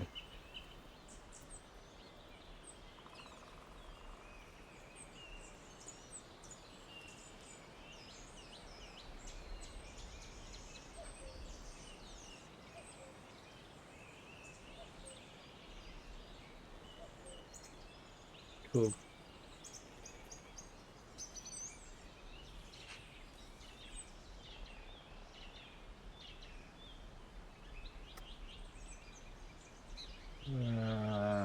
See, this is.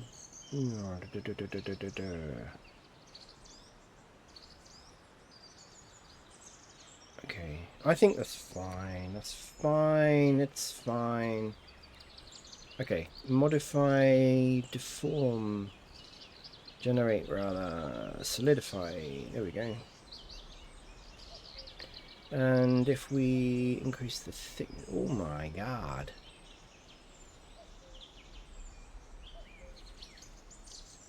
Bad mesh, people. Bad mesh. I've only got myself to blame. And the reason for that is I need to remove all that there.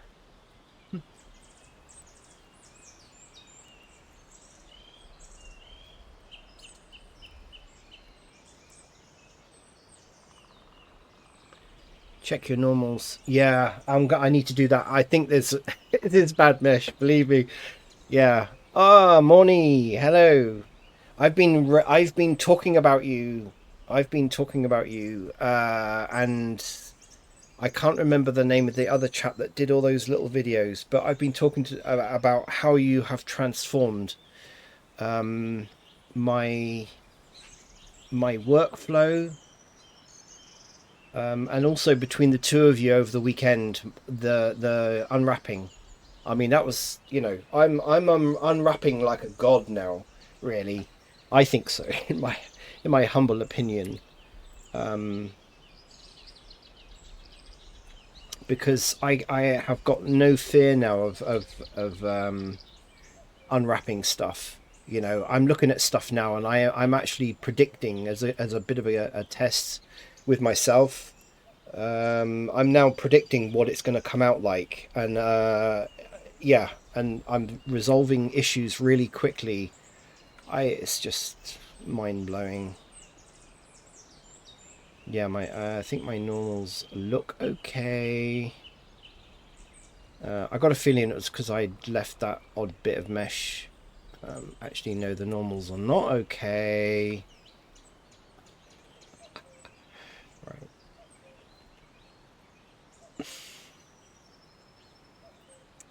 Now they're okay. Yeah, okay. Right. That's good. Let's add a solidify. Boom. Okay, that's looking better. No, it isn't. Hmm.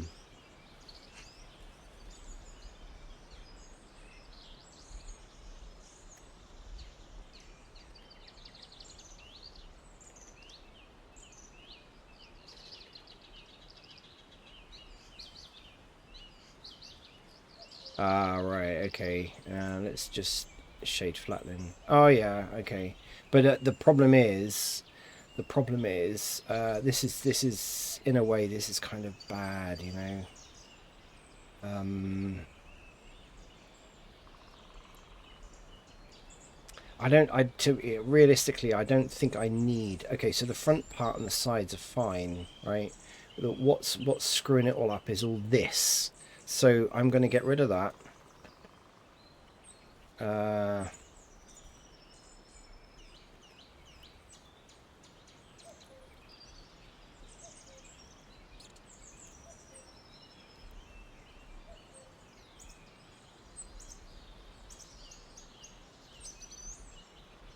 That's not what I wanted.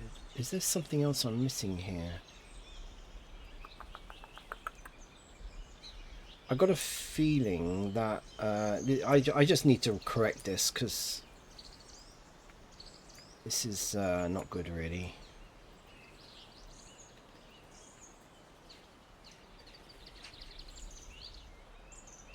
This is what you've done to me, the two of you. You've between the two of you, you raised my confidence level so much now. I just don't have any fear. Any, I mean, it was like I said before. It was like the last piece of the puzzle, right? It was the last piece of the puzzle of my kind of blender. Okay, so what I need to do now is let's select this. Am I in age mode? No, that's what the problem. Part of the problem is. Right. Okay. So if I select this, yeah, this is bad. What is going on there? There's something not right about there.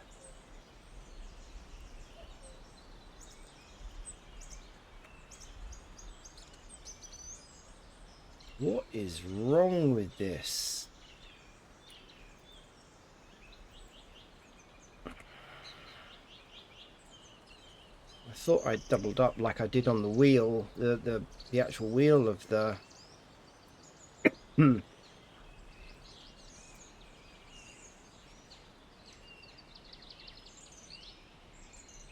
Right.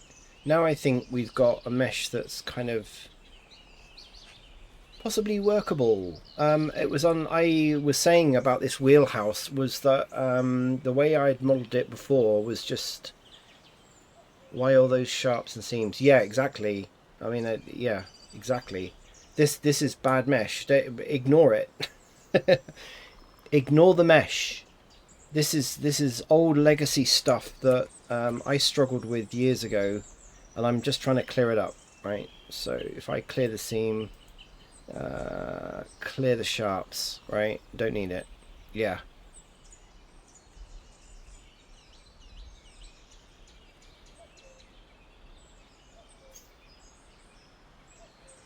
Mm.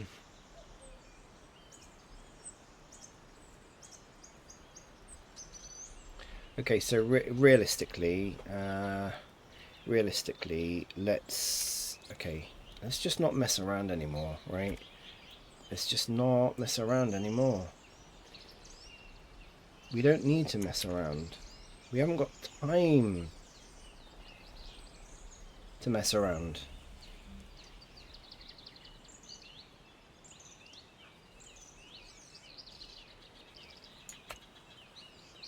Let's just delete it.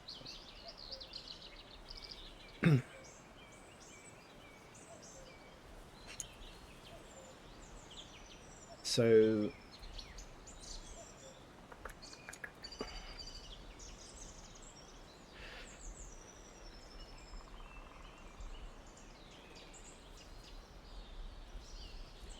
let's go up, fill it, right?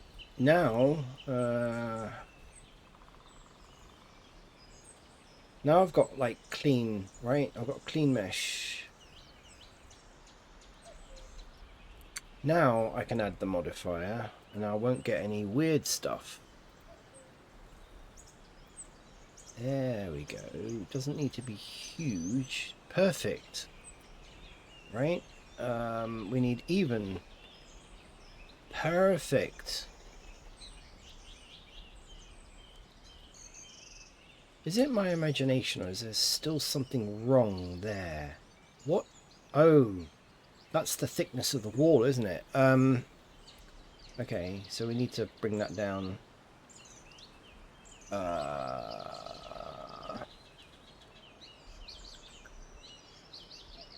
Where is the...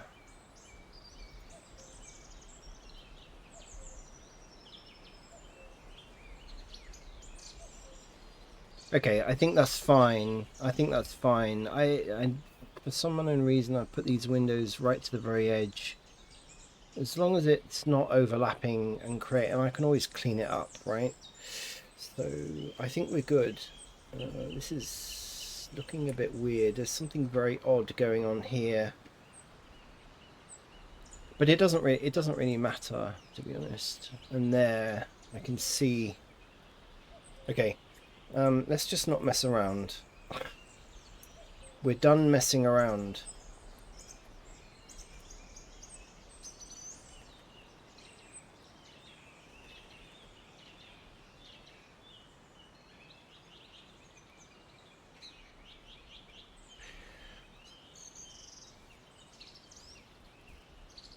I kind of want to make that bigger because I think it just looks better. Yeah. It just looks better, I think. Merge by distance. That's become my friend. Especially when I've been remodeling stuff. I've noticed, I mean, like, if we go back a little bit, I'm revisiting models that I made a while ago.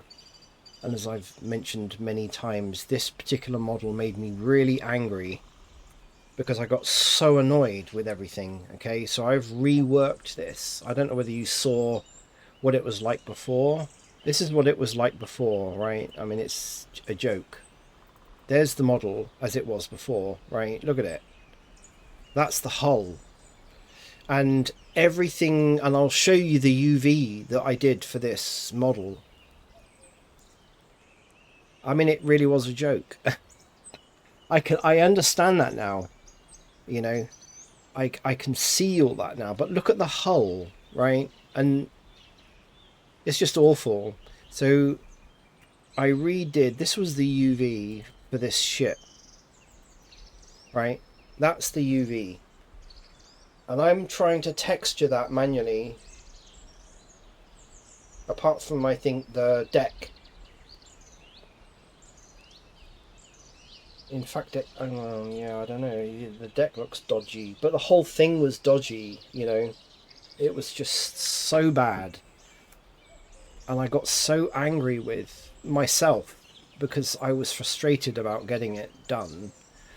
And I mean, it looked okay, right? It kind of looked okay. But I know, I covered up all the bad geometry and the shading and everything by using, you know, by texturing it, by covering it up, and it served a purpose, but I wasn't happy with it, you know. That's why I want to redo. So I redesigned the whole hull, knowing what I knew, what the information that I had then, that you guys gave me yesterday, completely transformed my whole workflow, you know. This was at the end of the day yesterday, and I think overall I unwrapped pretty much everything apart from the rear end of this, you know, and I did it in like a couple of hours. So we're looking at a job that actually took this whole ship.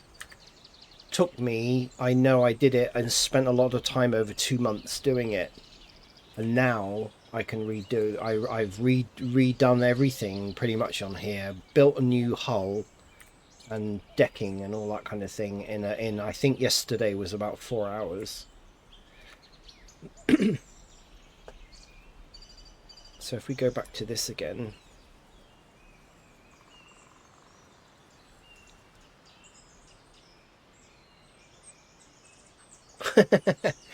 I know, but I wouldn't have done it without. I really honestly wouldn't have done it without your help at the weekend.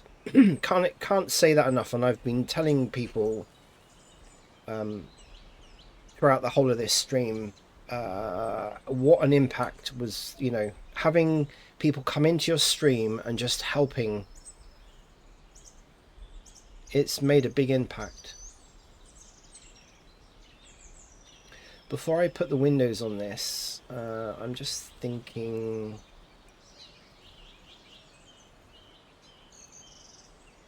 what else do I need to do to this? Oh yeah, I need a door. Duh. We need a door, and I'm thinking I'll put the door here actually, rather than, let's not put it near the edge of anything.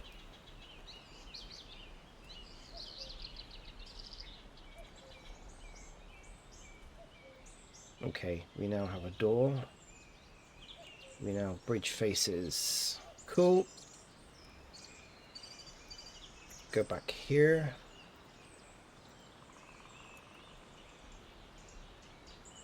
Shift D. Thank you. P. Selection. Where are we? We're on the deck. We're on the deck. Where is this? Okay, and I'm gonna call this door.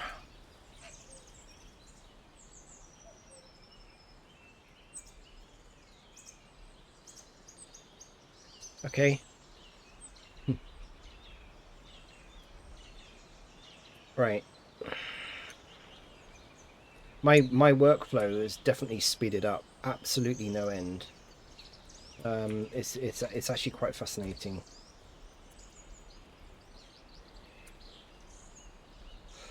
Okay, we now got a door.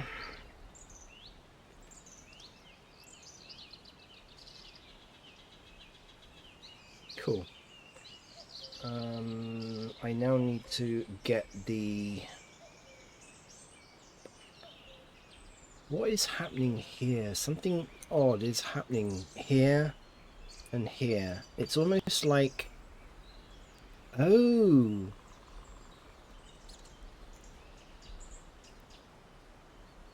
Oh, okay. Just very, very, very, very slightly, they're sticking out. I don't, you know, realistically, I don't think it doesn't really matter, I don't think that. I mean, no one's going to notice for a start. Right. And I bet that's sorted it out, isn't it? Near enough. As good as. That's fine. It's steampunk. It doesn't need to be perfect. Right. Okay.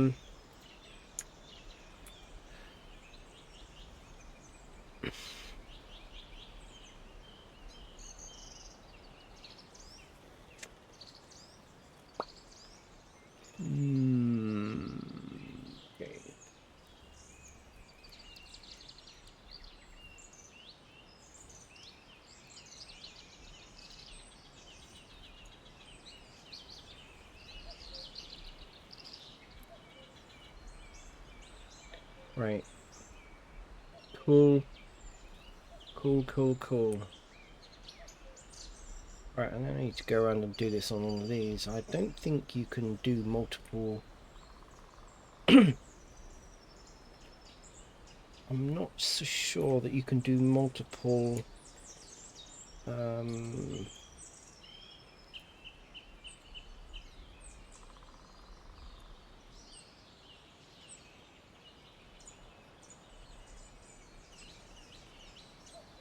Sometimes I think it's actually easier to just go around and do one thing at a time, right?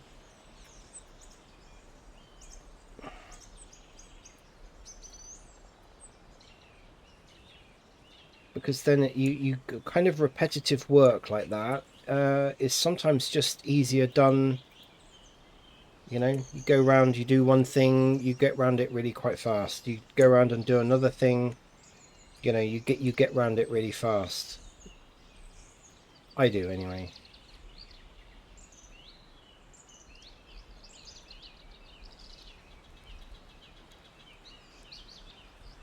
I know that looking back over this this particular part of it, this was a real headache for me, sort of like five odd years ago, and this is why I didn't solidify it.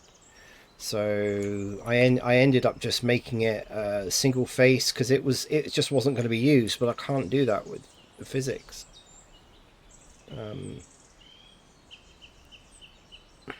Come on. Okay.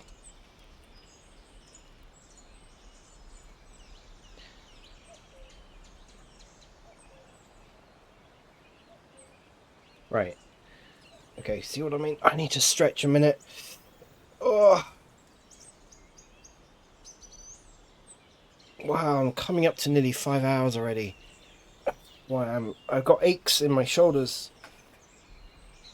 And I've not eaten yet either.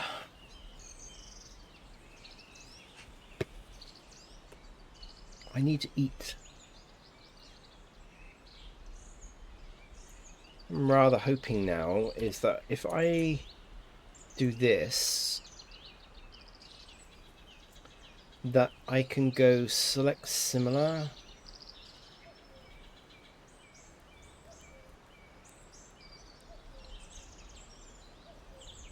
Shift G.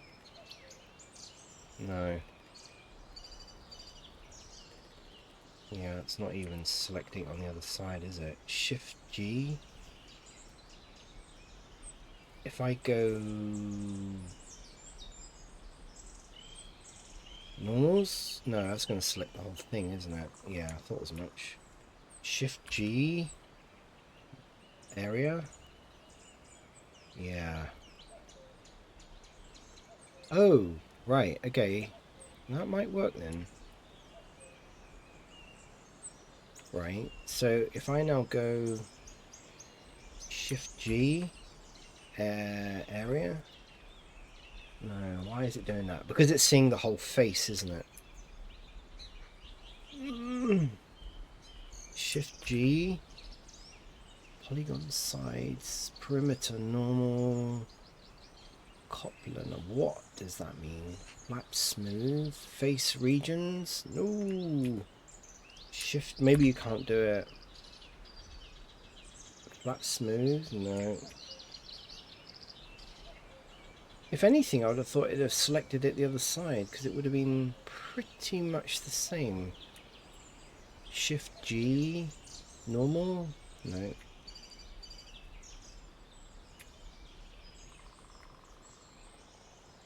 Perimeter. No. Oh, hang on. Ooh. But it didn't select it all the way around.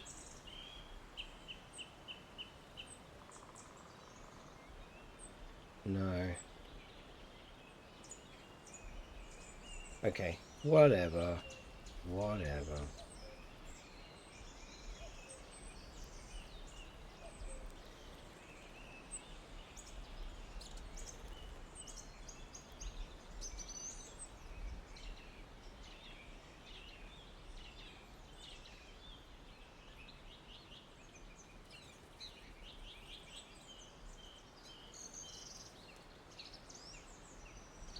Okay, let's go back here.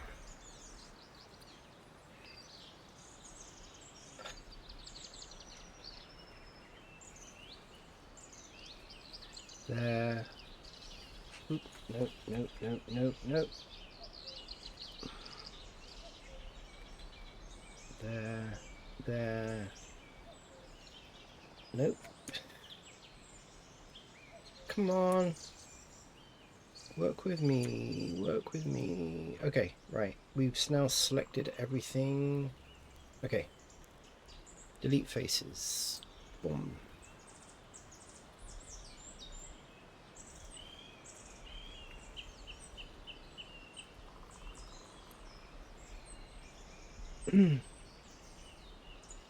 Fill. Fill.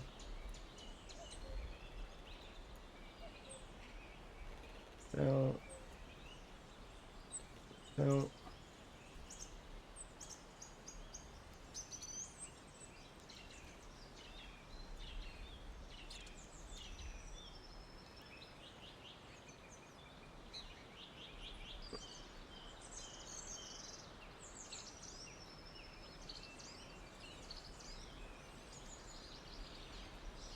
Cool.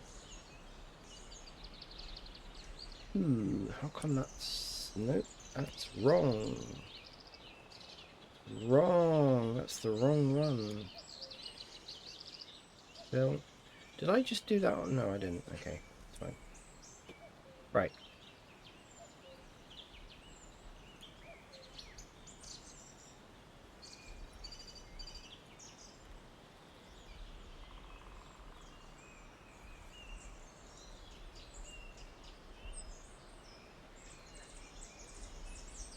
Bill.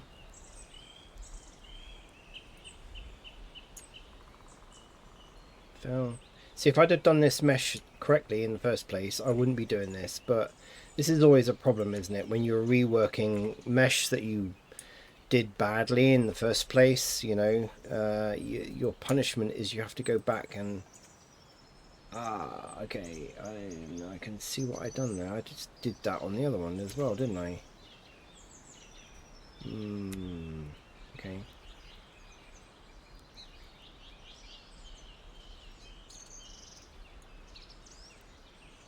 Wrong edge.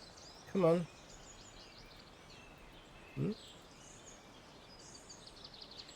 Come on. Select the edge. Thank you. No, I've done it again. What am I doing? Okay. What am I doing here? Come on already. There we go. Right. Yeah, I've done it there as well, haven't I?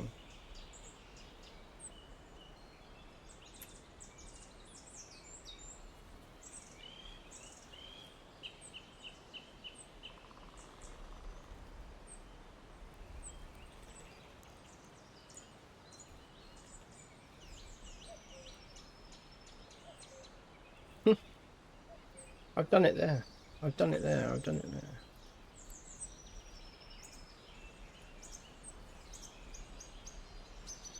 Okay, what have I done here? Hang on. Right, delete this face. Right. Have I done the same thing? I think I did the same thing. Bill. Yeah. Okay, there we go. Right, I think we're good. Oh, I think we're good. We're good. We're good. We're looking good. We've got now windows in here.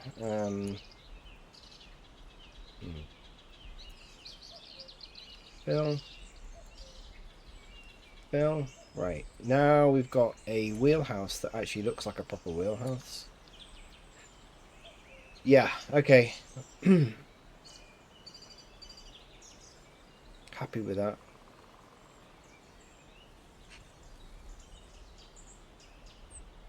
I noticed actually on the original model, I put more of these. I don't know whether I should add more of them. They do actually make it look a little bit more authentic, I think. If I look back on here, right, so I had 6. So I had 2 outside the wheel, you know, the back here, and 2 kind of on the other side of the mast where the wheelhouse is. Maybe not put 2 down here, but I think maybe 2 there would be good. They're basically vents, right? Obviously. And I think it would make sense that you would actually have 2 there. I mean, I could move this, right? And then and just put them there. I mean, that might. Let's just do that. Let's just do that for now. Right, now I'm going to unwrap this again after having spent time learning how to do all that at the weekend.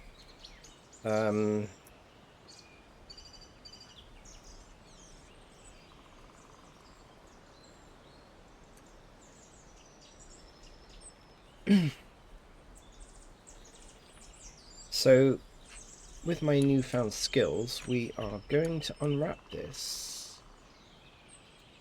Here, here, and here. There.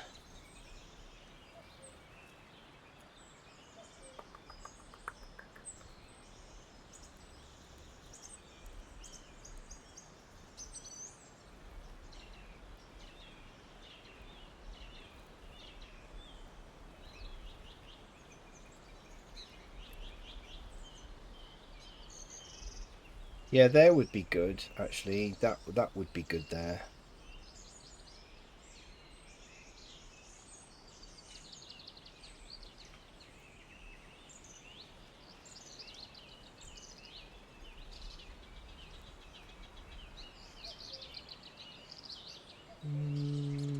Here. Here.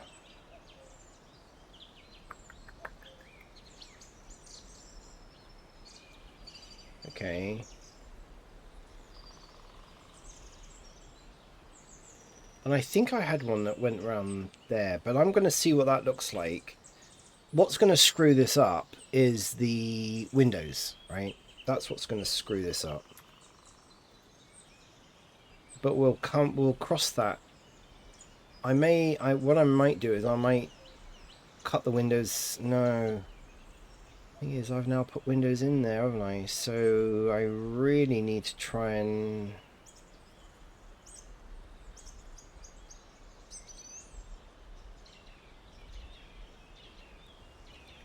unwrapping exam time. Yeah, absolutely.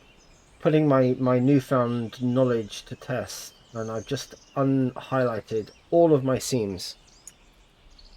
Dumb.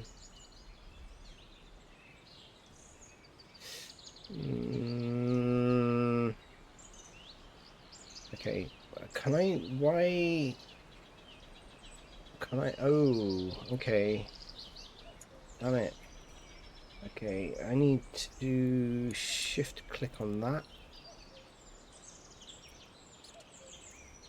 That and that. I don't know why is that highlighted? Okay, okay, we're good, we're good, we're good. Right, so prediction is this side, the top should be okay. We should get separate there, there, and down here. I think what's going to cause the I wouldn't bother cutting off the windows from the rest. Yeah, that's what I'm thinking, because realistically, this is such a small... No one's going to notice, to be honest. And I'm probably going to texture this slightly different anyway. But I would like the main part of the wood, just not the windows. I mean, the windows is just going to be very, very basic.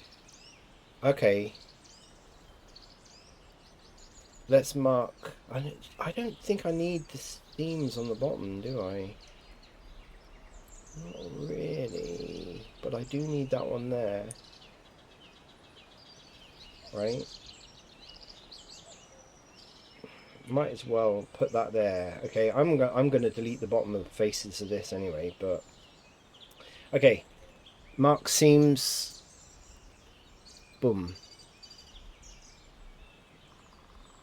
I want to see what this looks like. I think I've screwed up the door. I might have to do something about the door, but...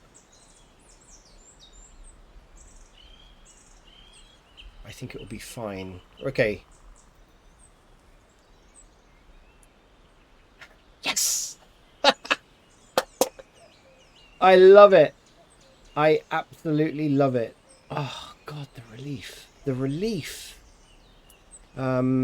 Okay, so there is some screw-ups, and I suspect that this is the door. We got the windows going all the way around there. Actually, okay, hang on a minute. If we go here... Let me just see whether this actually straightens out. Oh, dear, no. Okay. No, so there's something screwed up.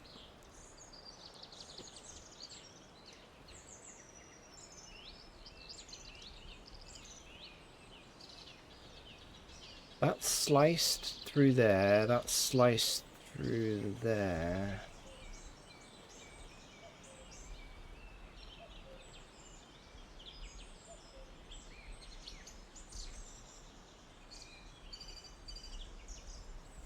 This is the top part of the roof, and I suspect that that's the bit that goes underneath. So what's sliced? What? Okay, so this kind of... Okay, so from this cut here, that's absolutely fine until we get round, and I believe that this is the... Yeah, I think this is the doorway. Okay, so I'm thinking the door...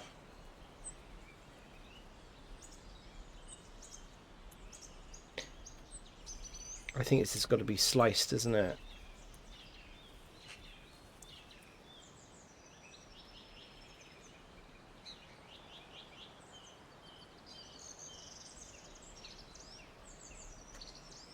I think that's what's causing the problem. Don't tell me, because this is how I learn. Okay, so that's correct. No, we're still, but we are. It is actually breaking up. So it is the door that's causing the problem. And I wonder...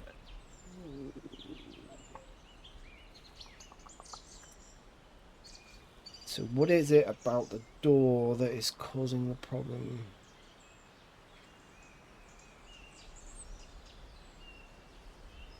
I think, okay, my thought is that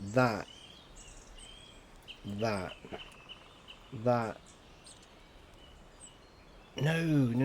that's not needed, is it? That's not needed, because that's...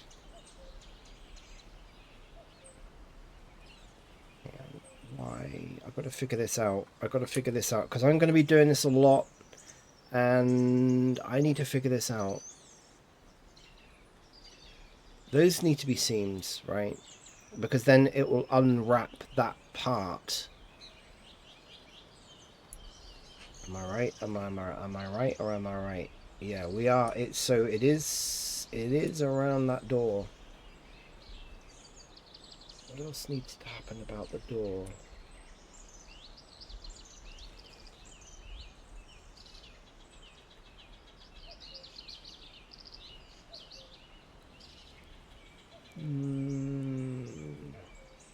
is it because this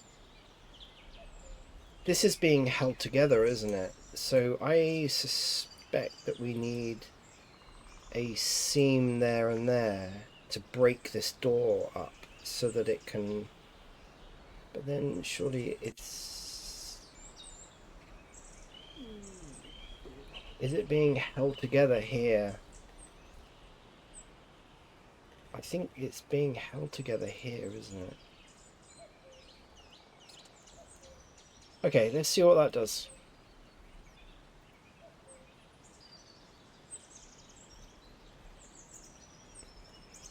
Boom. Oh my god. Okay. Wow. So, the rest of this... 1, 2, 3, 4, 5, 6. 1, 2, 3, 4. So, okay, so this is... It's the inside, isn't it? Sync on. Where is this window? Show me this window, please. Where is it? Is it the inside or the outside? It is the outside. Thought so. So it's the inside that's still causing a problem. Show me these. Where are they?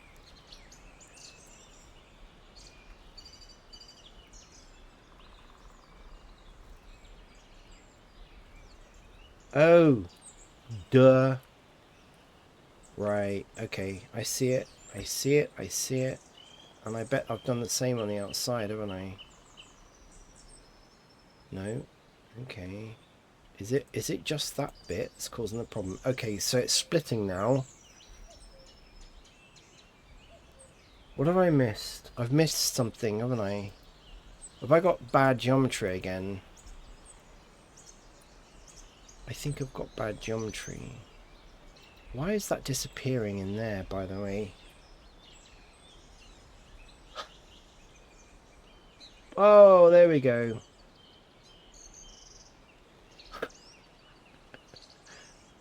Okay, okay. You are.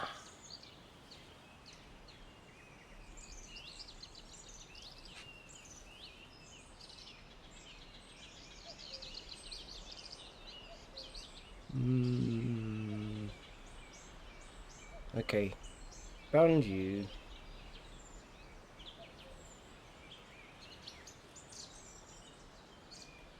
That's from doing the solidify modifier. Why is that getting screwed up? Okay, what if...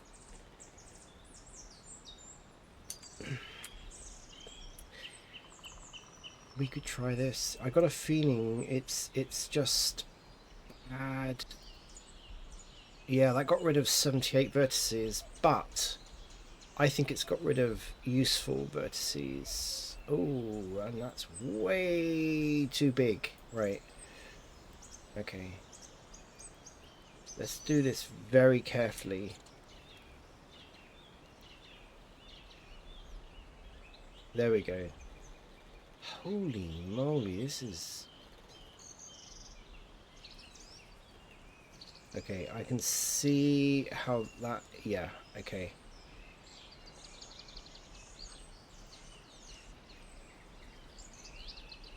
So I think around... Ooh, that's too much.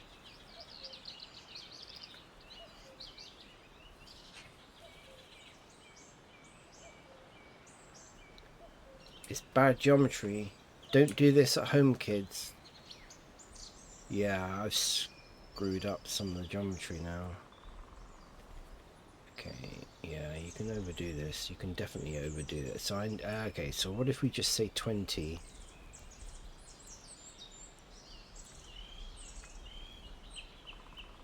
Problem is, if I click away on this, then I've got problems.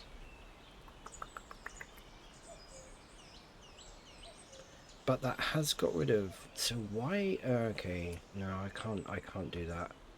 I can't do that, no. That's not good, because it's really breaking up. Yeah. Okay, not good. No, I need to repair it. Let's do a manual repair. So why is it not... Oh, okay. Is it not done it this side as well, then? Ugh. Okay.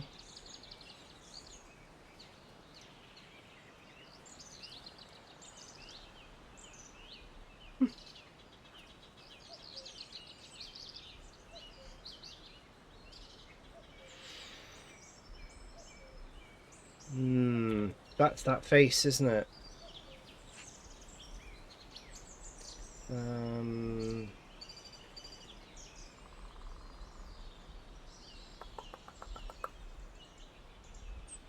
that's interesting because I used the solidify before when it was literally just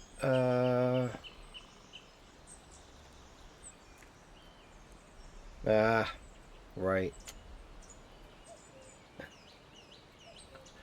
Okay, I got a feeling I need to delete that geometry and then everything will work.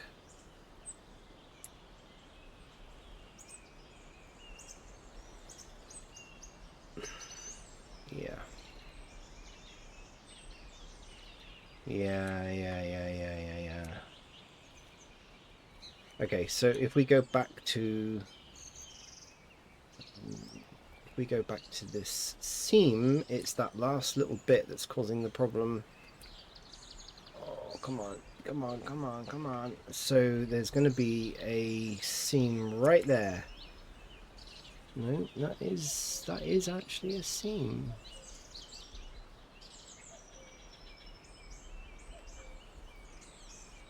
Where is this? Show me this. Ooh, okay.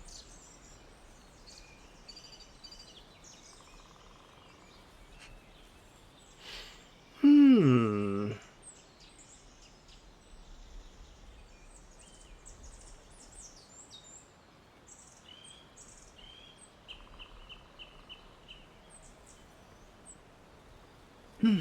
Okay.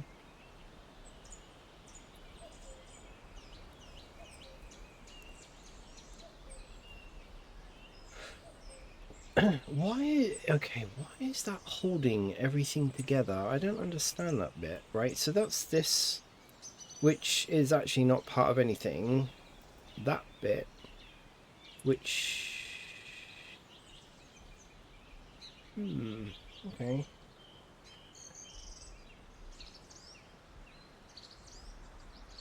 I think, realistically, I think to get around this problem... Oh, okay. No, no, no, no, no, no, no. Wrong.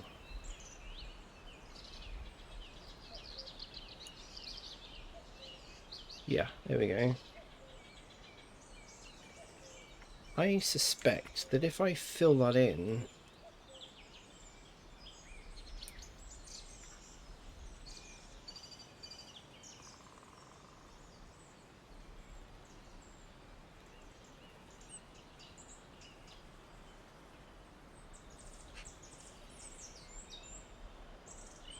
If I fill that in, there we go, boom.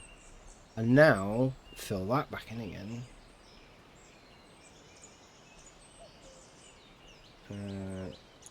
This, fill, right? That's giving me actually a bit nicer. Right. This has been a good exercise. It's probably absolutely boring as hell to watch. But this is teaching me a lot. Right, if we set origin to geometry, which could be causing a bit of a problem. Now if we go back here. Right, so we've got... This is actually looking better. I need still... There's still nothing... Right. So I think what I do need to do now... All I need to do now is undo that. Right? Mark that as a seam. Whoa, hang on a minute. How come... Oh, right. It's not selected. So if I now put the seam on there... Boom, we sorted it. I knew that was going to happen. Cool.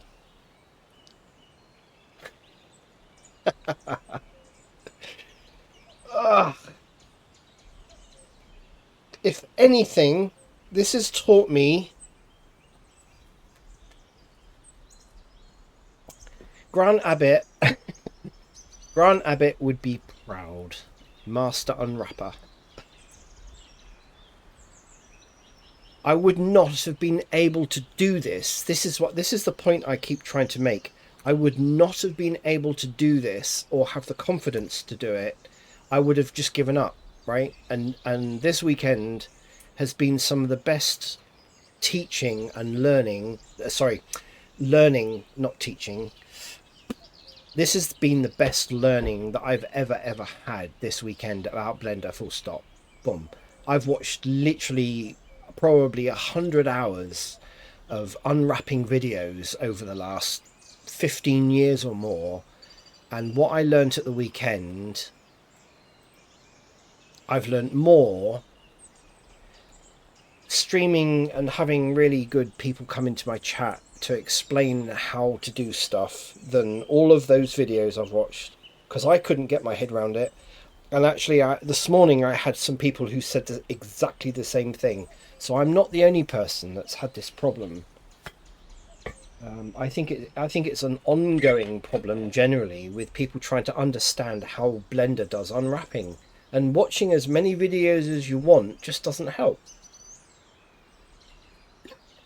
It probably helped some people, right? I'm not saying they're useless, but they certainly didn't help me. Okay.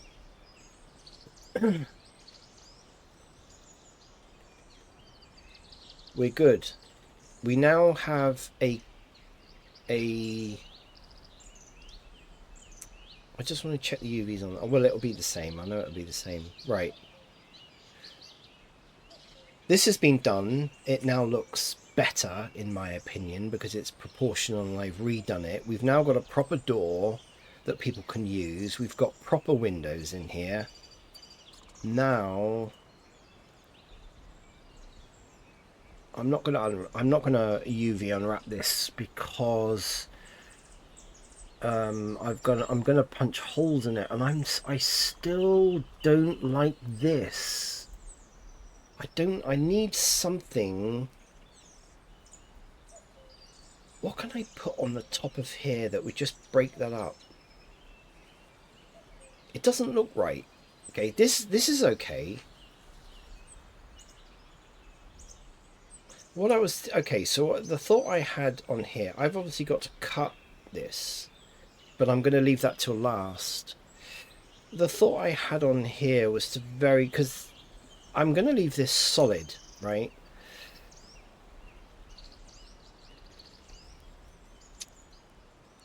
Okay, so that's just highlighted something. Let's move that there. Right.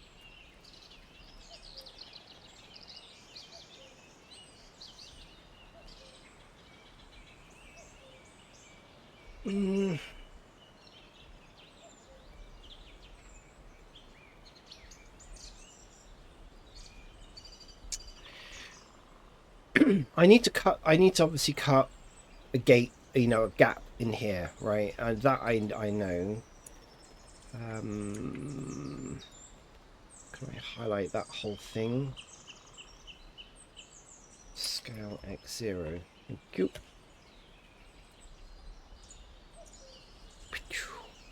Scale X0.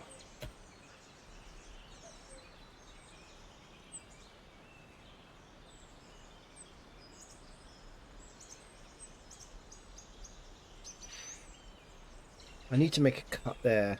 Right, I need to do it kind of around about there, I think.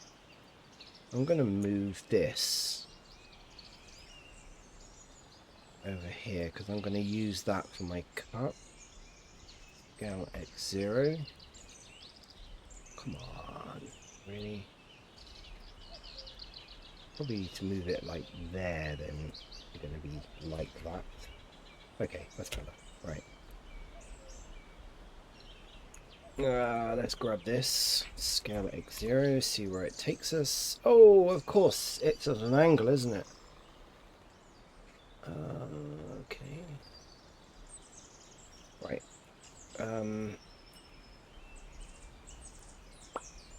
Let's leave that there.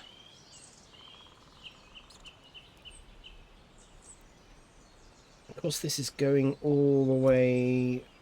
It's going all the way under. I want the cut to be there, so I think that can stay where it is.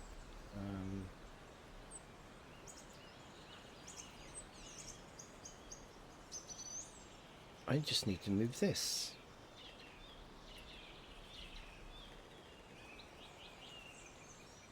Cool.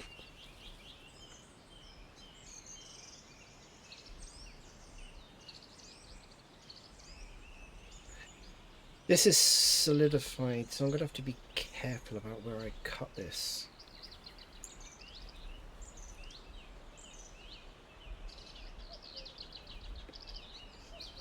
Let's make it there.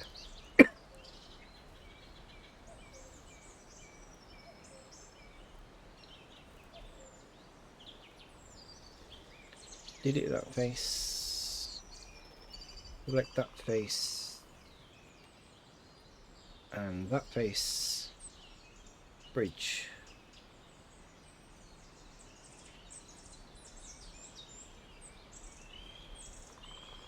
Right, we've got that. Okay.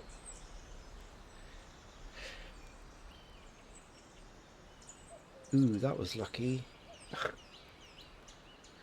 Right. That was... of course I calculated that out. I knew it was going to do that. Okay, so that's good. That's good. I probably...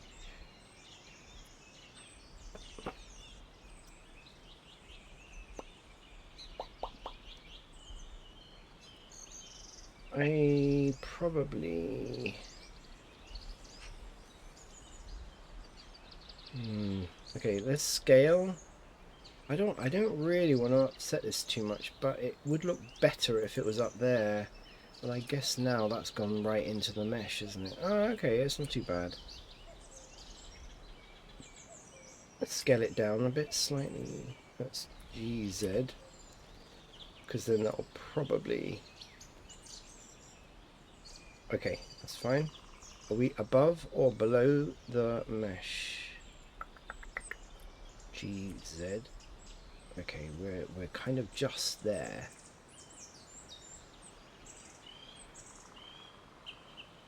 Okay, that's fine.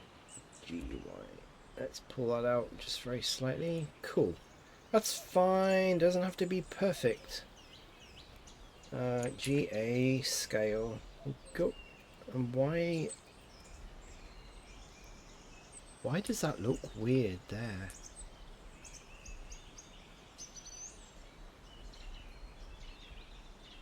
Oh, there's normals round the wrong way. Oh no.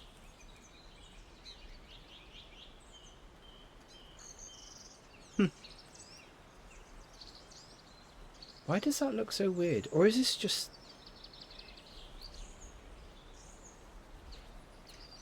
Oh, there's something else interfering with it. No. Why does that look so weird? What made that look so weird? Smooth shading. No, I switched it off. Flat. There's nothing outstanding. There's no modifier sitting there.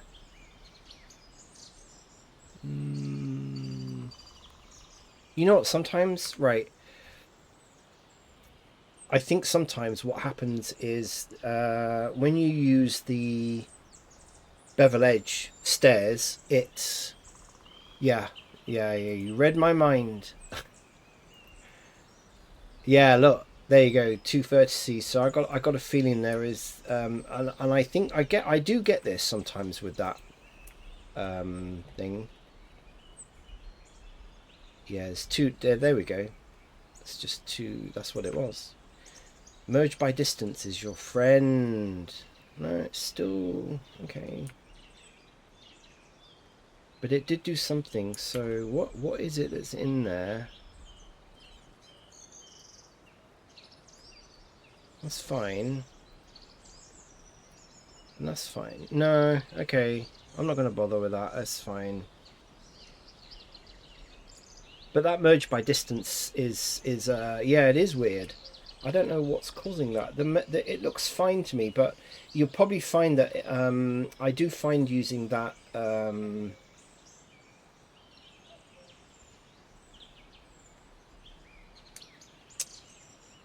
bevel modifier with a must bother with that. No, I don't need to bother. I don't need to bother. Um,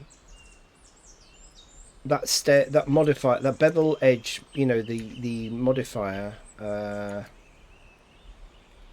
the bet. Yeah, that's weird. Look, that's really weird. Where's that coming from? But it seems to disappear when I move. It's only when I look at it from above. So I'm wondering, it could be I don't know, lighting? I don't know. Full transforms. Oh, it's weird. Okay.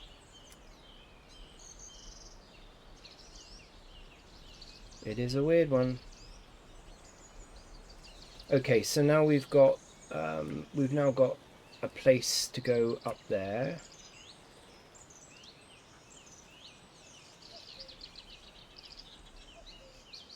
What I could do is just very quickly grab that.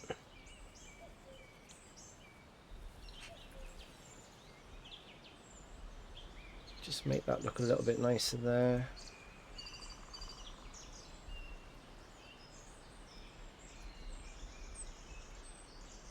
Okay, it's going to make it look a bit nicer. Inside face. Yeah, sometimes, right, okay, so sometimes I find, and I had this on other stairs that I've done, you do, okay, so, yeah, I think you could be right. I think there is a very, it's almost like there is a face on the inside of this. Go in here, and then all of a sudden you find a face that's on the back of another face, which is just very odd. But no, like you'll see, that's why I have that normals thing on, because it does actually help to diagnose an awful lot of problems. But I thought that I have had that before with stairs, but there isn't anything on there. So if I select this face, yeah, see, that's a face, so you're looking at the back end of the face, so there's nothing.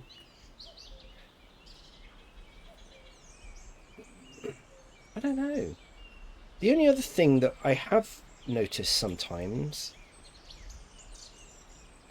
is if we say flatten it, it could just be that it's very slightly twisted, right? X. So if we flatten it, no, it's not. Very odd. Let's flatten this one then.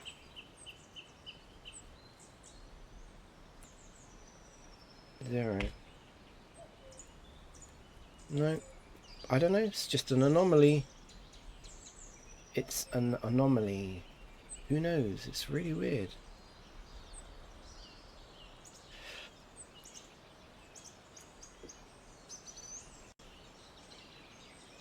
Where are we up to? I think we're nearly there, to be honest. I've got to do this. I need to boolean the portholes into the hull. I need to boolean the portholes that go into this back bit, whatever this is going to be called. And I need to figure out something that I can put on here, because I'm not happy with that. It just.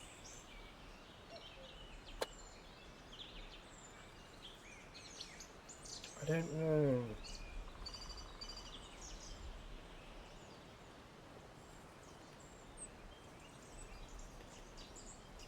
And then I've got to cut.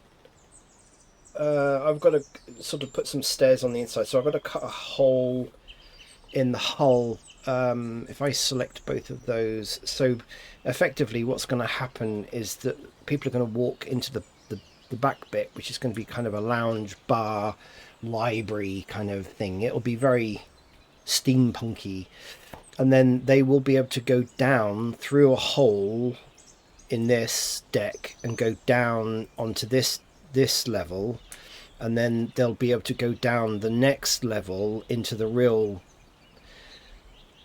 I can only call it the bilge area, but it isn't. It's another. It will be another level that they can go down. And I guess some people might want. They might want me to put something on these levels. You know, this level and the next one down. They might want cabins. You know. It depends on what they want to roleplay. It all depends what they want to roleplay. I have a question, right? Right. Okay. I did this yesterday, right? I didn't create this, but Gridfill did. Personally, I don't think there's anything wrong with this because it's produced tries, which are going to be used in Second Life anyway. Plus, it's also made the geometry really good, in my opinion. But I guess that's okay because it's not going to change, is it? It UV unwrapped correctly anyway. I'm going to leave it. I don't think there's anything wrong with it.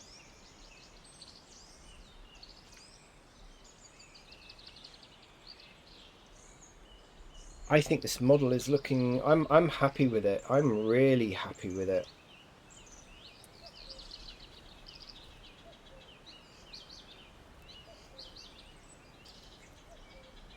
So the portholes need doing. I've got to cut through the decks underneath this building at the back. I need to figure out, and then that will give me access to the lower levels.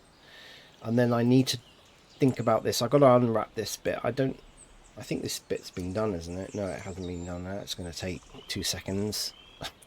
He says in a very whatever way. But anyway, I've got to unwrap this as well. I've got to knock these portholes through.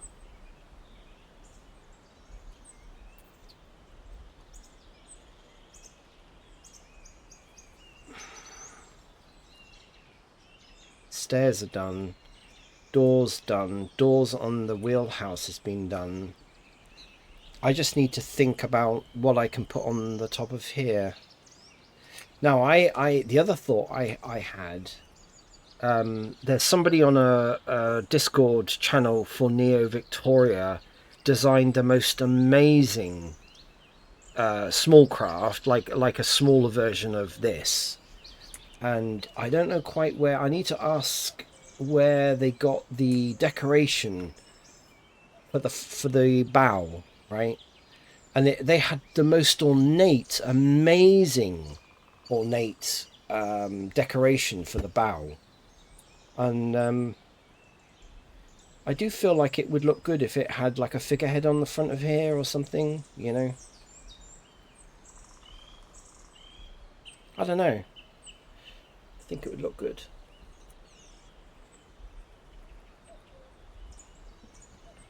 But I like the proportions. For once, looking at this model, I like the proportions. I love the way it looks now. It looks more like a proper ship. And yeah, very happy with it. So I've still got a few jobs to do. But my word, how this is... I mean, obviously I've been streaming for 5 hours, but also talking an awful lot. And I'm kind of learning, but not as learning, spending all the time I did at the weekend learning actually about unwrapping. Yeah, absolutely brilliant. Talking is hard. Yeah, I find it, I'm getting easier. I'm getting better at it, I think. But I think talking while you're trying to do this at the same time, I find it it's a bit. I am getting better at it. I do find it difficult though because I'm trying to concentrate on my building, and I know when I follow other people, they just go silent. I mean, I know an awful lot of people that I follow on Twitch that do modeling, and not just Blender, but they just go really quiet. Programmers are the same. They just don't say anything, and people will be talking in chat and they're just not, and they might go silent almost for half an hour before they'll say anything. But that's fine. Everyone's different. Everyone is different.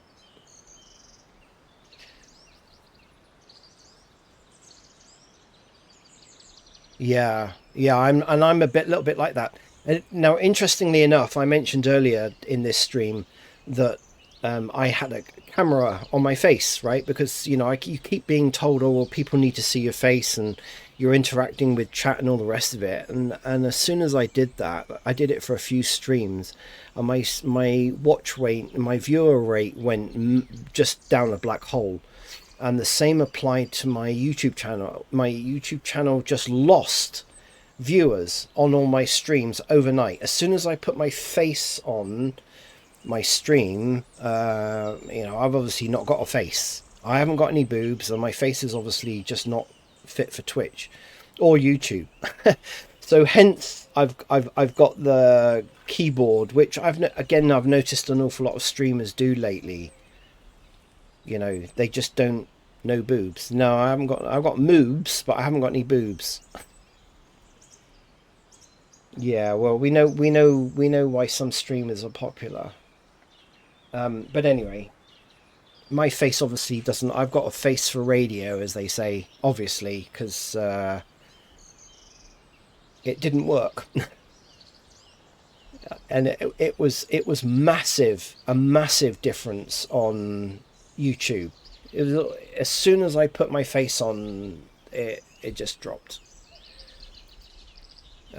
Yeah, that was quite an eye opener, really. If I look at my view rate now on my videos,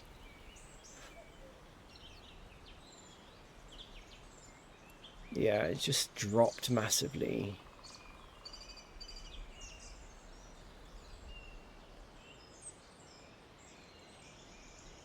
Could be the day as well. I mean, not. Sundays tend to be a little bit quiet, to be honest with you.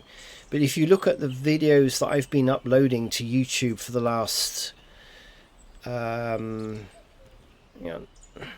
just look at the view rate. I mean, I was getting some quite, for my little Poxy channel, I was quite amazed at. Yeah, I mean, you look at what. Wow. Okay.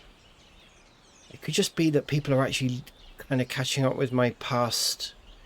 Holy moly. Okay, I take that back. So the last few videos I did. Oh, okay. Wow. Viewer rate did go down when I put my face on, but yeah, we won't do that anymore. Anyway,